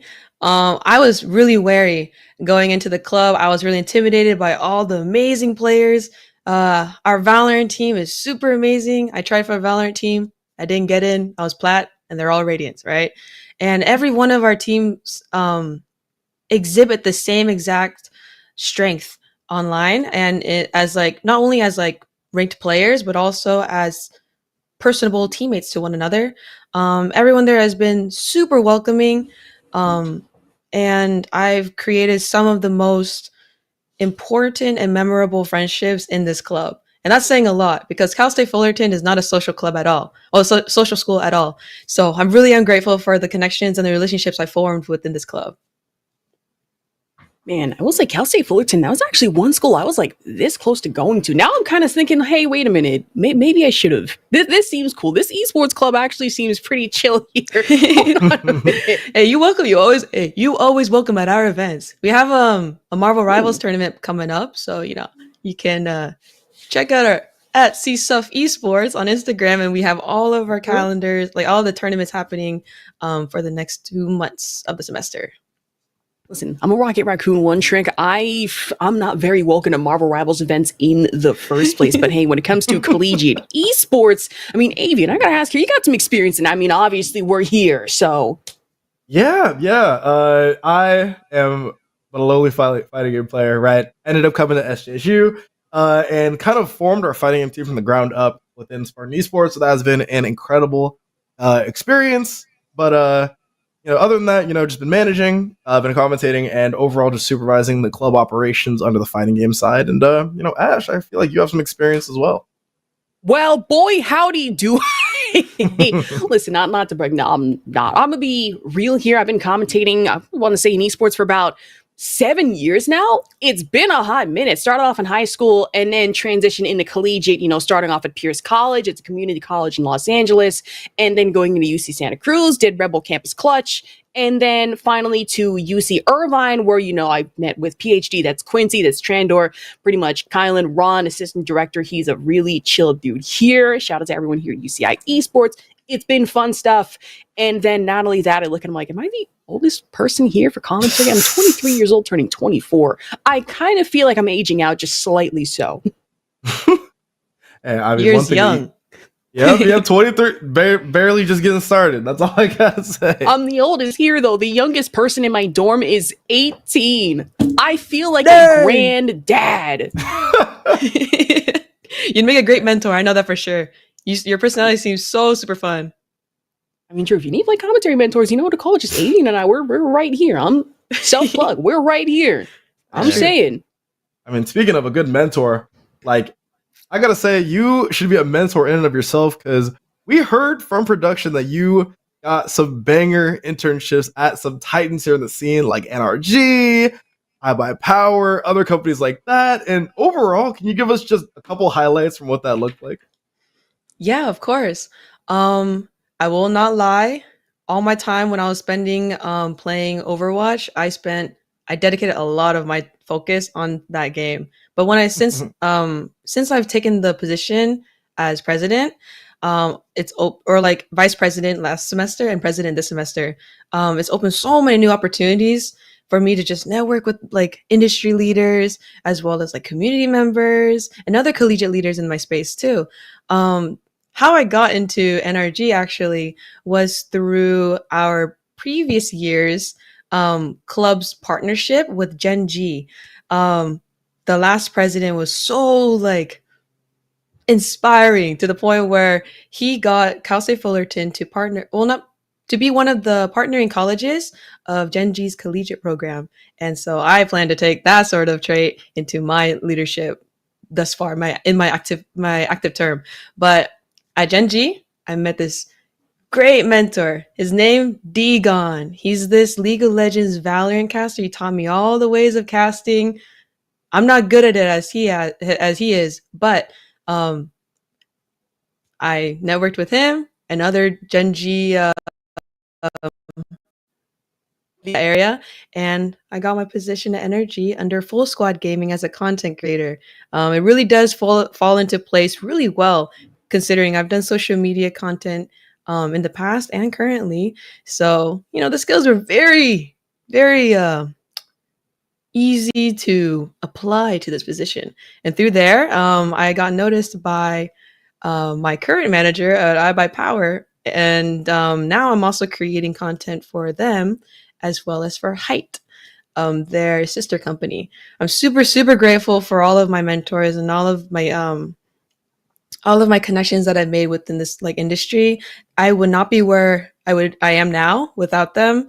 And I hope to also help those who are current students who are interested in esports to lend them a hand in giving them an internship the same way my mentors have given me an internship too. All right, and we'll say here, gotta ask finally, what's something, you would tell other college students that might be aspiring to join an esports club or maybe start one at their school that might not have one just yet? I think some bits of advice I can lend to them would be to not be scared and don't be intimidated by how highly ranked someone is. Just because someone is top 500 in Overwatch, Radiant, one above all, right? And all the other ranks I don't know. Just because they're so high ranked in a game does not mean that they're a bad person. They will be friendly because they also want to nurture their passion for esports just like how you are. So don't be afraid, make some new friends, and chances are the people in this club that you want to join, they probably do not touch grass. So if you don't think you touch grass, they won't either. So that, boom, you already have something in common. Always look in the positive direction, and you're here to make friends and competitive opponents, but don't make enemies. And if you want to create your own club, just go for it. The only reason why I'm the leader right now of Cal State Fullerton Tiny Esports is that I saw something that I wanted to do and I went for it. And somehow I got it. It happened for me in Overwatch and it happened for me for this club. And I intend to make the most of this position so I can give back to my community because I love gaming and I love my club. Oh man, that is going to be all the time that we have for today. But in order to just close us out before we get right back into this community that we have going on, give a quick shout out. Let people know where they can find you. Give a quick shout out to obviously the Titans. Love what y'all are doing over there. But just let people know where we can find you and your club. Yeah, on Instagram, Twitter, everywhere. We are CSUF Esports. You can find us there. We post all of our tournaments. So we have a couple of tournaments happening later this month. So it'd be really super cool if you could come out and support us. We're supporting our Children's Hospital of OC charity. We also have our Discord server link in our bio. So you can come talk to me and all of our crew and our staff in the server. We don't bite. And trust me, these teeth are blunt. So I don't bite. Don't worry. I hope to see you guys soon. Yeah, of course. We appreciate you for coming up here. And as always, please be sure to check out Cal State University Fullerton, because if you don't, I'm going to be behind you. I'm in your walls. It's fine. It's fine. Just check them out. Please ditto. Thank you so much, everyone. Thank you so much for having me here. Yep. Thank you for being on. Inspiring words coming from Charm. I mean, what an inspiring story, right? Gold sport and Overwatch, right? Had to climb up the ranks and now sitting president, like incredible story. Man, I think every time I think of Overwatch, I think back to like, I used to not touch grass. I think like highest rank I peaked was like Masters on Lucio. That was a while back though. That was the old me. I did that with a trackpad, by the way. I don't recommend that. That was some brutal stuff. That was brutal. That was back in my potato laptop days. No, I mean, listen, I was already saying it. I'm just terrible at shooting games. I found fighting games and just like never look back, and now I'm just kind of chilling at like the silver equivalent of like every game. So, but listen, I'll tap that ass in any fighting game. That's all I'm saying. But you put me in like a 1v1 and like any game that's not CS, then you might have a bit of a problem. I mean, now that I think about it, I think when it comes to esports, I started off with like card games, so Hearthstone is more my jam. But then I discovered Apex. I'm like, you know what? I'm ass at this. Let me just find something that's more my groove. And then all of a sudden, my uncle was like, hey, remember that Jaguar character that you used to play back when I put you in front of the TV in the cookouts? I'm like, who? King from Tekken? Hey, that's how I got here. It's like, remember that other big body grappler you used to play back in Street Fighter back in the day when we had the arcade cabinet? I'm like, Zangief? Yes, that's how I got back here. Just like we got back to our roots here as fighting game players, we got to get back to this bracket. I mean, as I already said, we had, I believe, 32 players, 31 players enter, and now we have 6 that are left here. The loser bracket has been settled. Liquid O is going to take it over Jet Set 3-0, and now lurking on the loser side for whoever dares fall from the winners. About to say that one meme, I'm lurking and I'm stalking. In this situation, it's the brackets we have to worry about. Especially in our winter semi, we do have a couple matches going on, possibly just a little later on, but hey, that's then. So then now, you gotta look forward to it. Yeah, over here, it looks like we're gonna get started with our first match. I don't know who it is there, that big old information waiting for the battle to begin screen is blocking our view, but we should be seeing it incredibly soon. I mean, we have a banger match on either side. We have Uriel versus Enzo. We got Chris versus Pink DS Light. 4 of the heavy hitters here on the West Coast should be scheduled for some interesting matches, and then makes the loser side all that much better. I was about to say that Chris CCH versus Pink DS Light match would be absolutely insane at Terry versus Kimberly action, possibly, but hey, it's that Ken versus Ken mirror match we have instead. Pink actually coming up here. Yeah, I mean, here we go. We are seeing the true main. The shackles are off for the Hokage. I mean, Rock Lee never did it, but maybe Enzo can do it this time. I mean, true, the ODDP already in a stand medium kick, but Tatsumaki just following up from Enzo here. There's one throw loop. Go for a second here. Nope, stand medium punch instead. Oh man, now Enzo just Azuriel in corner. There's nothing you can do here, right? You go for the DP, but you know Enzo's already got that on lock. He wants to go for the EX Tatsu. Get the easiest way to close that one out. Quick round for Enzo. Man, ending it off the Dragon Lash as well, but stand medium punch. We already leading into our next throw here. Stand kick, Jinrai kicks, maybe not though.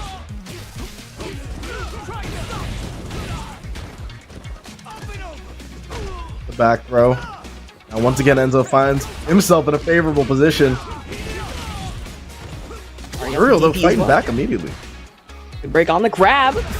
Now just playing into it. Good duck, especially under Victor's kick, but already in the Tatsu. Dragon, right in the throw again, off into the corner. But parry off the Jinrai. Now already Dragon Lash right into OD. Bro, I respect taking the throw here. If you get hit by any of these strikes, you're gonna be in for a world of hurt. As Enzo demonstrates there, goes to the level 2. I think maybe thought it was enough, but just happy to get the burnout on the other side, especially hitting that punish counter on the fireball and closing out game number 1 with a quick. Absolute brutality. We had the OD Jinrai kicks already in conversion into that super, but now Uriel's brutal with it.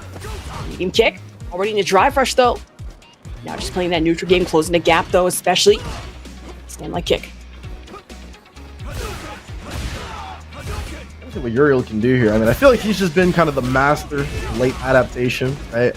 Every game that he won is 3-0 over Fulkin, ended up going like the final round, right? So maybe we might be seeing a similar situation here. Pretty true, these games have been back and forth, but I imagine for you, really just wanted to end it before it starts. Can't say the same 100% for Enzo, though. Already throw, right into burnout, really risking it. Should be that high-risk, high-reward situation. Already just jumping off the side swap, though. Now opting in the medium kicks. There it is.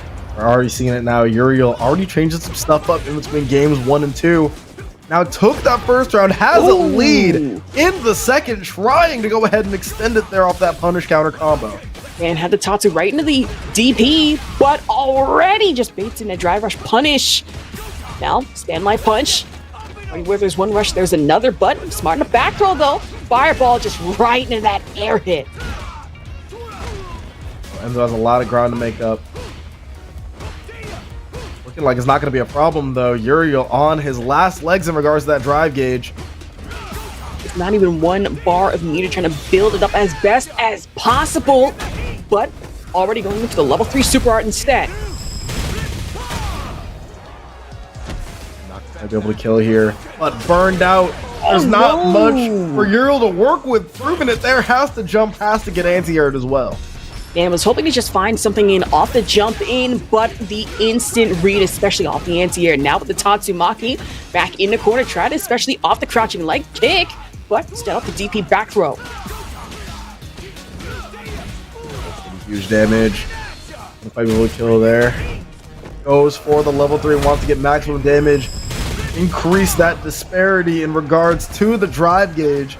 Now both players are sitting at 0 meter. Obviously not going to be enough for burnout, but both just tried it off the throws. And Uriel instead opting in for the perfect knockout. Enzo trying to get off to a hot start. Looking like they're going to find it though. That's 1, that's 2. Are we going to see 3? Not quite. Wants to go for the strike. We're just going to restart the counter. Off throw. Watching light kick just right into it. A standing light punch. But Enzo in the blocks. He should have hit him with the Tatsumaki, tried it off the throw ender, but instead driver side swap doesn't matter. Still able to back throw in the corner. Oh, the reaction, but it's not going to be enough. Not enough health to tank through it. And Enzo probably knew that needed the perfect parry to stay alive. Absolutely smart to pop in with it and still able to tank through just the absolute smash of armor. Now Enzo leads up by 1, especially off that perfect last round punish counter coming into it from Uriel. Drive impact. He's right into the reversal off the throws, but good break on the throw. Has to end it with the fireball. You hear Enzo slowly getting pushed back to the corner. Something we don't really see too often. There's a tendency to walk forward. The 14-year-old not able to pass the old man check, and now Uriel's in a great spot. About the same minor spoken just a little too soon here. Enzo still got some gas left in the tank, especially off the punish. Good reversal though, especially after the fact, both in burnout though. Playing that risky game overhead into it. That's it, crouching light punch into the throws again. Oh man, that should be it. That's critical art as a burnout, and that should be the game. Enzo the Okage goes up 2-1 so far after a dominant game number 3.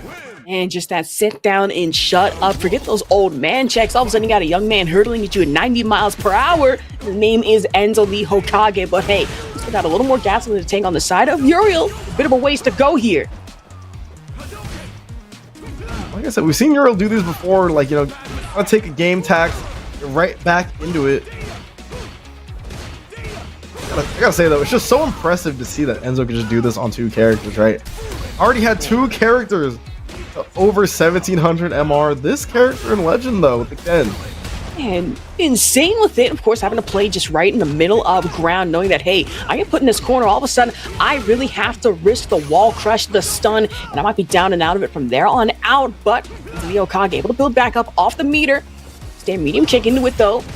That's going for the drive rush option. Jinrai kicks. And not scared of the Jinrai at all there. You see that consistently getting that standing light kick as a punish. That's up already off the lash. Now Uriel, shot the crouching light punches. The drive rush at that. Playing the footsies game, but already Enzo closing the gap. Forget the burnout off the meter. Now opting for the super. More Enough for Enzo the Hokage. Got the super, but still has some meter to his name. Might be able to close this one out here in the next 99 seconds. He's trying to find something, especially off the crouching medium kicks, but instead, the lashing coming in from Uriel. Uses the fireball to buffer forward, especially off the rush. Got the stand medium kick again from Enzo, but not enough to find a throw confirmed from Uriel. There we go, counter hit once again, getting the punish off of that drive rush. Good stuff here, gonna go right into the level 3.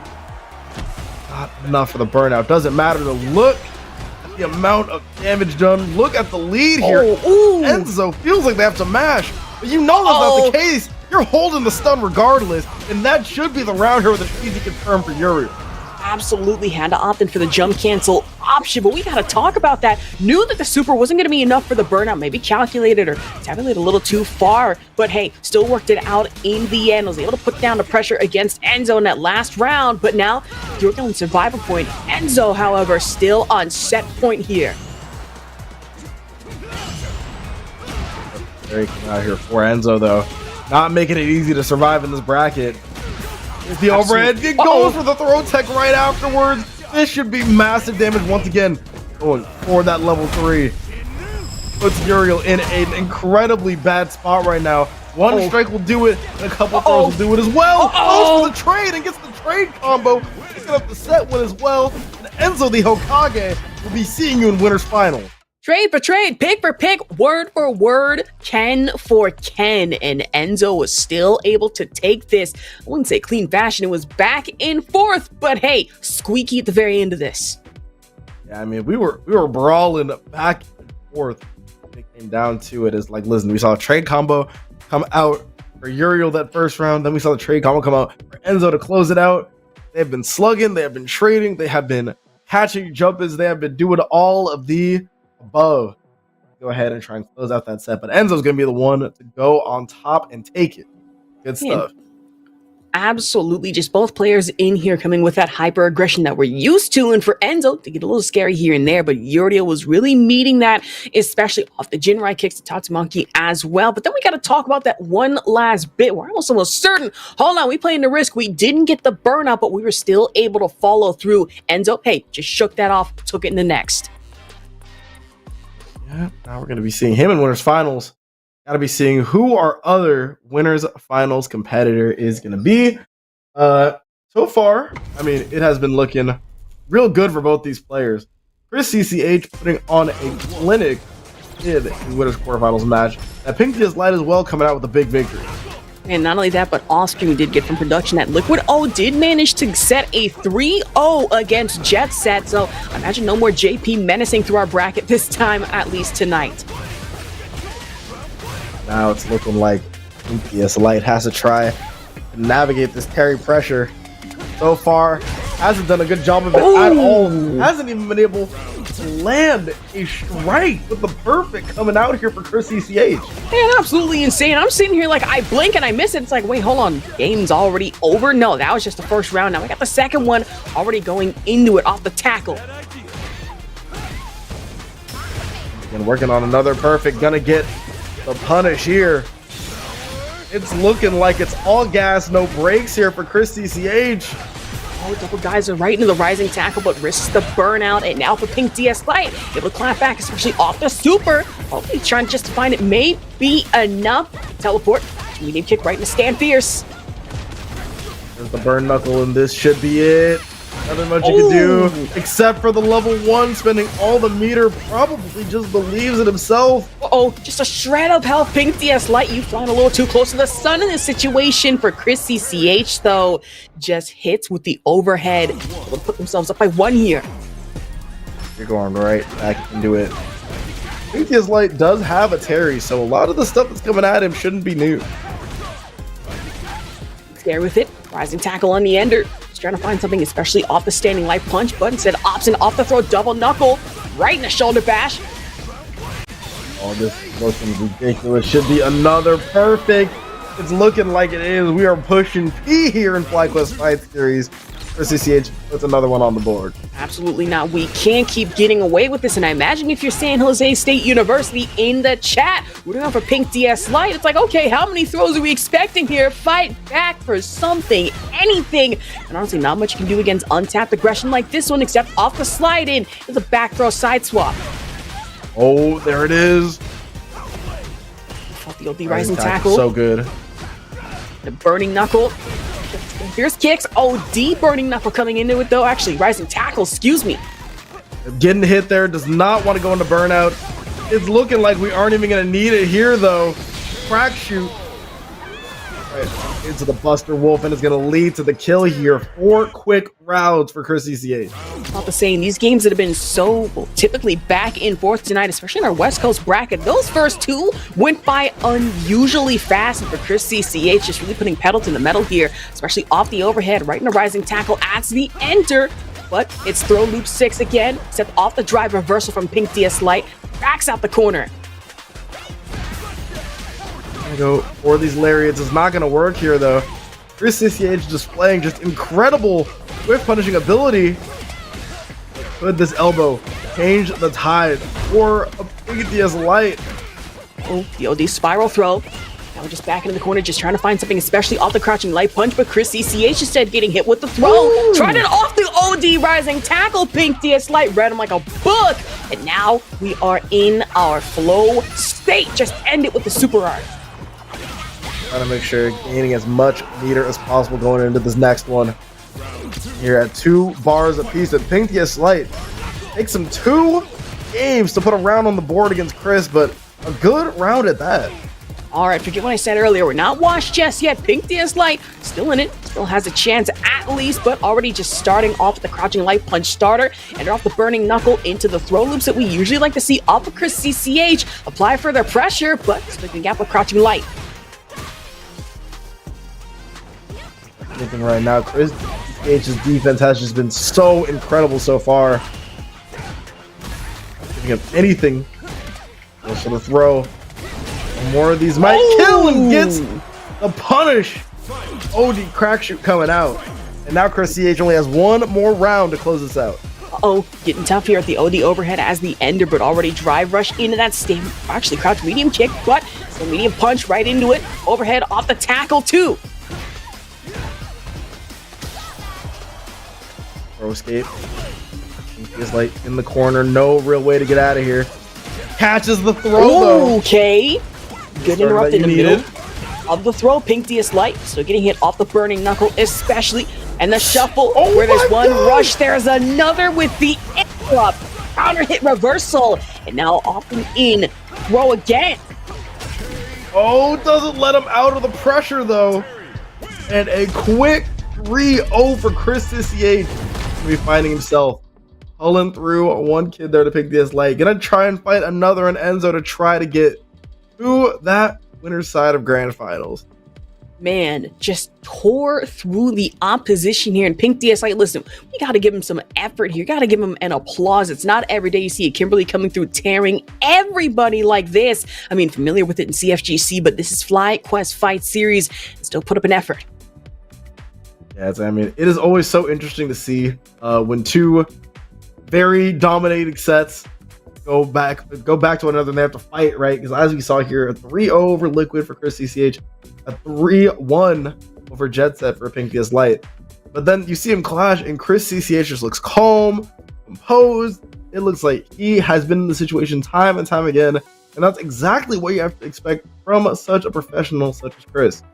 I mean, true, and leading into our winners final, that means we're getting set up for Chris CCH versus Enzo the Hokage, but we gotta focus back on our lower bracket, and that's what I'm looking forward to here, so still have some measure of opportunity. But look quickly, Pink DS Light, still in it at least. Yep, gonna be seeing our loser side though, I believe. We have 2 matches down there we gotta get through. It's gonna be iPeru versus the Pink DS Light, and then the Uriel versus Liquid O. 2 matches that should be a grand old time. I believe we're going to be seeing Uriel first, and of course, again, production letting us know we're going to be getting that fated matchup, Ken versus the Dawson. We're going to be scrapping it out on the loser side. was about to say, we saw a time that Chris CCH had in trying to contend against that Dalsum in the first place, and honestly seeing a few times where it's like, okay, those limb extensions, you can catch that. And for Chris CCH, apparently you can. So honestly, that's one thing I'm looking forward to here this time around. This time more with a Ken. Yeah, I mean, Ken has been a menace so far in these FlyQuest brackets, trying to continue that dominance so far, especially as we could be seeing them go to a loser's semifinal spot, guaranteeing themselves that 4th place finish and guaranteeing themselves a part of that payout as well. True, it is a good payout at that. I look and I'm like, that should be enough for DoorDash at least for tonight, right? Makes me want to enter these brackets, and I'm like, no, we're getting 0-2'd. It's not going to be fun for us in any way whatsoever. Hey, but that's the beauty of the ladder, right? It's like, listen, when you are in a ladder, that is the best part of the format. You get to play as many sets as your heart desires for as long as it's open, and only then are the winners decided.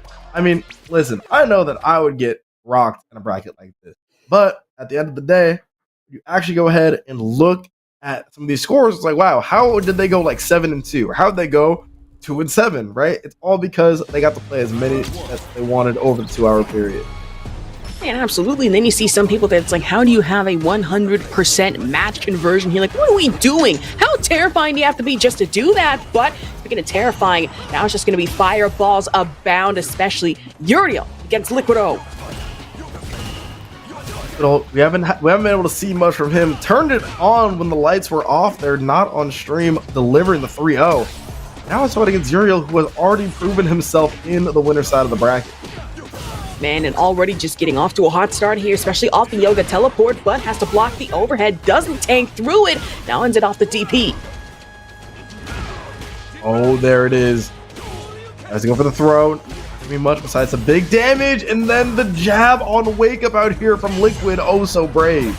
Just tried it off the jump and cancel, but instead having to just shake it off for cover, but that burst down of damage. Looking hot with it, already going into the lash kick, super art. I was looking real scary there in regards to the damage, especially if you would have burnt yourself out for nothing. Regardless, see that Uriel knows his character extremely well and is able to close it out. I mean, true, hopefully for Uriel can read really just right past the zoning game that Liquid is trying to put on, at least buffer for the damage off the elongated limbs, but the dry rush right in the fire. Yoga back teleport, trying to opt in for the throw, gets broken out of. Now Uriel's getting caught from the anti-air fireball. Love that there. Great conversion there by Liquid. Had the awareness to pick it up even after landing.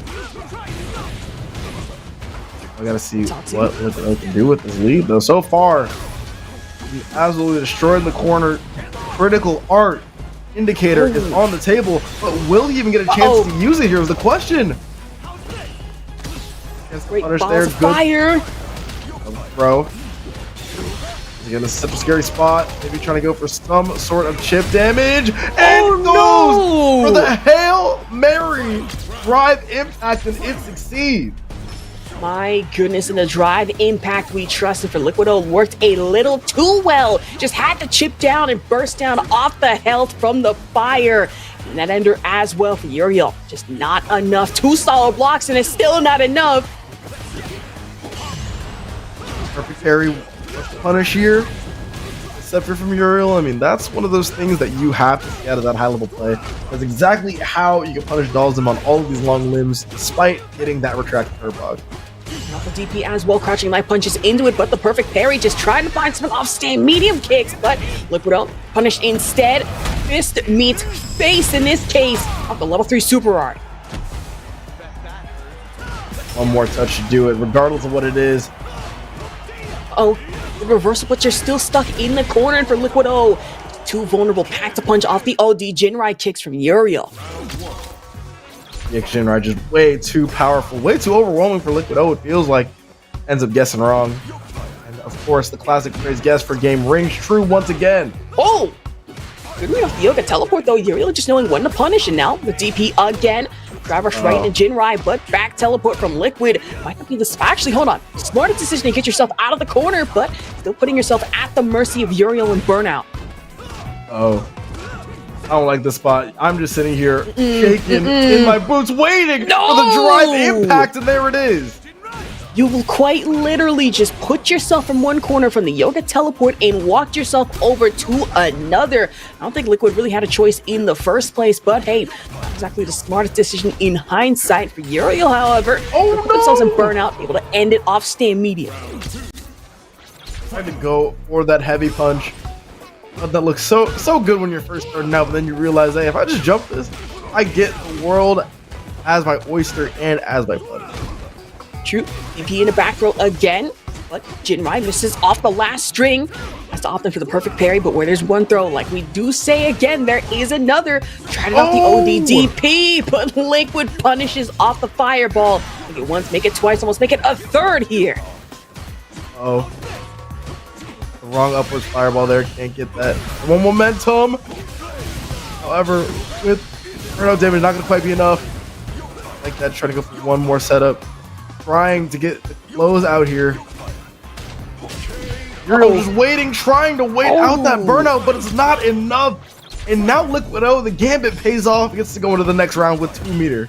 God, I swear Dawson has some of the more menacing options, especially knowing that, hey, you know how I can reach from cross screen. I can do that even further. We just elongate real quick, especially off the kicks, trying to really count against any air potential, but Uriel still finding the gap in the corners here. Off the Tatsu as well, trying to go for the jump cancel into the down punch. I'm Uriel. I'm so scared here.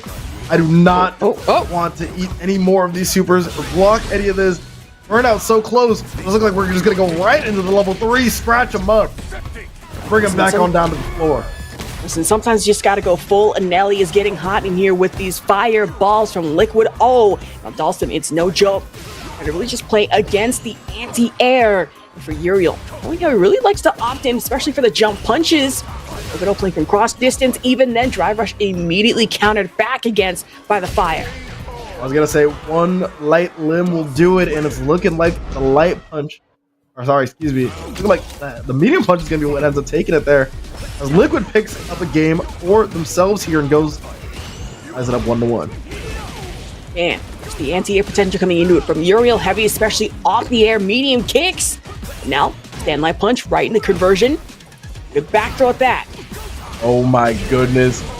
Gets the punish counter he's looking for, closes out the round with the quickness. There goes Uriel, forces Liquid go ahead and rethink their decisions there in that last round. Oh, the heavy kicks, especially into the air. Now, Tatsu right into DP, ender jump cancel right into it though. And off Jinrai kicks. Looking hot with it, but Liquid responding if turn back into the corner though. That's going to be guaranteed crush. Yeah, this is done for. As that closes out the so quick. Do you see that 85 seconds of the in-game timer in round number 1 and just 81 in the second round as well? It's only 24 seconds total to close that game out. Man, absolutely speedy with it. I imagine just insane. 2-1 still here. Yeah, I mean, honestly, if I'm getting pieced up like that, I gotta take some time too. Just gotta breathe, relax. Yeah, I mean, you gotta take a little bit of a breather. They might think it's over. I don't believe so, though. I think that they're just, I think it is truly just a deep breath. Which again, is that if I've been there, got speed ran. Excuse me. Sometimes you just gotta chill pill, go to the next one. And I don't blame him for it. It's like you can take a breather for at least a brief few moments, but then kind of run the risk of, hey, you don't want to ice yourself out, especially going into the next one. You're still hot in this situation for Dalsum off the Yoga fireballs and then coming into it with fireballs abound, like I did mention, hot quite literally. So just want to possibly just breathe, get back into it. Yep. Should be an interesting one here as we see the Ed coming out on the other side. He's sitting there on the High Master, much less experienced, at least as for ranked standards, than that Dalsum. Will we see some value coming out of this new pick here? Gotta see. All right, so it's understandable that Dalsum was only working for a brief moment or two, but that zoning game, now we've opted in for the Ed pressure, which honestly, I've seen a couple times, but hey, the situation, I'm excited to see it further on. And right. They're going for the Psycho Upper. Did he get out? Try to down flicker jab though. Trying to get in with the pressure, close the gap with that Superman punch too from Liquid O. but instead punish counter in the back throw. See that demeanor change in Uriel? Like, regardless of how the match is going, you can definitely tell that Uriel is taking this a lot more slowly. Backing up, pressing those buttons that he knows can just go ahead and whiff punish, and not trying to go in too hard here. And not just yet, though. Just trying something off the flicker, getting scary with it, but buffer threw off the fireball. That psycho energy. Well, jumping heavy kick from Uriel. Especially off that stand fierce, but already drive rush confirm. I gotta get bossy with it. Uh-oh. Decent punish so far. The Oki off there. Hold your fast throw break. Trying to find something off the flicker. Tried it even with the Dragon Lash, but Uriel getting punished accordingly. Critical Heart would be available. I'm not sure you got time to use it, though. Oh, nothing there for you. And Liquid O already showing off the mileage he's getting out of his head pick. Man, I really like that, you know? Has the confidence in himself to be like, you know what? I love Dawson, but I could go ahead and try and close this out off of a last-minute switch. I mean, true, I gotta figure out something, especially off the end. I mean, Uriel is already on set point here for Liquid. That's gotta be survival. Tried it off the overhead, but with the jab, especially right into the uppercut. Now pressing in off the Psycho Energy. Man grab, though.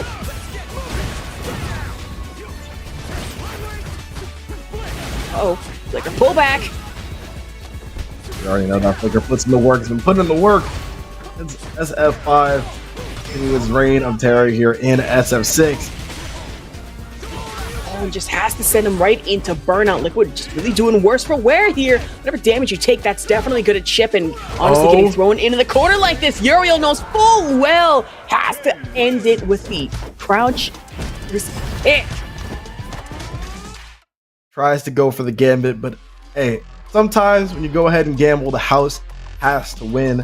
This time the house being Uriel Valerio. Now going to be moving on to winner semis. Guaranteed himself that 4th place finish. Congratulations to him. But of course, congratulations to Liquid as well. Put up a grand fight so far. Got his lick back in the loser's side. We're going down to Uriel, so can't be too mad about a run like that. I mean, hell, it's not every day you see a Dawson, and I will say Liquid still put on a masterclass of how to properly run that character in some key situations, and especially playing into the fake pressure. You might want to go with the teleport and fate into the fireballs, but hey, really just got, I don't want to say packed here, but still did get walled at least here or two. Had to swap over to the Ed, and even then found a little bit of room off the down flicker jab. Still wasn't enough, but hey, we do appreciate the effort. On the losers semifinals, but in the meantime, we have another match we got to be running here. We got Pink DS Light versus iPeru. Battle of the low tiers coming out here. We got Kimberly and Lily. Okay, this should be fun. SJSU, we're still in this. See, Yes. I say we, knowing full well that I am from Irvine here, but I have to support my NorCal schools. I really have to. If you already know what time it is, like, listen, just trying to, just trying to see that top 4 would be nice. We got to go through. I said iPeru has been around the scene for a minute. I remember hearing about iPeru back during SF4 when I was first getting into the scene. So, I mean, listen, even if the games are different, the tenure and the decision making, how you win at Street Fighter has remained the same. We should be seeing some really good stuff here, even from this Lily. True, that is true. Lily, just another character that, hey, I'm starting to see a little more and more and more of, especially off the Condor Spike in the rush. It is some dastardly stuff. Like, I thought Rashid was fast with it. I didn't realize how terrifying Lily was too.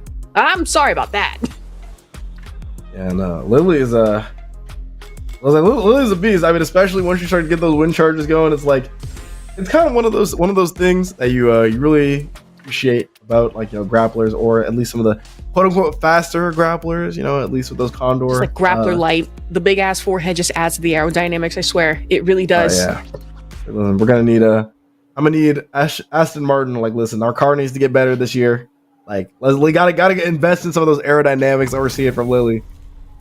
Exactly. Like, you see Lily, we need fast like that. We need 200 miles per hour. Crank that up by 5, possibly. There you go. Gotta get this one started though. As I said, this is the battle to get into that 4th place spot.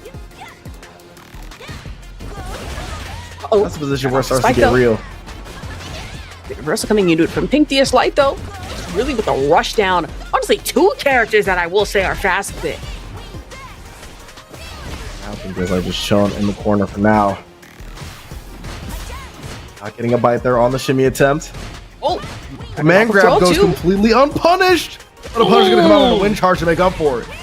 About to say unpunished for the moment, but Pink DS Light just there to kind of just stimmy through it.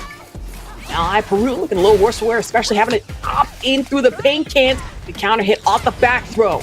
Oh no, you already know that this is gonna kill. Gets the command grab and gets the first round from the ashes of defeat. Peru. Absolutely slammed down, and now Peru at least up by one here, especially off that OD, and thankfully so. That timing couldn't have been any better. Now Pink DS Light trying to just find something shimmy through, especially off the jumps here. Able to avoid a throw though. Matter not trying to get hit by this command grab as we saw there. Right though. Wind charges only do so much. Oh, off the wind rush, really just stammering through it. Especially even more so off the drive rush, but with the jump in, still forget the side swap. Peru, even in a burnout, has to guarantee some semblance of a kill here. Will it kill 100% through the super? I wasn't even asking the question. I already know that we're just pressing start, pressing A, trying to get right back into that next game there. Absolutely, we just blazing through it. Get started here. Love that Pink DS Light. Presses start faster than its character could ever be, right? It's like just always wants to get right back into the game. Absolutely. GG, shake my hand. Let's get back into it. That's fine. Pink DS Light, no exception, especially off the crouching light punches. But already command grab right into the throat. Now opting in for the drive rush on the overhead. Peru, though, for that spike. Uh-oh. One of the command grab. This is where it starts to get scary. Nothing there. Has to respect the wind charge. Oh! No punish there. Pink DS Tries to go for the wind charge once again. Just right in the conversion as well, but risks the burnout. Knocking and just trying to place back in the corner. Peru, though, able to tank through and actually just completely avoid the spray can bombs. Pink DS Light having to play in through burnout at that. Kind of limits a lot of your options, especially with the drive rush. It's hit out of it, but the perfect parry is going to be good. Should be enough if a Pink DS Light elects to spend the meter. Here goes for the level 3. Wants to get that playlist bumping going into the second round. Man, just beefy with it off the damage. The Ninja Cypher Star, the level 3 Super Art, now Pink DS Light. Listen, we got that track going. Still in this. A grand old time for Pink DS Light now. Gets the movement speed buff. How it's going to be applied. Goes to the same side there again. The hitbox shenanigans really just rearing its ugly head against Spray Can Bomb. Just put down wind and back throw off the OD. Oh, this is looking more than free so far, but Peru gonna have a chance to get something started. Find anything. Oh, neutral jump, but nothing there. Yes. Oh no! Tries to go for the whip punish, nothing there either, but a Pink DS Light gonna find a way to wrangle the game back in. Take it. Once again, we're seeing a 1-1 situation here. Man, Peru just caught lacking on one side, while Pink DS Light really taking full advantage. Now really just tied 1 apiece here. Already with the conversion. The quick flip, disrespectful kicks though, and really trying to opt in off the drive rush into the command grab, but not finding that either. Still broken through. Right there. Goes for the throw there. Sees you holding down parry. Says, you know what, I'm not going to let you get away with it. Trying to crouch light kick. Already. Meaty. Scary with it. Uh-oh, tried it with the wind charge. And Pink DS Light saw the opportunity, tried to take it. Nothing found just yet.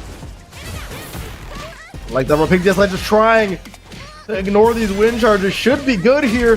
Has enough to spend it for the second rush. Not going to be enough to kill here. Headed in round 2, Pink DS Light has the opportunity to at least put this at 2-1 here. And imagine SJSC would be definitely happy about that, but Peru still got it in the game. That's the OD throw with the spike down. Get hit there. Maybe jump in, I'd assume jump in there. You know, electing to, you know what, I don't mind getting hit by these light kicks, especially as long as I don't get hit by that command grab.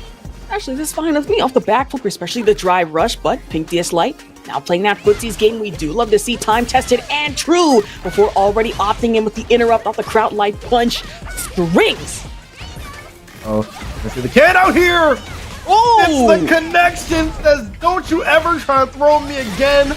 And you know what? I'm going to skip this track, put the next one on, and we are going to the next game with a W in my favor. I think this lights up 2-1.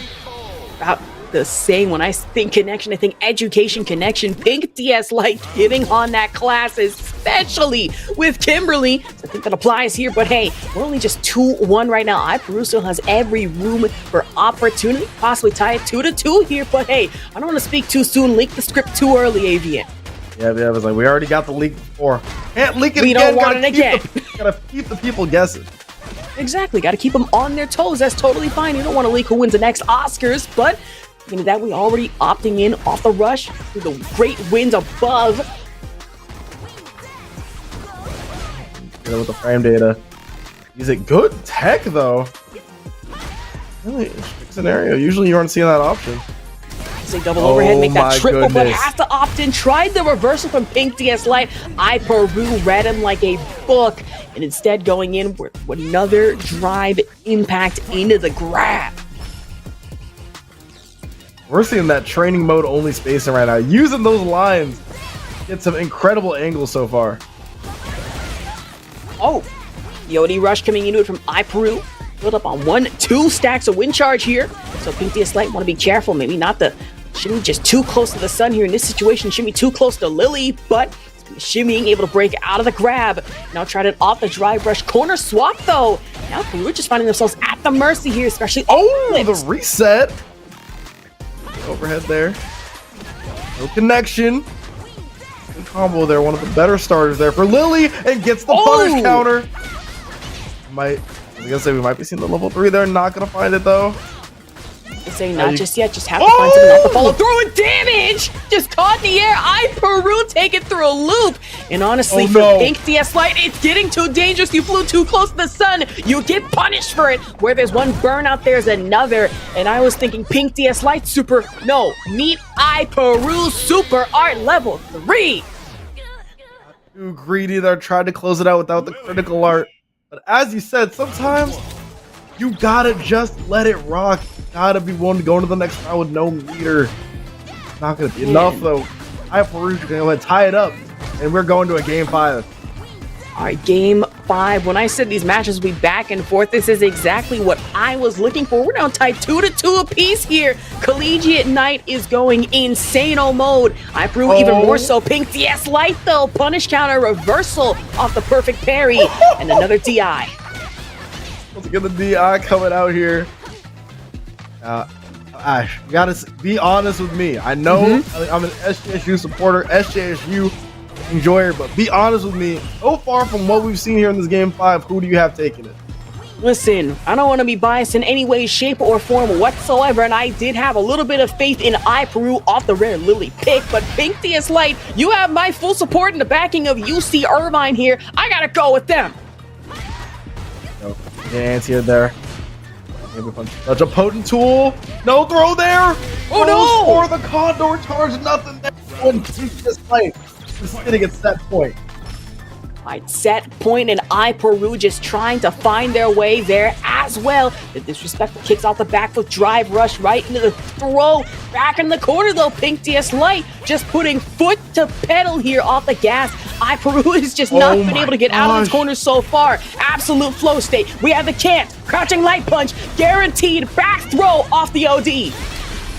This might be enough here. Honestly, has so little health. So little scaling. This should do it here, and it does the perfect to close it out. And the Pink DS Light takes the game 5 set to find themselves sitting at a guaranteed 4th place. Okay, the finesse, the drip, if you will, in Pink DS Light. Listen, just might have upgraded themselves through the 3DS to a Nintendo Switch, as clean as and expensive as that was. Like, listen, what kind of demons y'all got in San Jose State University? I just want to talk. I'm not trying to convince them to transfer to UCI in any way. However, we might need to have a chat. Oh no, there will be no chats going on here except for how will he do it to try to go ahead and get into that loser's final spot? Potential run back here as well if Enzo the Okage is able to defend his honor against Chris CCH. But I gotta say, Chris has been looking like a demon so far. He has been on an absolute tear, has been tearing through literally everybody in this bracket. Only, I believe, one set loss over on the ladder and hasn't lost a game yet in this top 8 stage. Man, not just yet, but hey, that could change, possibly. But Chris CCH, like I said, has been on a rip and tear. So honestly, going against Enzo the Okage, that's like hydrogen bomb versus hydrogen bomb, if we're being very honest here. Hydrogen bomb versus hydrogen baby for sure. I mean, hydrogen baby is insane. Well, it's true, but that is insane. This is right. It's like, I don't even know how to compare Enzo, because Enzo just like, he has like the decision-making maturity of someone who's like literally double his age, if not more. Who should be doing taxes? Yes. Yes. Yeah. So we should definitely be seeing a W-2 in the near future. But he says, listen, I got school, man. I can't be doing all that. I just gotta be out fundamental you in Street Fighter for the one time. And then we're gonna be seeing it here against Chris CCH as well, just in case. True, but I believe we should be headed to a quick 5-minute break while we get the anticipatory stuff out of the way. So please stick with us. We'll be right back with some more FlyQuest Fight Series.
I'm the best of all time, baby.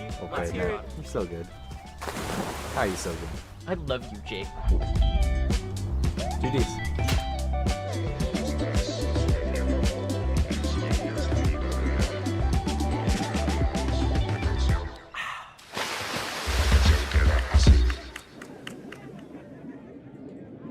I see you going up against Minna R&D in the clutch. Explain what's going on with that. You guys got a big rivalry or something going on. It's no real rivalry. My rivalry is with the Dominican community, and I want all of them to know that they're very quiet right now, and now they know who's the best in the world, and they ain't gonna say nothing to me no more. Y'all mans is dead. I slayed him. He's done. I'm the GOAT. I don't want to hear nothing from the Dominican community no more, bro. Y'all come in my chat, y'all better worship me on Twitch. That's all I want to know. I don't hear none of y'all in this arena talking, none of that. Okay. My goodness, Punk the God. Wow. For new players, I would probably recommend Braum for how easy it is to just swing and attack. If you like just being like a big, reliable like support or like tank type of player, I think Braum does that for you. I also think that his moves are pretty big, pretty swingy, can hit from pretty far away. So you don't have to worry too much about movement. That's like the big thing with Braum. You know, just get in there and just hit them and just protect your friend. Let's go!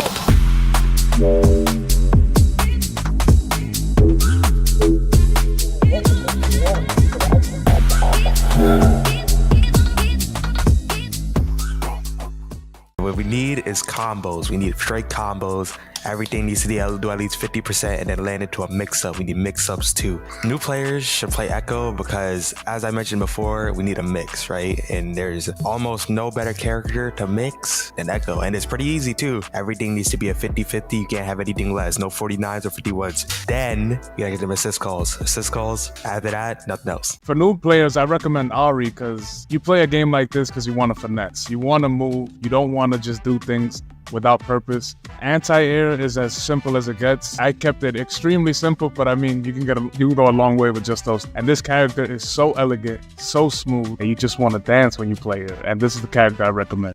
Welcome to the FlyQuest podcast, where a current competitor, a veteran, and a noob recall the best moments of 2024 in Melee while eating tacos. Enjoy.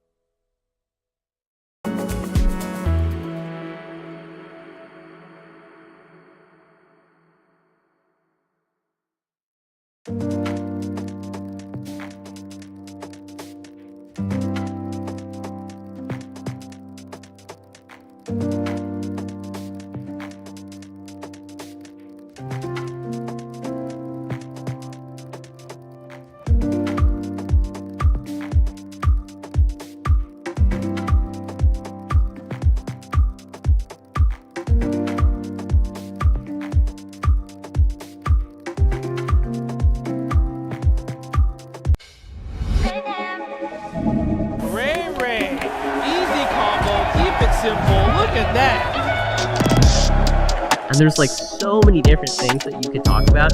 We're gonna make a shitty f***ing tier list. Best way to live his life. Oh my god, pump the god, FlyQuest over! Champion! Let's go, pump the god right there.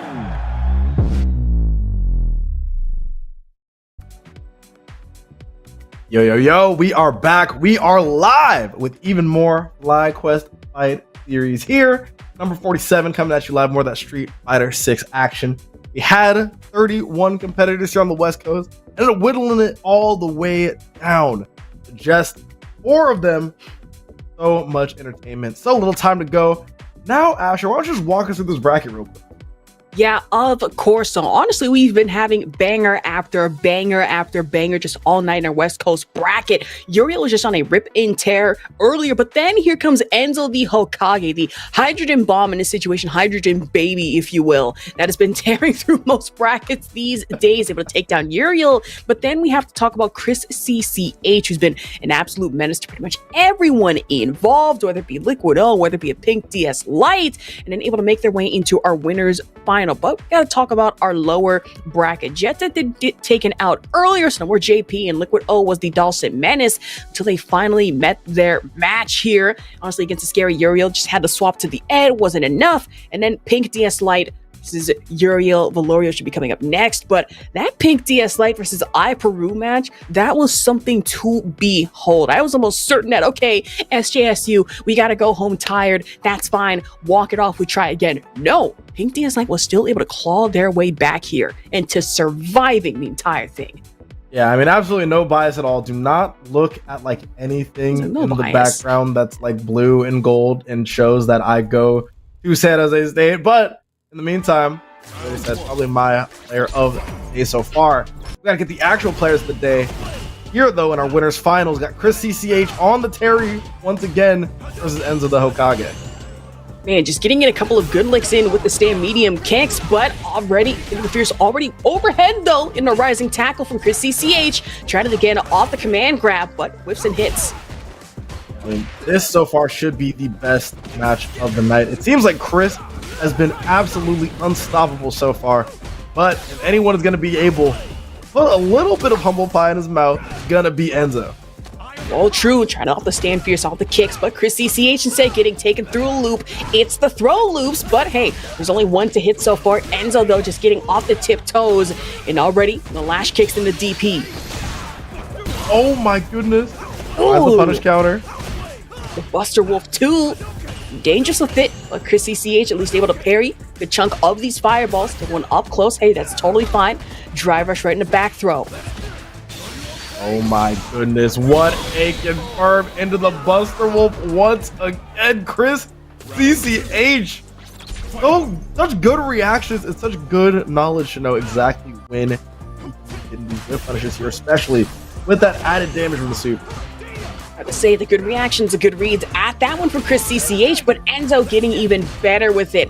Off the read potential, but off the drive rush ender, nothing to be found there, but Chris CCH, fierce kick, and already drive rush confirmed from Enzo here, the back into the corner. Are looking very, very good here for Enzo. Something that we should have been saying earlier on, but then Chris CCH getting a massive punish, not able to find much here though. Not much off the ODDP, but tried off the OD geyser from Chris CCH. Happened for the command grab instead. Watching medium kick from the overhead, but burnout. Enzo playing the risky game. With that risk comes reward. Finally able to level things out here in the rounds. I love that. Putting all or nothing on that strike the situation, but still finds his way out. I mean, what is it? So the victor goes to the spoils, but sometimes the risker goes to spoil on the other side. And true. The geysers. But Chris opt in off the power play instead. Now try to off the drive rush instead, gets met just to face, or really in this case, foot to face off the rising tackle OD.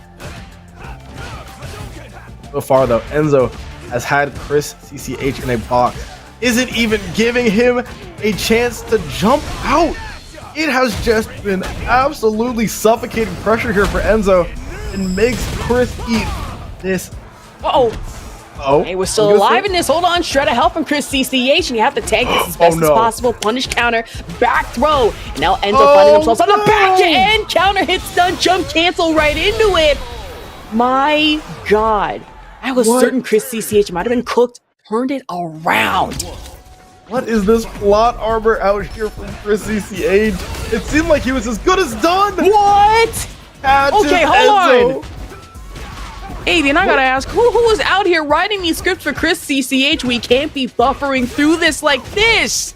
Actually, this is actually the main character. I'm sorry. We tried to throw everything at him. We tried to throw Kimberly. We tried to throw Enzo the Hokage at him. It feels like absolutely nothing can stop Chris right now. Going on even more pressure with the crack shoot. It seems like you're just not gonna have any chance to get out of here. Spray goes in Chris CCH's favor as well.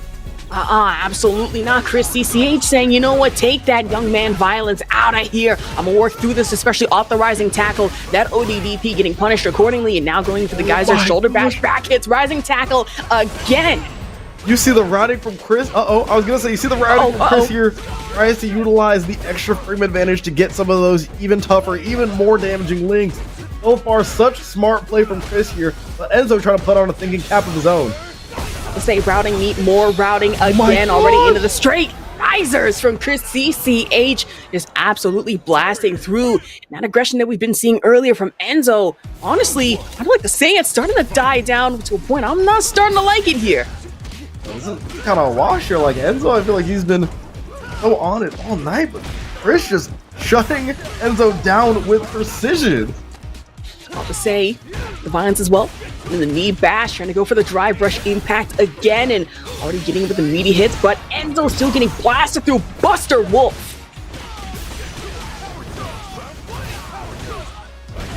Once again, this should be the death here. Rising tackle, even when burned out, is going to be more than enough. And Chris finds himself on set point. Set point, we're already starting off with the crouching meeting kicks right into the overhead rising tackle that ended again. And for Chris CCH breaking through it, the meaty hits into the impact too with a drive rush.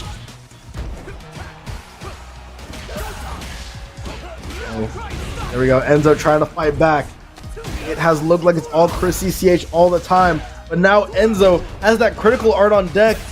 One more strike could lead to disaster. And just back into the corner, not enough for the wall stun in any way, shape, or form for Chris CCH. Still in it, Enzo. I can't really say the same for, just has the burnout and no meter available, able to break the throw, and now has to play careful, especially against the burning knuckle. Oh no! The throw! And what a flip here for Chris CCH. Goes ahead, gets a whiff punish. It gets the kill as well, 3-0. For the Street Fighter League runner-up as he sits on the winner's side grand final. And I'm gonna say this, real gangsters move in silence, but according to Chris CCH, real Terries move with violence. And especially against Enzo here was definitely the case. That was just ridiculous. I mean, it literally looks like it's like, all right, I feel like if anyone is gonna sit here and give Chris a run for his money, it would have been Enzo, right? Has been putting in the work, been putting in the results for a minute here, but isn't even able to find a game. Like, this is looking crazy. Man, and I was almost certain, like, hey, we're used to seeing these back and forth matches, especially in tonight in our West Coast bracket, in our East Coast bracket as well. But Chris CCH just said, listen, forget that back and forth nonsense. Give me my grand final. I won it already. You think you might get a reset against me? Think again. This is going to be a tough one. Man, and now you gotta. All right, we still got a whole loser side to work through, right? We've got the loser semis between a Pink DS Light and Uriel. But you have to wonder if they're almost like shaking in their boots at the chance to try to fight against this Chris CCH Terry. It has been on a run here where most people don't even consider his main character, and is still, people are not even able to crack the armor even a bit. Still flawless here in the top 8. I mean, not only that, between Pink DS Light and Uriel, whoever wins out of this one have to fight against Enzo the Okage in our losers bracket. I will say, but hey, finals, we still have plenty to look forward to, and for Pink DS advantage based off commentators here, but hey, just might have it. Yeah, I literally already envisioned exactly how Pink DS Light is. He's like, I don't want to go to the local tonight. Hold on, why am I kind of cooking in FlyQuest? Let me sit here and lock in. Exactly, just lock it in at least for the moment here. Try to stand heavy kicks, but Uriel just not able to break through Pink DS Light's defense just yet. Oh, what a punish. Knows exactly how to punish that run up. There though, as you can see, a Pink DS Light not cracking at all on this defense. Both players doing just such a good job defensively. Do you see this? The perfect parries are there. The defense is there. The patience is there. This is looking like we are already setting ourselves up for a banger of a set. About to say, speaking of patience, just really playing that patience game into the impact. Perfect parry after, but now just playing the footsie game. Stand medium kick. Light punch as well in the crouch. But instead, opting in for the medium, just right into rush while stunned. Crazy here for Pink DS Light getting up there in the first round. 70 seconds. I mean, that's what you're looking for, right? Such good defensive plays on both sides leads to those long round times and leads to even better street fighting. I mean, true, you just want to move fast and move to the beat of your own playlist, especially in the case of Pink DS Light right now. Level 3, back with the Cypher Star. What do you think Kimberly's listening to in there? If I have to be honest here, I'm either thinking Pop Smoke or in the most insane way possible. Hold on, I'm trying to think. Yeah, that's all I got. Pop Smoke, honestly, I'd give it a good bet. Yo, as we already saw, Uriel knows exactly how to punish these. There goes the throw. This is a scary spot to be in for a Pink DS Light. You are sitting here, facing off against a Ken with critical art. This could spell your demise if you get hit here, ends up getting stunned, and this might be the closing statement. Oh no! No way! Combo! It lets a Pink DS Light live. Oh, an unfortunate combo dropping Uriel, I imagine, might have to be kicking themselves a little later on, but we have to focus back on the now. Still got a ways to go against Pink DS Light, still tied 1-1 apiece here in our rounds, but already back throw reversal, opting in, tried it with a super, now punished accordingly from Pink. Oh, you already know that this is gonna be the end here. Put the elbow in them. Skip this track. It's looking like, according to the chat, we're gonna be going on to the next MF Doom track. That's gonna be more than enough. The perfect and Pink DS Light takes the first game. No, now that I really think about it, Kimberly would 100% listen to MF Doom. That's got to be accordion playing in those headphones right now. Be real as hell. Maybe some Smino in there, on the playlist. I mean, possibly ICE Cold, nice to be old here, but with Pink DS Light, got to get in it with the young strats. And now, obviously with the side swap, already DP gets punished, and now in a drive rush.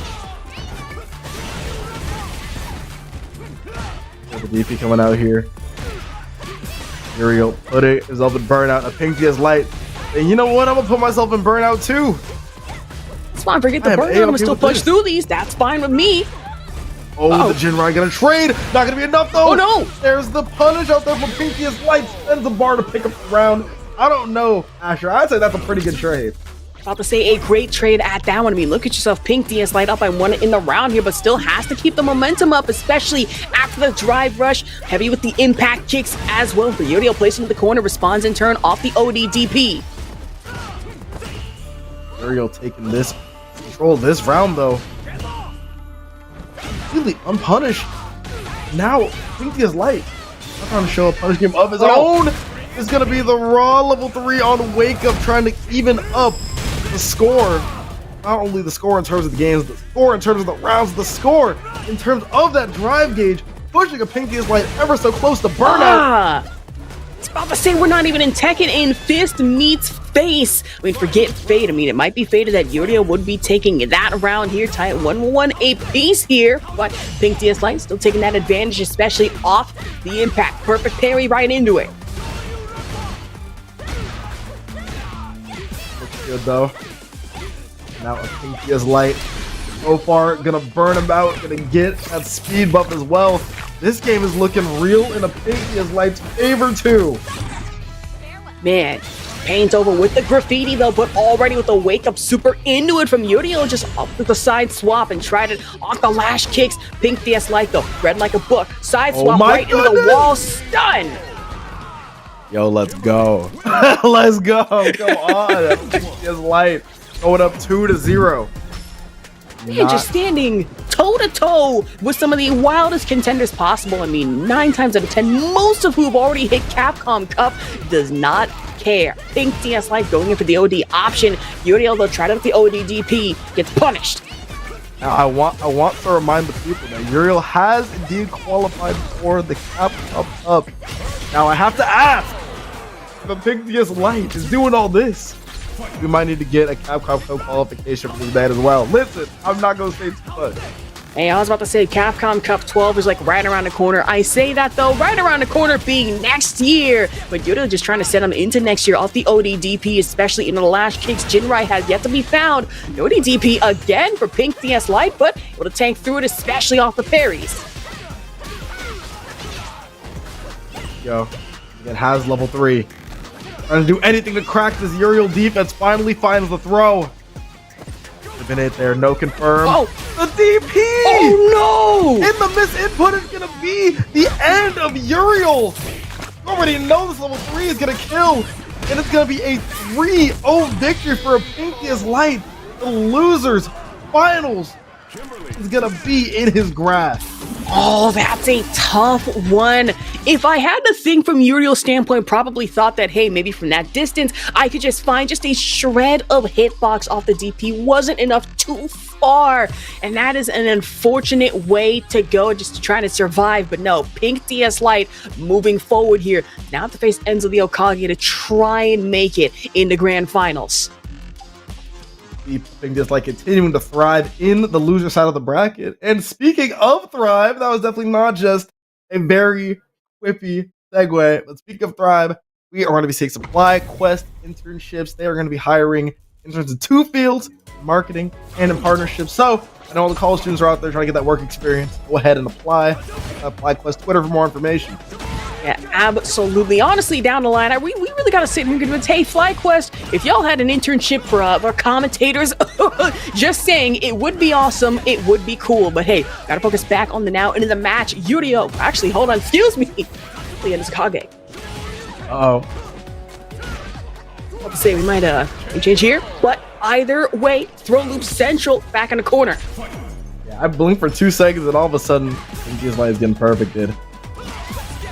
So for some backstory, Enzo the Okage did indeed come up to Northern California for Genesis, trying to qualify for that Red Bull Kumite spot, and ended up not getting as far as he was expecting, getting gatekept by NorCal on multiple avenues. So gonna have to see if that's gonna happen here tonight. True, already with the knee bash right in the reversal, though, back into the corner. Honestly, Pink DS Light looking a little worse for wear here, just torn through off the burnout. And obviously Enzo following through off the super art ender. Once again, Enzo just tearing through this Kimberly defense. Already off to our next stage here. That puts his game leading into Fireball. Yeah, I gotta say, that is kind of the deficit of fighting two of the same character in a row. You're gonna see the same character and expect the same habits, but if they play a completely different style, then you can't do too much. You gotta just be able to adapt to that on the fly. I mean, True tried to also throw a little earlier here, but already Pink DS Light gets punished back to throw loop central against Enzo, who already the crouch medium punch, the rush. And anything here, catches Enzo trying to go for the DP. Big, and now, how much that Enzo can do here? Catches the throw. Oh, no. And tries to go for, I was gonna say tries to go for the incredibly ballsy read. Not gonna be enough though. Man, a wild read. Knew they had to really just tank through anything with the super art. And if it works, it works. In that case, worked a little too well for Enzo here. Pink DS Light tried it off the jump in, but missed. And the ODDP. All right, coming out once again. Take on the throw. Oh no. Getting destroyed right now as a Pink DS Light. Oh, once again. And this should be a big punish. This should be the kill here with the level 2 in 2 quick games here for Enzo. Tried it with the reversal, but Enzo knew better. Opted in for the super art instead. Tatsu Ender. Now we are getting through these almost startlingly fast. Enzo's already up by 2-0 here in our losers final. Yeah.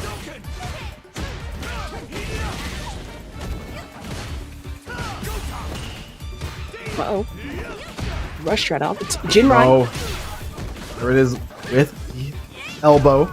Get more of that offense going.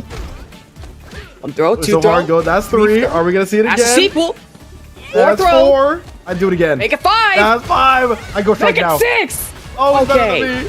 Oh, it gets the DP out of the ODDP. Listen, that's one thing they teach you in our mechanical engineering program at SJSU is how to count 2-5. Doing an incredible job there. I'll just say, how many throws do I have in stock? 1, 2, 3, 4, 5 plus 5. Pink DS Light saying in that last round, but not in the next. Now crank the MF Doom. Oh, we might be doing it again here. I got us going for, I'll say 6 throws here. Yeah, I got 6 big PR. Maybe 6. Forget 1 meter left. Maybe like 1 meter left for Enzo. Oh, just went straight as hell.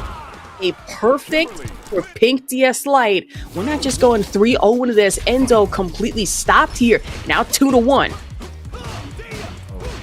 So hard to try and pin Enzo down in the neutral game. But it feels like once Pink DS Light is able to get that offense started, it has been curtains so far. Continuing that as well.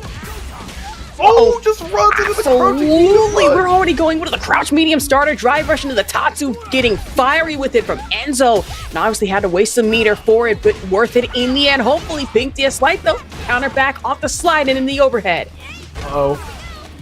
Again, there's another throw. Are we going to see it again? Catches out that DP, and a Pink DS Light has just been right over and over again. Man, that armed and dangerous type beat again for Pink DS Light, no exception, especially off the rush in. Get meaty with it, but back into the corner, Enzo, really pressured upon, has no choice but to use the ODDP means of escape. Perfect parry on the line. Y'all cannot see it. I am sticking my tongue out right now, bro. I am lit. A Pink DS Light is going crazy. The insano mode with it, even more so. How many do we have in stock is the important question. Enzo, and with the stocks off the Jinrai kick again. Off the stand fierce. Oh, that's going to be plus. This throw might do it. Has to do one more. The backdash coming out here from Enzo, though. Gonna give him a chance.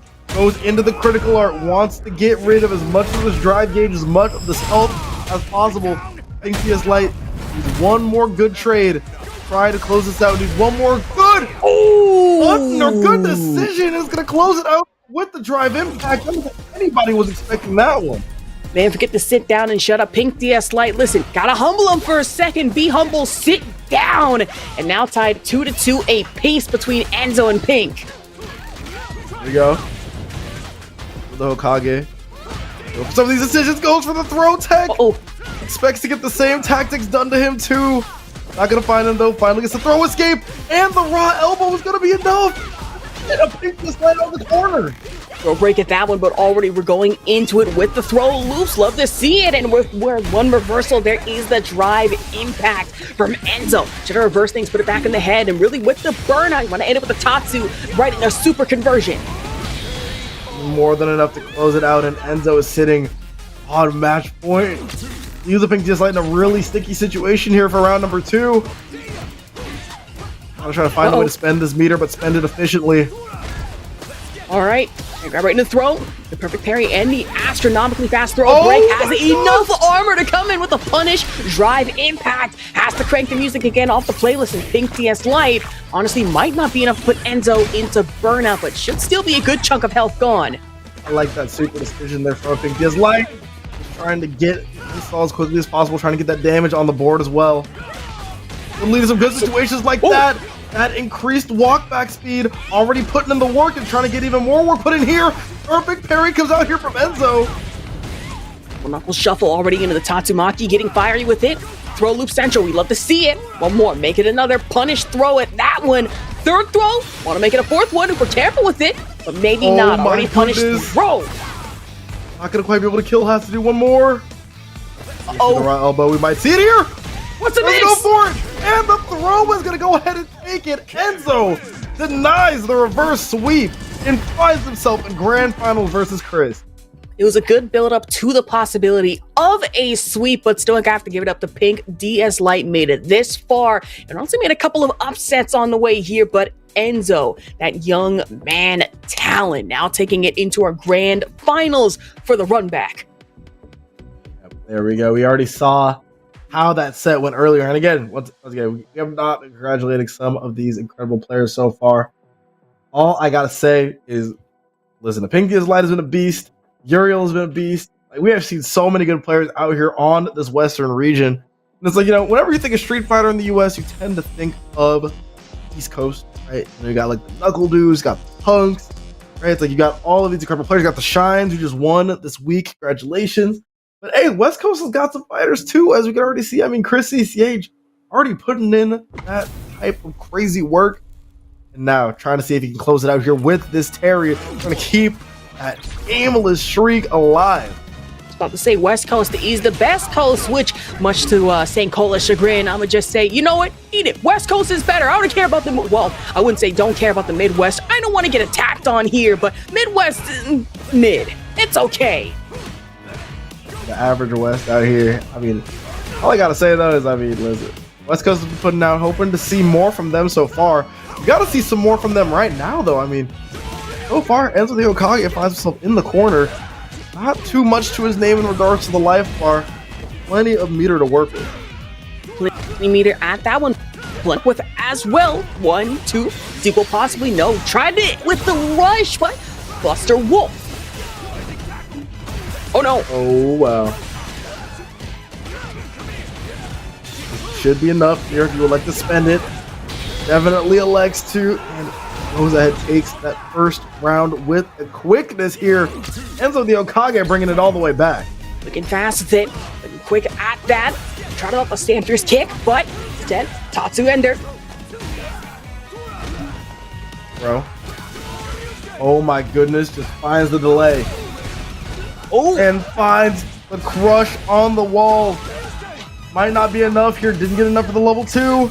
Reversal side swap into the DP. Enter. Burning Knuckle wasn't enough though. Enzo still at least taking one over Chris CCH. Had to ask, is Enzo the Hokage going to be able to find a game here in the set? And so far, it's looking like he has been finding a pure domination here against Chris, who has looked untouchable up until this stage. I mean, true, we have seen this before where all of a sudden one gets the reset, but then the other just might be able to take the full thing. I mean, hey, having an East Coast bracket for West Coast, though, you never know. I mean, we did see a script leak earlier, but hey, that's then. This is now, again, able to break out of the throw, lead into the rising tackle. Here we go. Good throw tech coming out here by Enzo. Gets the punish counter. Should be some big damage.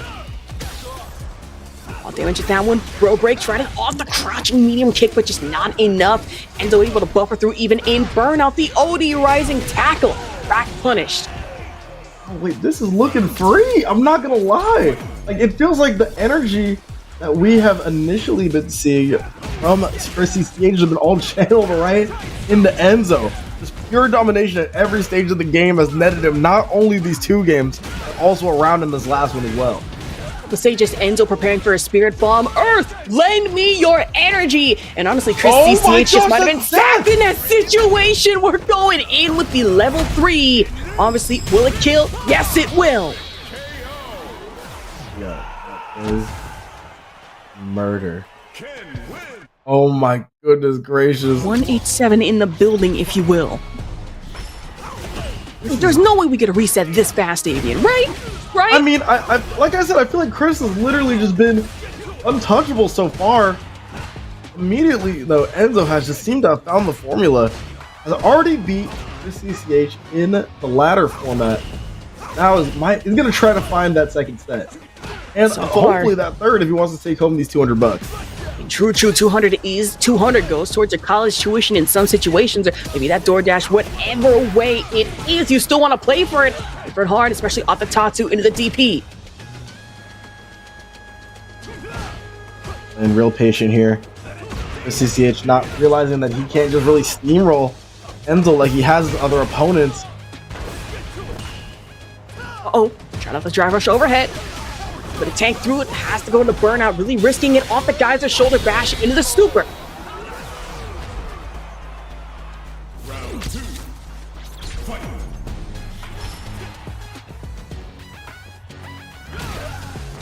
Yeah.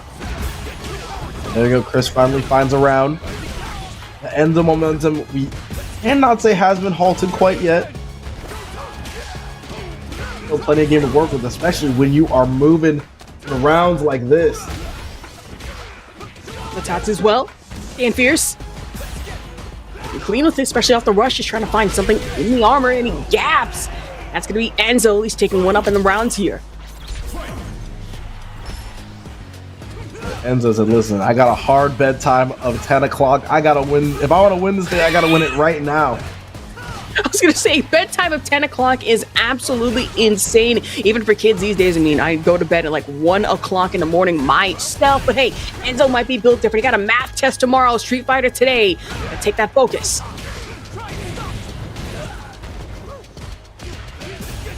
Oh. Wait on Chris CCH to go ahead, go for the side swap as well. Much rather put Enzo in this uncomfortable situation than take the damage. The guys are just straight up in damage, especially just off the double light punches here. Stand fierce off the kicks, but that Chris CCH just gets taken for a ride. The level 3 super. Oh, Enzo trying to look for a 3-0 of his own, trying to give Chris a taste of his own medicine. Flash kicks. Break out of the throw though. Try to the OD fireball. Oh, not much that you can do. Oh my gosh, the hit confirm into the critical art! What a confirm from Chris CCF! Somehow worked in Chris's favor. Enzo only has a shred of meter to work with. Now a shred of life to work with. Geyser back into the overhead. Drive rush. Reversal back into the wall. Able to perfect carry out of it, but not able to break the throw. What a counter. No way! From Chris CCH looks dead in the water there, but finds a way to get out and maintain his position in the winner's side. I was about to say, we were just a hair away from a reset, but Enzo obviously denied in the last few seconds, and Chris just playing with the high risk, high reward, gamble all the way, and hey, paid off, $20,000 payout. My goodness, I'm still rearing over that confirm. If I was Enzo there, I would be stuck in my seat. Like, there's no way he just confirmed that. That worked? It did. If he was just inputting it, it would have been over. Like, I would have gotten the reset, I would have had the momentum. Do you know how calculated it had to have been for that confirm to even work in the first place? I was like, okay, Chris CCH, that's fine. We can just talk it off, get in the reset next time. But no, worked. And now we're 2-1. We're not tied here just yet, but Stand fierce kicks and really just a side swap right in the burning knuckle. Honestly, we could be tied here in a second. Light punch. Oh my gosh. No way. Once Not again. Confirming the level 3. Not going to quite be enough to kill here, though. But might as well be as good as dead. Enzo finds the parries, gets himself a little bit more drive gauge to work with. Chris can't react. And Chris is going to be eating a level 3 of himself. About to say, Chris, this should be actually scared about the burnout. Only just one bar left. We gotta hold on to that. Still has a life advantage, but Enzo able to turn it around, but not just yet. We still have to contend with the OD rising tackle. This is ridiculous. Like we said, Chris was looking as good as dead. But now it's looking like he do whatever he wants here in this round. Enzo can't necessarily find those last hits to close it out. This is getting absolutely insane with it, and Chris CCH just hanging on for dear life as Enzo the Hokage driving the bus like a madman. But hey, Burning Knuckle a little bit earlier still gets countered out and counteracted by the throw. Oh, OD rising tackle once again. Right here for Chris. OD DP on the other side. So anything you can do, I can do better. I can do anything better than you, says Enzo the Hokage, even in regards to throws. That's fine with me. Burnout risk, not enough in the corner to really just apply the stun, but enough for Enzo to at least put themselves up by 1 here in round 2. Just something there on Enzo, not able to get much outside of a block, crouching light punch. Kicker's kick. Already rising tackle too, coming into it from Chris. Now it's opting for the drive rush option. OD rising tackle to stop Enzo in their tracks. But Raw wake up super. Oh, now burned out. You cannot let Ken get close right now, or else it's gonna look like we're in trouble. No way! It's the anti-air and gets 2. Buster Wolf. Whoa! Man, hungry like the wolf is Chris CCH. Absolutely insane just from cross distance. We got one more. There's a second Buster Wolf from Chris. And now Enzo not only putting the near burnout, reversal to armor through. You're insane with it. Final round. Not contest there, trying to react back.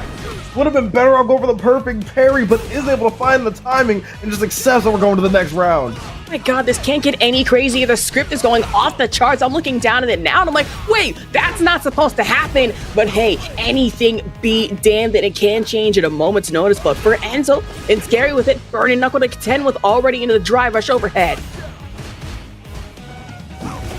Enzo not biting on any of these frame traps right now. Playing like a brick wall. And Chris CCH trying to push that to his advantage. I see you trying to block. You're trying to get opened up by any strike. Well, I'm going to throw you, young man.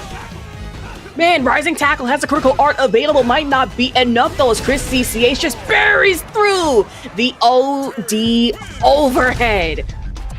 There's no way damn, this is the most insane ender I've seen. And Chris CCH, champion for tonight.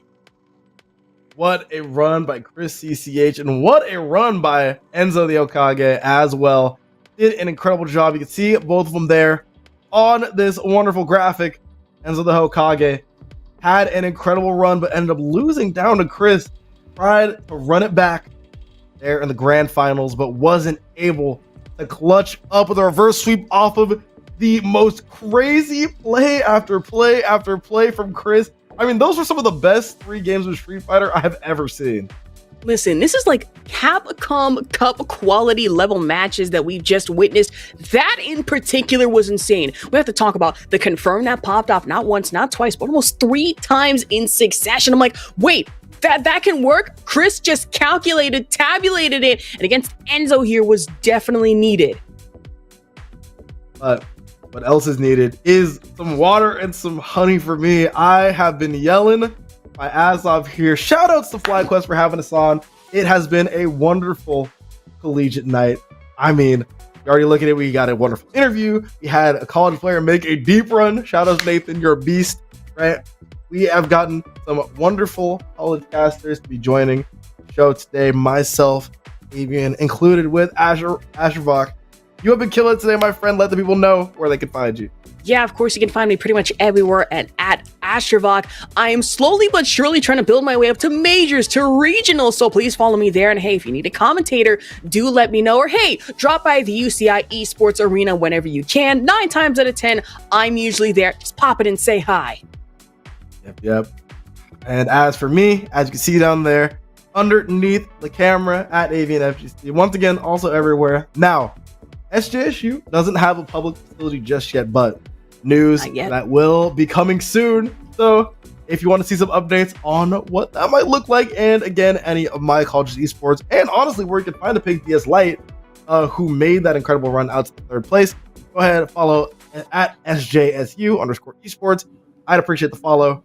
And I know that my manager, Gabe, shoutouts Gabe, would appreciate the shout out as well. But as mentioned, that is going to be it from us. Hope you have a wonderful night and get some rest for your midterms in the morning that I know you have. That's it from Astrovok and Avian. We will catch you later.